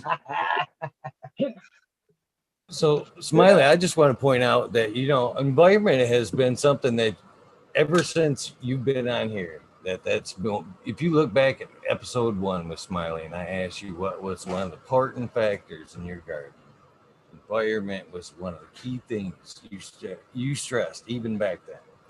Yeah. So it's nice to see you're still standing firm on your, what you believe in on as far as environment and everything else. It's not like you've changed it or anything else have, swayed your opinion on environment throughout this year. It's not like it's last week's news that you're putting out, basically, as far as BDP or whatever.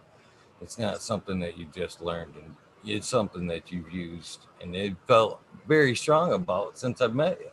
So, no, it says a lot to me.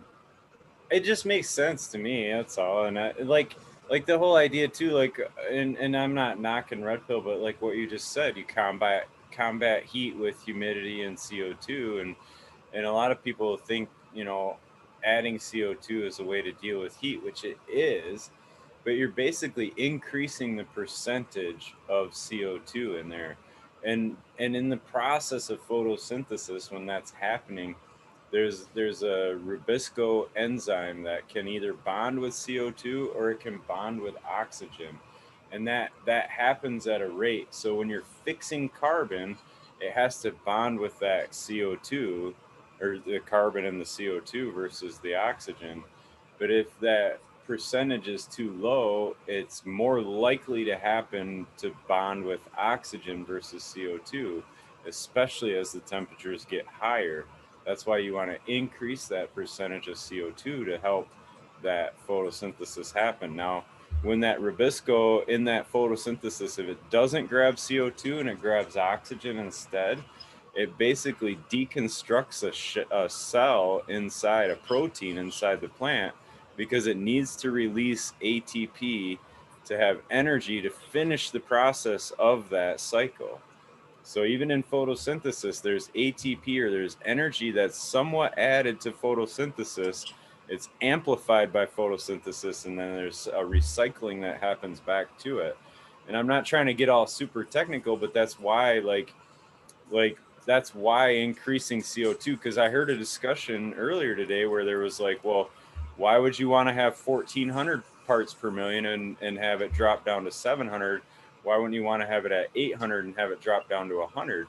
It's because it's not about the parts per million. It's about the percentage, and then increasing that percentage increases the percentage that plant's going to actually fix it out of the air. You don't know that. It may not use 700 parts per million of CO2 if it's only down at 700 parts per million. It may use it if it's up at that 1,500 parts per million, because the percentage is increased. It's like, it's a reaction that's constantly happening, but it's an on-off switch, basically, like, is my brain on it. Like, it's constantly switching between them two, and the more you can get it to fix carbon, the more carbon you're going to have in that plant to be able to produce secondary metabolites. It's not necessarily about producing plant mass. All those secondary metabolites are carbon, oxygen, and hydrogen. Well, that's right. Where I was going to roll in with the chemistry, and you're absolutely right, because terpenes, THC too, but to more of an extent, terpenes and terpene alcohols, especially like I said with the bond with oxygen, they're all built on a carbon skeleton or carbon structure. So yeah, the more carbon synthesis you have, the more potential you have for the plant to create all those terpenes and terpene alcohols, monoterpenes, sesquiterpenes, terpene alcohols, and all the other components of essential oil that piggyback off that. And then just to be sure, like, because even though there's multiple things in life that maybe become, something like with diet or philosophy, that even if I don't live by something, I try to understand the other side of what people are talking about. So when you said that you do or don't agree with the CO2 thing and the heat with that for VPD's sake, I was just wanted to. No, I definitely agree with that. If you have a high temperature, increase in CO2 is a good idea. It is. I was just trying to explain like why, you know what I mean? Like, because I know how to like work around things. I'm talking about this is preference wise, what I like and what kind of tends to be what ends up happening in the two places I've grown indoor cannabis, being here in Wisconsin and Colorado. So both those environments I had to actually build. I would have to set up an environment to dedicate to VPD. It was harder for it naturally to happen. So, that's just what I ended up working with. But if I was in a situation like Jonny, or in a place anywhere where there have extreme heat problems, and even in an indoor environment with air conditioning, it's hard to control, then I would probably give in to VPD because it's just the easier, it's the path of least resistance at that rate. VPD is happening anyway, you know what I'm saying? So whether you're trying to control it or not, like Eagle's running VPD where he's at. It's just let's narrow it down to extreme humidity, right? That's what I mean. Benefiting from humidity. So going by what you guys are saying there, instead of running my air conditioning unit during those hot times, I should just turn on my swamp cooler and let that run. It depends on how hot it is. Yeah, I would say both, because if you're getting like 90 to 100 degrees, you need to run the air conditioner. AC. Yeah. Over 95, I definitely turn on the AC. Mm-hmm. Why not, Rez? Why are you shaking your head? We're in the desert. He wants to turn on his swamp cooler. Swamp cooler both. Because it's producing. All the time. They would work against each other, basically, air conditioning and swamp cooler. You're going to have to, then the only other way around that is to, like I said, run the swamp cooler plus actual humidifier. And that's, my buddy's surrounded by keef. He's growing he's growing Taos Amiaces. He's in Arizona, and he year round has to worry about that. It's always hot. It's even hotter in the summer than it is during the winter months like we're in now. So he has to supplement humidity year round in the drying environment and in the growing environment. Yes. What I was about to say is totally wrong, but hot air can hold humidity, right? Better than cold air? Is that correct? But in nature, I was going to say in nature, like that's how it works. Like Louisiana is hot and humid, but there you go. Arizona is hot and dry. So, there's the VPD. Different plants obviously need different VPD. A cactus is not going to grow in fucking Louisiana or whatever, the same anyway, right? I think cactus technically grows in like 47 of the 50 states, but let's not get technical, Right. All right. Let's just say desert-loving plants need different VPD than tropical-loving plants, right? Right. So who made the VPD chart for cannabis? Have you ever heard the definition of C3 or C4 plant? C4. Yes. One can use more CO2 than the other. I know that much. So now watch this. The building I live in now, he lives in the desert. Your friend, Brett. Sorry, go back. He lives in the desert.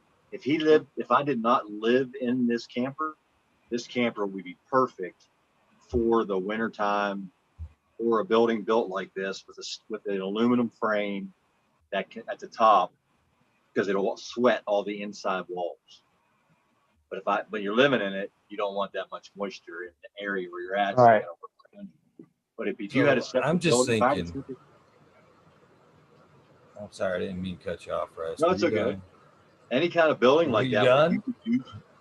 you could use the building material. You would get some extra moisture in the desert. I'm done. I didn't mean to cut you off for real. That's all right, man. I'm just thinking though, wouldn't it be fair to say that VDP is only relevant to the amount of CO2 in your environment? I mean, could you really be knocking yourself out to fucking spike your humidities if your fucking CO2 is you're not supplementing it, or I would also say it's just a LED average? thing. It's an LED thing because if you're going with a light that doesn't produce very much infrared, we didn't even name drop this, you know, whatever technical term, but the leaf temperature, you know, that's what the whole purpose of growing in a warmer environment with an LED light, because the plants produce better when they're above 82% or 82 degrees leaf temperature. And now that's the thing with growing with like a conventional HBS is maybe some efficiency is lost, but you can get an 82 degree leaf temperature in an environment that's say like 76 or 78 degrees Fahrenheit. You're basically at some minute level microwaving your plants with that infrared. The infrared causes the leaves to be at a higher temperature than the air surrounding it with a conventional HPS or high intensity discharge light. You don't have that, you have the opposite with LED. So you have to infrared heats the air. Mm-hmm. Yeah. Happy 420, everybody. Room's 82, and I bet my leaf. All right, I'm packed, I'm ready, I'm loaded. Let's get it. Cheers, yeah. Wow, man, this is the third 20, man. It went by like in Cheers. an hour. Cheers, everybody. Man, that's what happens when you're playing. Cheers. Time for the OG, man. Bedtime. I'm glad that, just like kind of Smiley said earlier, I was hinting to, well, I think it might even been Red Pill, to be honest with you. It's good to know that we're all open-minded and are willing to listen to everybody's point of view here, make your own up minds up. You know what I mean? We've always kind of stressed that in this thing, and it's good to have an open discussion without, you know, carrying attitudes that the one attitude is best or whatever. You know what I mean? I said what I do. I didn't mean to start a debate. I didn't want that. Oh, That's no. not planned on happening. That's what happens. You know, we can't. This thing evolves at the rate it evolves. There's no set topic here. If it spins off into one direction, it spins off. There's no reason to apologize for any conversation that goes. Yeah, Red Pill. That's what I'm kind of getting to there. Debate is good amongst civil people. It's the freaking uncivil humans that we have that can't debate. That just are, you know. I just don't want people to question everything they're doing. You know what I mean? Well, I think everybody should question everything they do all the time. That's Red Pill. Question fucking everything, dude. Yeah, for someone named Red Pill, that doesn't really fit the philosophy. But you know what I mean. I don't want people. Right. I don't want people to just up and decide to change everything they're doing in their garden just based on this. Question it, don't change it, but question it, and look at it. Right. Yeah. I like to explain it so it's an understanding too. So it's not just hit these humidities and these temperatures, but I want people to understand why and what that's doing, why that's different. You know that's my point, though, Smiley. The VPD charts are bogus because they're not for cannabis, and who knows if they're really right for? Who knows? How do you know that the VPD charts are what you should be following? I want you to tell me, Smiley. How do you know? I can tell you this, Tao. The VPD charts are not wrong because all they are doing is graphing out temperature in relation to humidity. Leaf temperature. Right, they can't be wrong. You're right. It's not wrong. It's just where you're placing that on there and what you feel. Okay, one thing I gotta hear from Smiley. Do I have a basic understanding of VPD based on this discussion?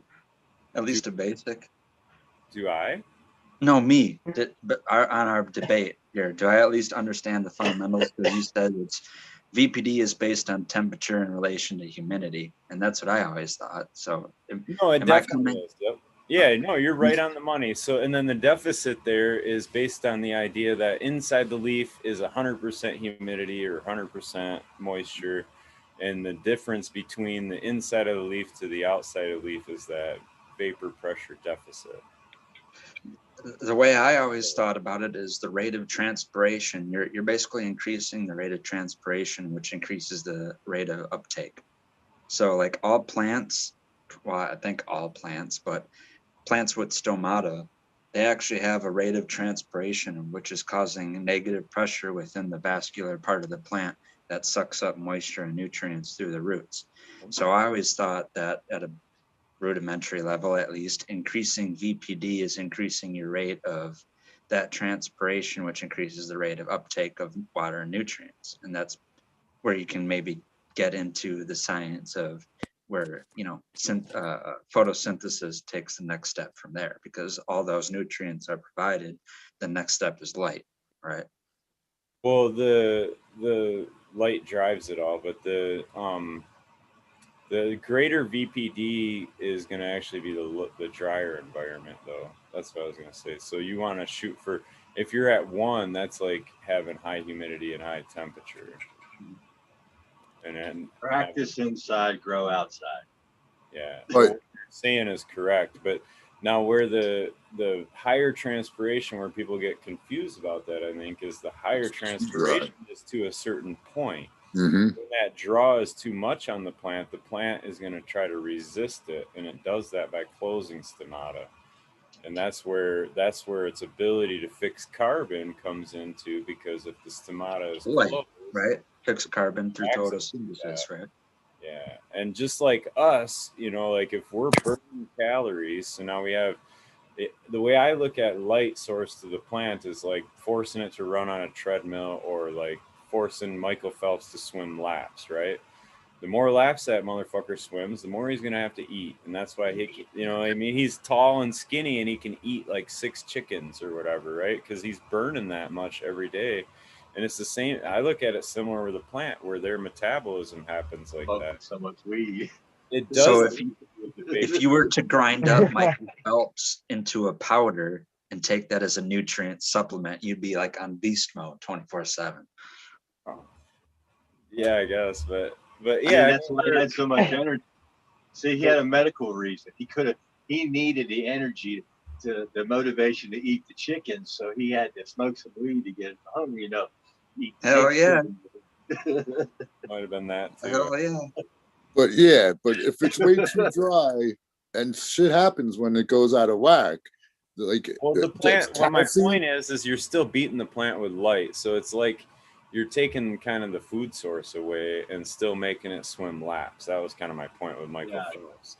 So you basically now, instead of him eating 6 chickens, he's going to eat 3 chickens.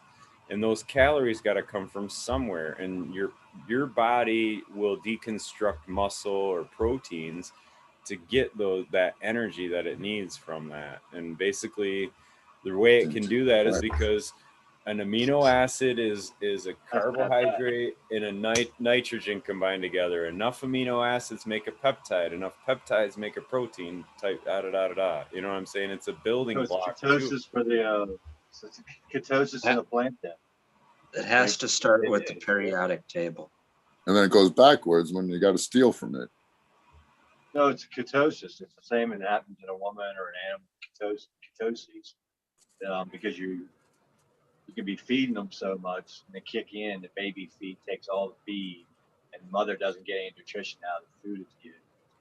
Well, the plant does produce ketones. That is one of the components of essential oil. Kind of like I'm looking at it the same way. Ketones are what is like the in very low volumes, but are very loud, fruity scents, like a raspberry. Raspberry, what's flavoring natural? You know, the fruit actually. Natural raspberries. When you eat raspberry, what you're tasting is a ketone.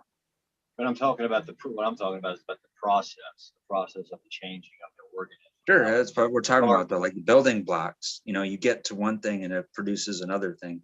Eventually ends up what it ends up in as the plant. You know, but the building blocks have to be there to start with, from a pure elemental level. Maybe what it is about that is maybe you have to have those minerals in the soil. Maybe whatever 70 to 80 metallic elements in the periodic table have to be present in some form or another for either microbes or enzymes to break down, right? For the plant to be totally healthy. About the whole process. So I was looking at the analogy of how an animal breaks itself down to what Smiley was saying. It's not getting what it needs, then it takes it from somewhere else. Same thing your body does. So I wasn't looking at it. We're looking at it from two different angles. I was looking at the process because I don't look at the scientific side like you guys. I look at it to how I naturally see things happen, to what I've seen something else do, and I relate those two to what I see other things do. So I'm not. That's my scientific discovery. If the animal does it a certain way, then my body does it a certain way. The plant does it a certain way. Those things, for Let me put feeding. it a different way, Rez. You just brought up a different thought on this. So, like, what do we? If you were going to try to train for a marathon, you would, or if you or I tried to run a marathon, we would most likely get a big fucking ache in our calves, and it came from the buildup of lactic acid, right? So somebody that's more healthy will be able to run further before that acid builds up to where they get a cramp in their leg, right? And their muscle shuts down on them. THC lessens lactic acid. Let me finish this thought, though, before you cut in. Let me finish. The reason that happens is because that muscle is not getting enough oxygen, and it goes from an aerobic to an anaerobic metabolism. So it still makes the muscle happen, but it does it without the oxygen, and that's what builds up the lactic acid. So the reason when you're more in shape you don't have that build up is because you're getting oxygen to that muscle faster. And it's similar, like in that respect to the plant too. If that stomata is closing, it's basically the equivalent of that thing building up a cramp under that light, you know what I'm saying? And it's going to kind of shut down because it's kind of changing that metabolism from being what it normally is fixing carbon, to being a different thing where it's actually deconstructing a protein. Does that make more sense? It makes sense. And the one thing I thought about as you're saying that is Arnold Schwarzenegger. I don't know if that's too old of a reference for everyone, but before anyone thought of ketogenics or ketosis, his whole philosophy was having no sugar, but smoking weed. He smoked weed, if you look it up, and the fact of that is THC does slow the rate of your body producing lactic acid. So if you're a bodybuilder, it actually benefits you to smoke weed because you can keep working out with your muscles not being broken down at such a fast rate. Red pill, if you're anybody, it benefits you to smoke weed. Just to put that out there. That is true. When I was bodybuilding, that is a fact though. I used to smoke out beforehand, and then I would go in and work out, and I would literally, my teeth would vibrate. It was weird. It was every time I got to a certain point in my workout, it felt like my teeth went numb, you know, and it was really weird. I was from the neck injury, Johnny. No, that was way before then. But all right, good. I'm just messing. It's a good 40 years before that. Good 40 years.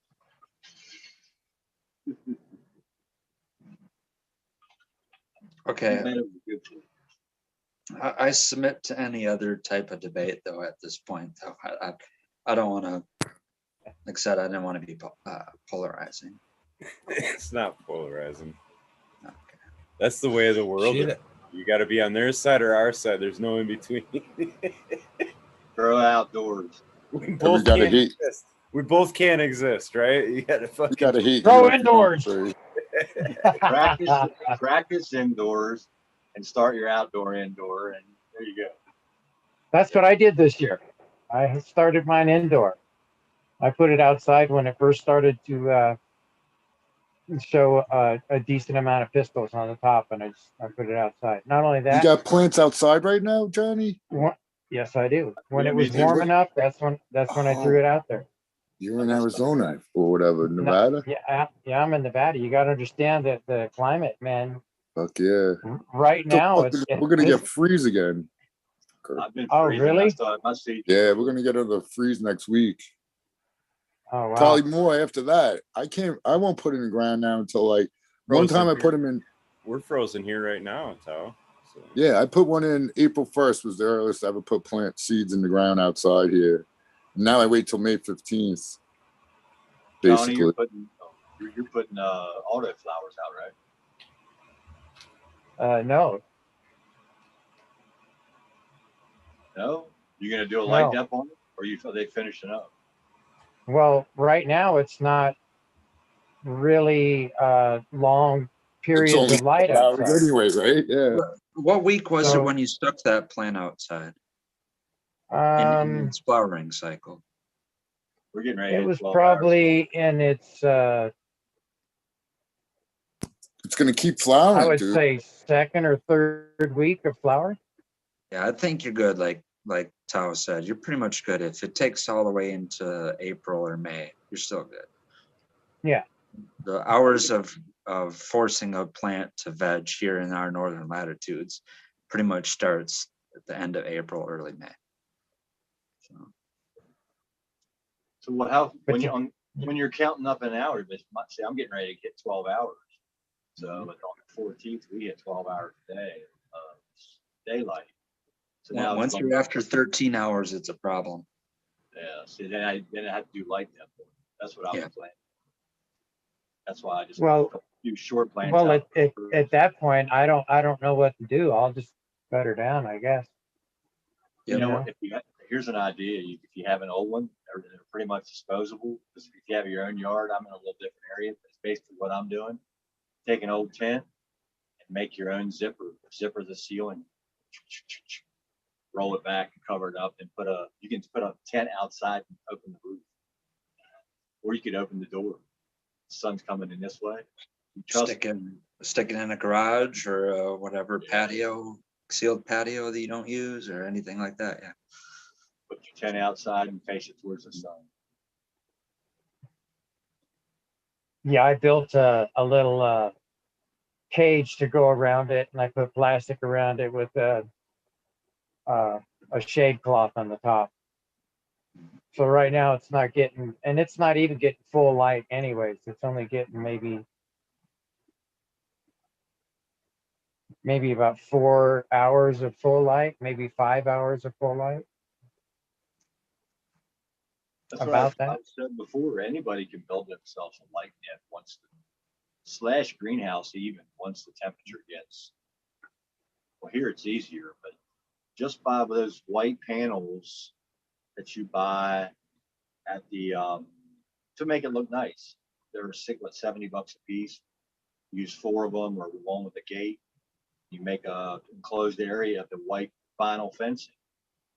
And then if you want to make it darker on the inside, you just put mylar on the inside of that with white, and it'll be black out, which will actually help collect some heat. And then you just use that top rail of that to put the hooks on for the tarp on the top, something to get the tarp on the top of that thing. So you just cover the top of it. The whole thing's only 6 foot tall, so you're just trying to keep something so you could do something outside. So anything where you can get an area where the sun comes in and reflects, it's gonna grow, until you get direct sunlight. Yeah, so people could actually do more than they think they can. I'm kind of worried about it being 6 foot high and all, because we get some good winds coming out through here. Okay, you wide open? I'm in a bowl, but we have a nice little section that's not, it doesn't have anything on it. I got you. So the wind just seems to multiply by at least 20% right on just that area. That is a pretty good idea, though, Rez. I said that is a good idea, though, Rez. If you think about it, a lot of people put up PVC tubing and whatnot anyway to just pull a tarp over the top of it. Where what you're talking, I mean, what is a tent? It's all the cage. The cage is already there, right? And then you're just zipping the damn thing up. That's pretty smart. If I was near a farm, you got vents too, so you can control the environment when it's zipped up too, and that's a big hurdle for a lot of the light depths, because you throw a big black tarp over it, fine, but what does that do to everything inside there? It's all just super humid, hot air. You got to get some. Well, that's the cool air. That's the thing. Now you're covering it up at nighttime, and in the morning at the coolest time, so you're actually trying to trap the heat in, and then you're just taking your chances with moisture. You dig a tunnel underneath and make a hole out the other end and have air exchange that way so no light could get in. Dude, that is a good idea. I like that. It would I cool only the air have good out. ideas, Johnny. Sorry if you didn't know that. You know what, Tao? I'm going to have to listen to you way more often now. There you go.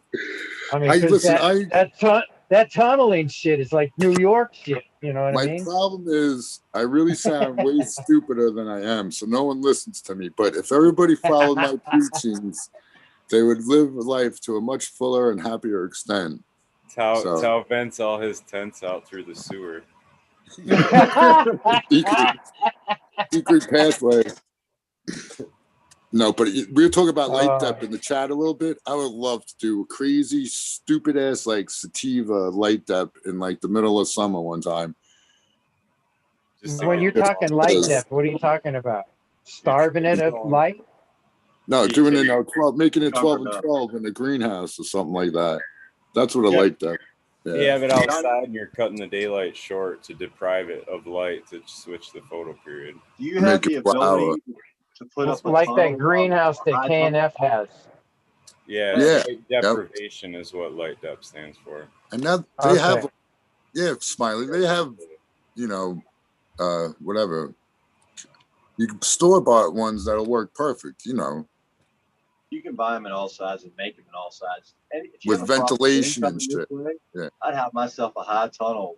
If it was a backyard and it was just coming straight in like this, I'd put a high tunnel just like this so that when I first hit that tunnel first, and that's what I grow everything, right? That's all But I would imagine if I did that with a real sativa, they would get pretty damn big, even though I'm light depthing them. They would probably get giant plants.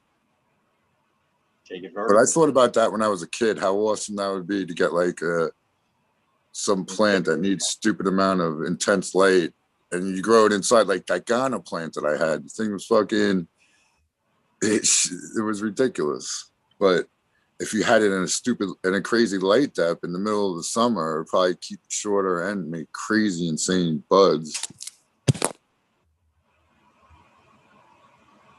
Well, boys, it's way past my bedtime. If you guys want to rock and roll, you can keep it going, but I gotta go. I gotta get to bed.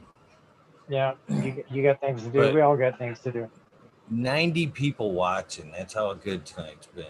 It's been a great conversation, 90 man. People still watching out there. Still right watching, on, guys. Man. Right on, chat. That's how shit else was on. That's what that means. Now I feel insignificant. I'm just Red Pill. I thank you, man, for poking Smiley. He was sitting over there all quiet tonight. And I tried to poke him to get some good info out of him, and he just kept sitting on it. He just wouldn't come off it. But you finally got it out of him. So thank you for instilling a good conversation. You got the OG to come out. You know what OG is? Organic grizzly. You know what I'm saying?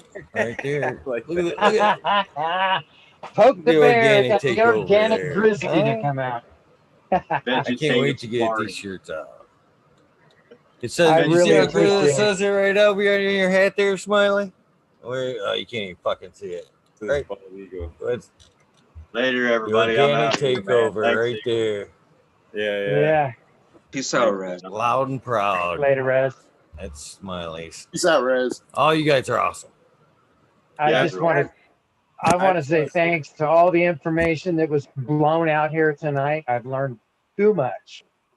I mean, it was a lot of information that was put out here, and I really appreciate every one of you guys that, man, you have put so much time into your knowledge, and I appreciate each and every minute you have put into it. I just want to say that. And everybody in chat, love you. Thank you for all being here. Awesome. Eagle, thank you for the great opportunity for all of us here. Red Pill, awesome. Appreciate you, brother. Yep. And same here. Tal, I'm enjoying growing these. Enjoy smoking them, I hope, too. Peace out, Johnny. I am. Completely. I'm going to use that tunnel. All right, man. Thank you for kicking things off early tonight, Johnny. Yes, sir, man. It was good to be able to do that. Yeah, good to see you, Johnny. Guys later. All right. I want to thank Red Pill for stirring up the shit and getting us all riled up. Just joking, Red Pill. Yeah. We're normal people over here. We don't get like all crazy and shit with the arguments and then getting pissed at people. At least I think.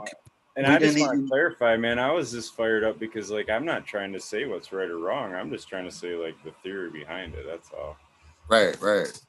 But I am right though too, right? Smiley, the VPD chart isn't made specifically for cannabis, and no one has like done, or if they have done the studies, I haven't seen like all any. this shit's been around, Tal. Just like DLI is a new topic, newer topic, but that's been around for right. It's like all this shit. That's a real thing too, though. You know, when your plants don't look happy, you know something's off, and like it was definitely the light for me that one time, you know.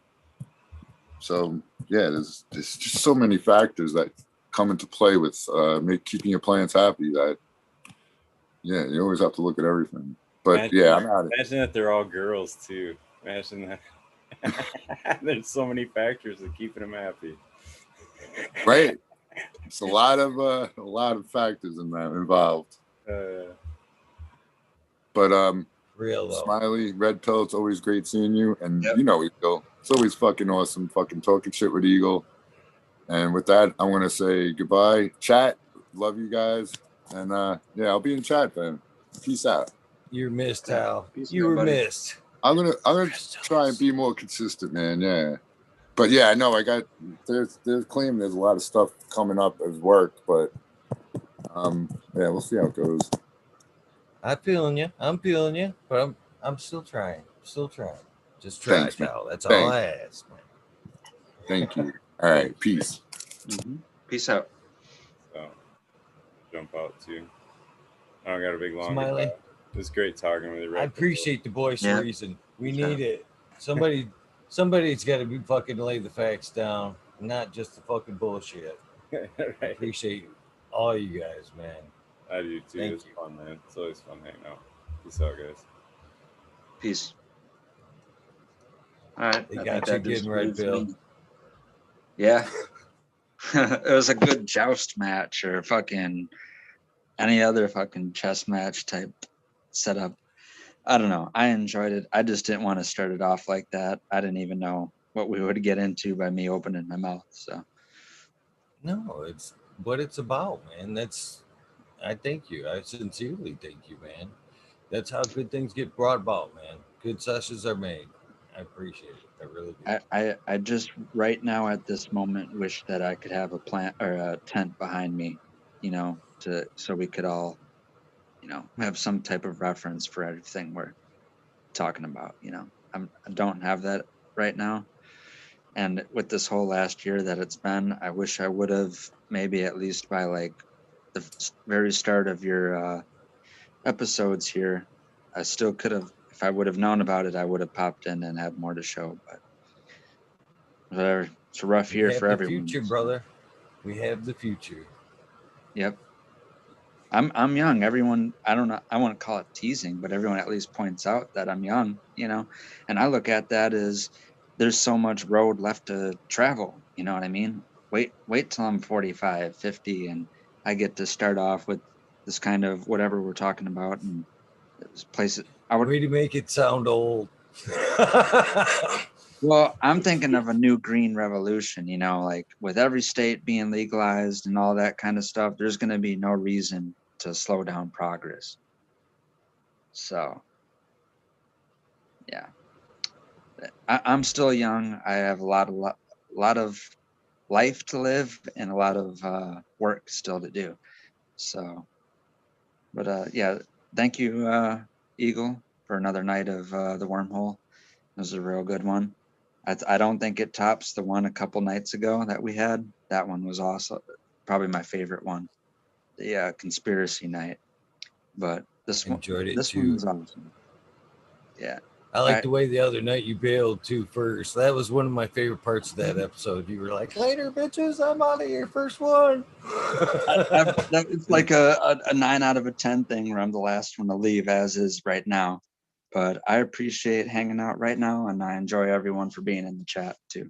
So peace out. Thank you, Eagle. Have a great day. Yep. Everybody, that does wind up this wormhole. Hopefully you have enjoyed this episode. I had a lot of great people tonight. Chad Westport, that I see in chat, was amongst the guests. Much respect for you, good sir. Let's see if I can find something to run through these shout outs very, very quickly. But man, I do respect all you guys for hanging out night after night. I have been slacking a little bit, running the candle at both ends, and it is nice to know that there is great people in this community, friends I call them, willing to step in and help out and keep this ball rolling. Thank all of you guys that join in every night. It doesn't happen without you guys. We show up, but it's mainly because you guys show up too. Remember that. So I greatly appreciate it. All of you, as well as everybody that takes part in this. It takes all.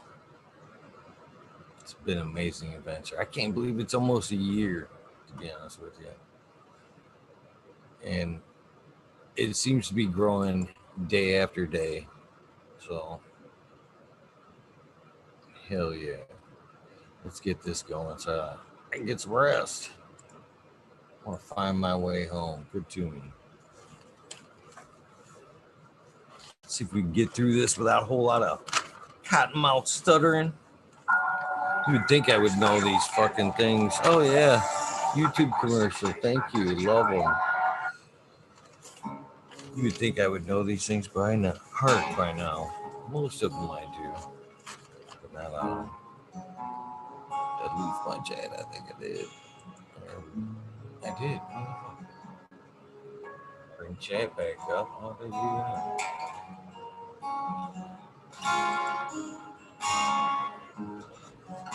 Good tune. Good tune to fall asleep to. All right, there we go. There's our chat. Amazing people.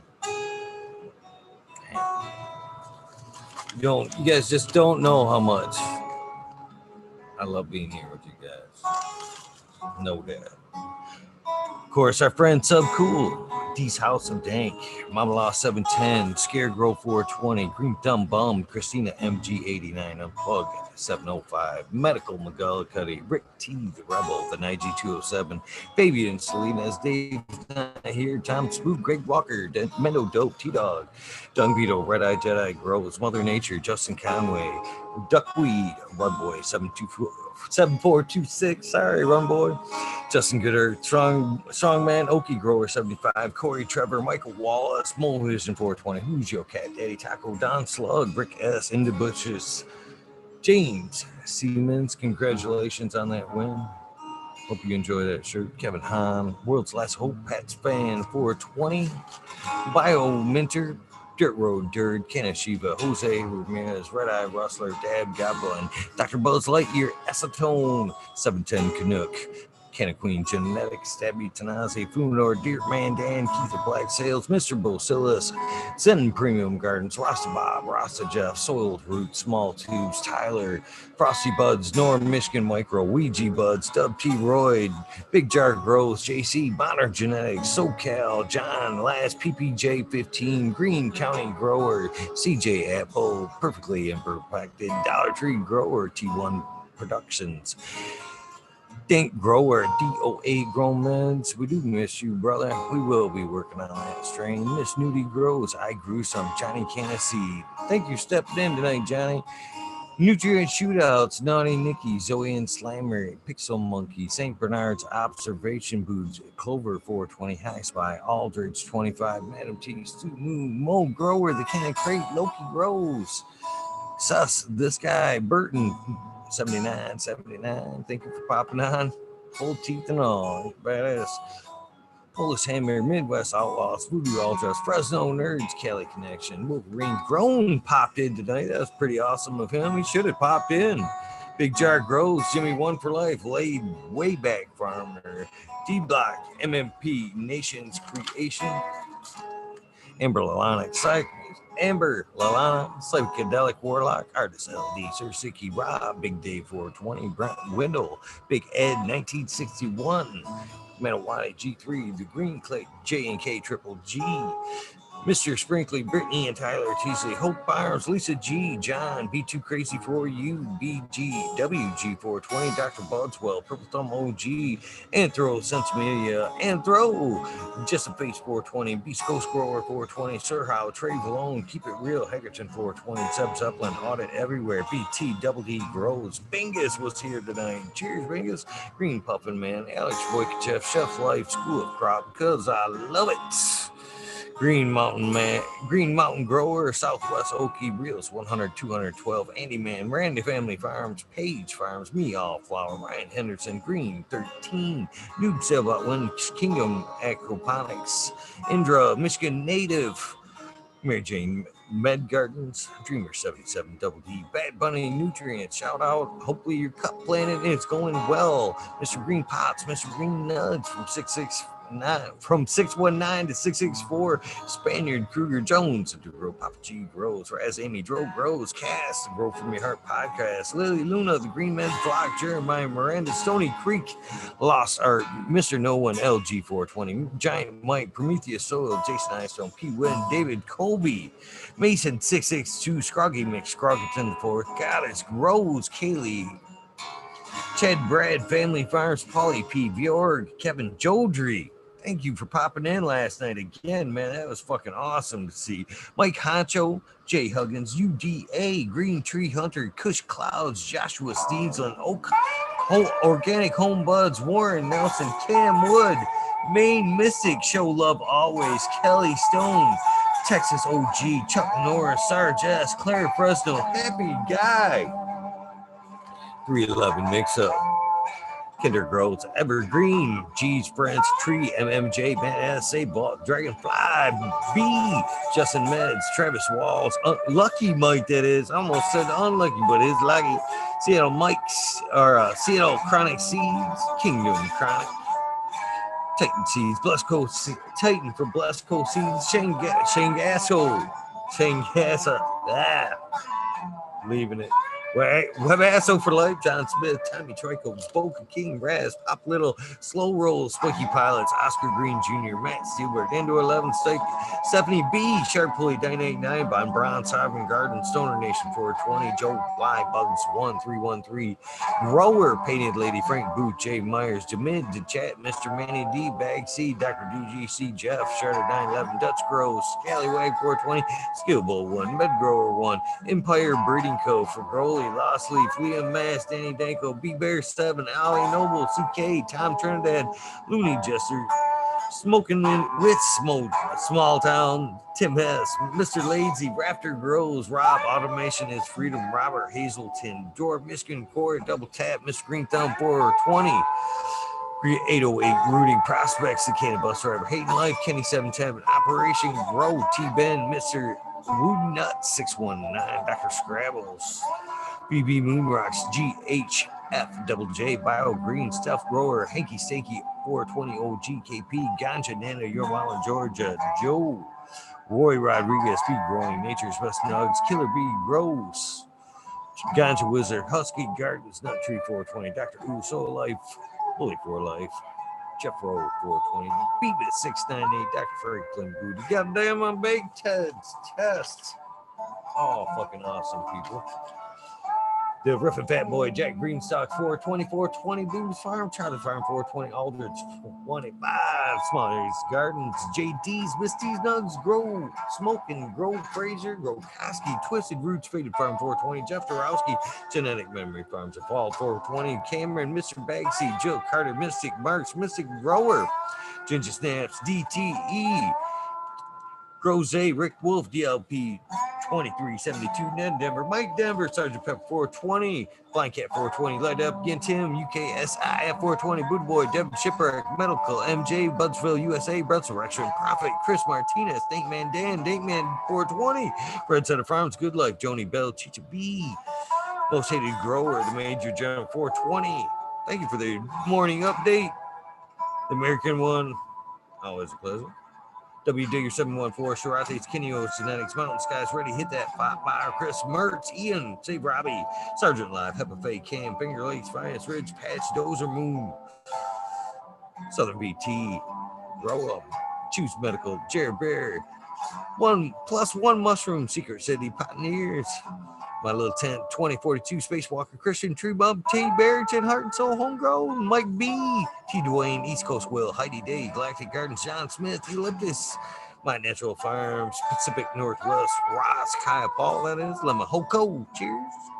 Trent Taylor, Rita, Juicy Life, Richard 420, Manuel, Mary Bomb, Sandy Sizzle, 81, 9 Inch Colas, Chris Moon, DK Trades, Vision Creator, Guru, Decay Brew, Canna, Nation, JJ Wire, Dan the Indoor Man, Growing Homies, Hamilton Grows, Clip Smoke, Keystone, Canna Flag, PA, Big High 710, Eugene Greenleaf, Ace Through Hustle, Fred Dark, Carlos, North Arizona, Beard Grove 420, No Sub, Jesse White, Costain Yeti, Introvert, Genetics, So Jade, Vixen Robin, Killer 8 Mo, James Buttercreed, C-Dub from NorCal, the Pharmacy Seed Bank, Deadhead, Smokey 616, Curtis Mahan, Matt Myron, Morte, Rick Heyman, Stephanie Dora, Antenna Seeds, Fabcarious K, that is, Mike Grubels, the Drew Bear 420, Maxi 751, Lawrence Gonzalez, Slow to Get Up, Stu Moon, Popco 719, Bake with Shake, baby, Old Smoke, PWC, Grown Buds, Laura Wash, Mr. Weed Blunt,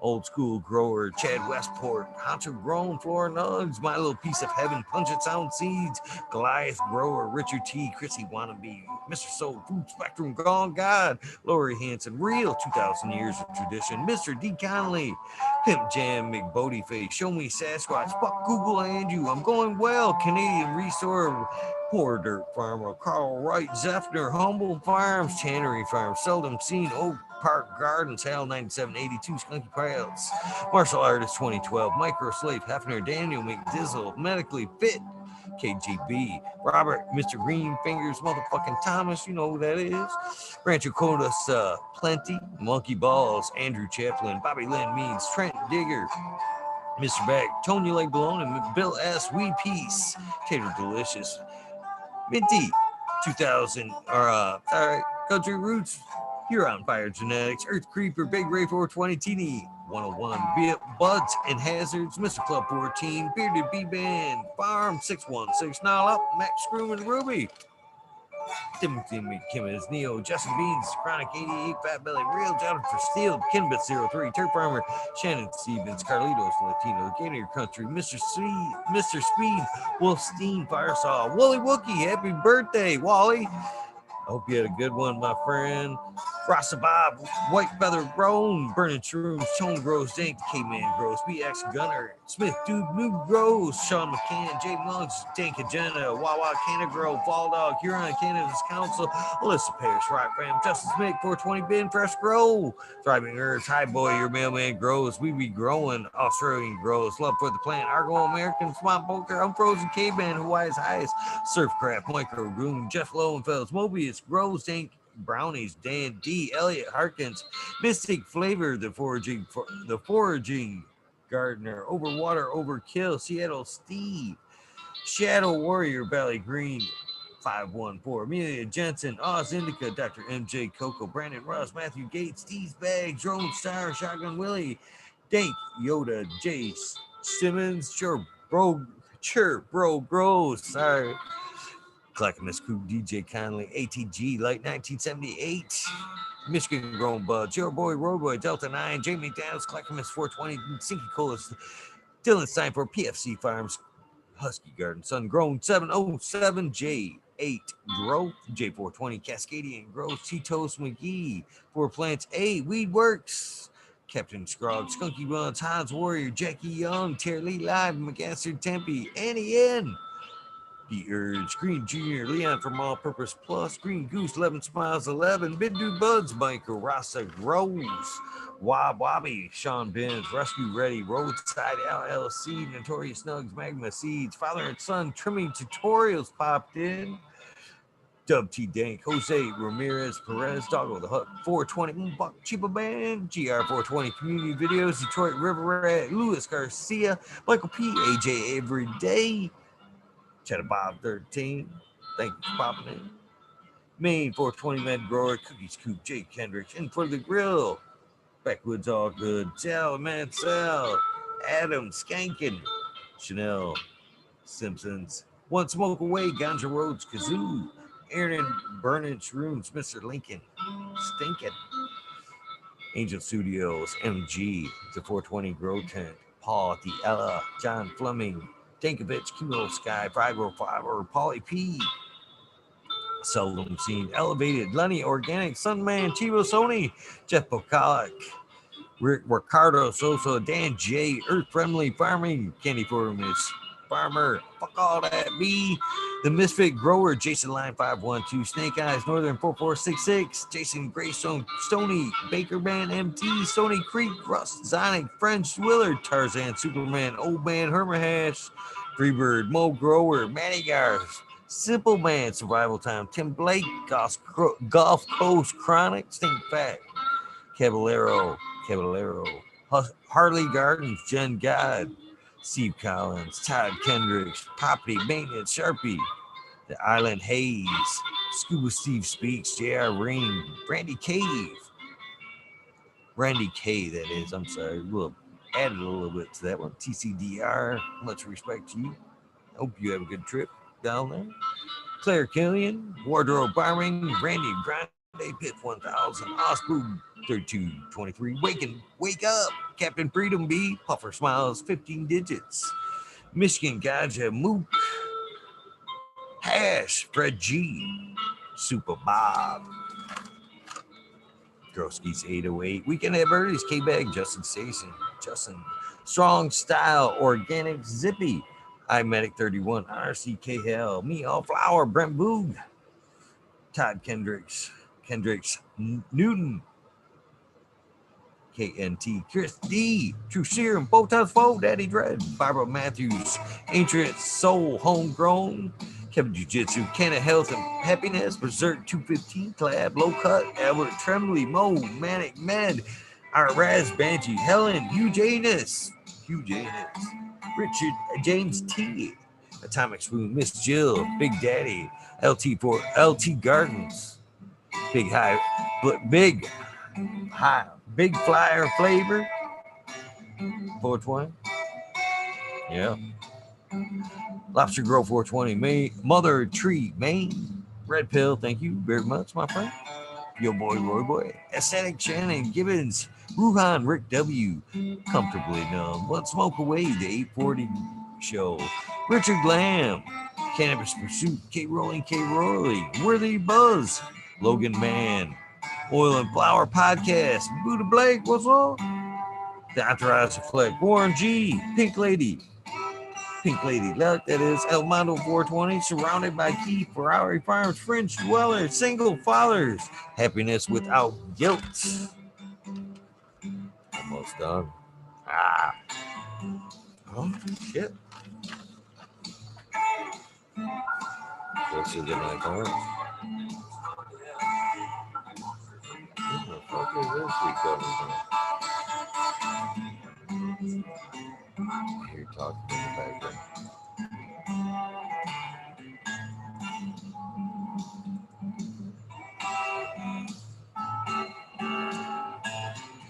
Richard Forbes, David Popelli, P4 P-Funk, Nick T, John Reeves, Without Bob, Prince, Patty, Daniel Bergman, Puffin, Green Puffin Band. I have no idea where that shit's coming from. Green Puffin Band, B, Bundizzle, James Chung, Sure, Grows 818, John Wayne, Carolina Roots, Sister. What the fuck, man?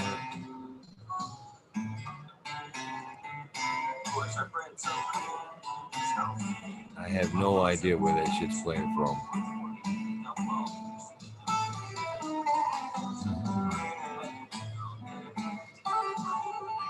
Where the fuck is this window? Now it's just pissing me off. I can't find it. Just gonna have to suffer through it or shut off the music. It's me and rewind. How does that happen? That's irritating. Just blowing through it.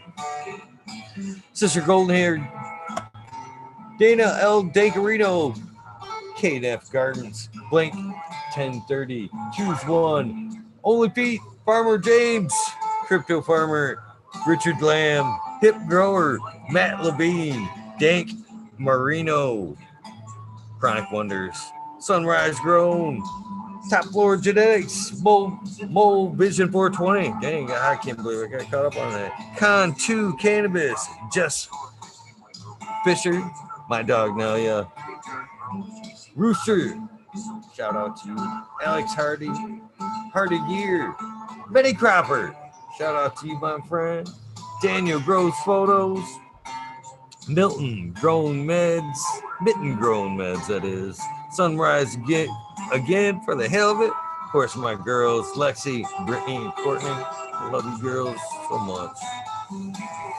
No Limit, 1916, Grumpy Toad, Alchemist, and Canna Minx. Hopefully you're doing well, man. That was a fun one. Soil Born Addiction, Ross, Joe, Alex D, Dirty Ore Catfish, Big Power, Thunder Dan. These are the new ones. Propagation Station, John McDaniels, Lisa Marie, and of course, We Just 207. I still don't know where that fucking Babylon's coming from, but you guys know the deal. Thank you very much for hanging out. Can't believe I'm babbling in the background. You guys, please have an amazing night, day. I look forward to seeing you guys tonight. You guys know the deal. Please do something nice for somebody. Random acts of kindness do save lives. Sometimes I think that's what keeps this community going. For sure. Thank everybody that hangs out, participates. It's an amazing thing we all do here. Have a great night. I'll see you. Have a great day, rather. I'll see you tonight, 11:30 with Canna Pam. I'll post up our IG in a minute tonight, sometime. Night. Oh, I need some breath. You guys have a great day.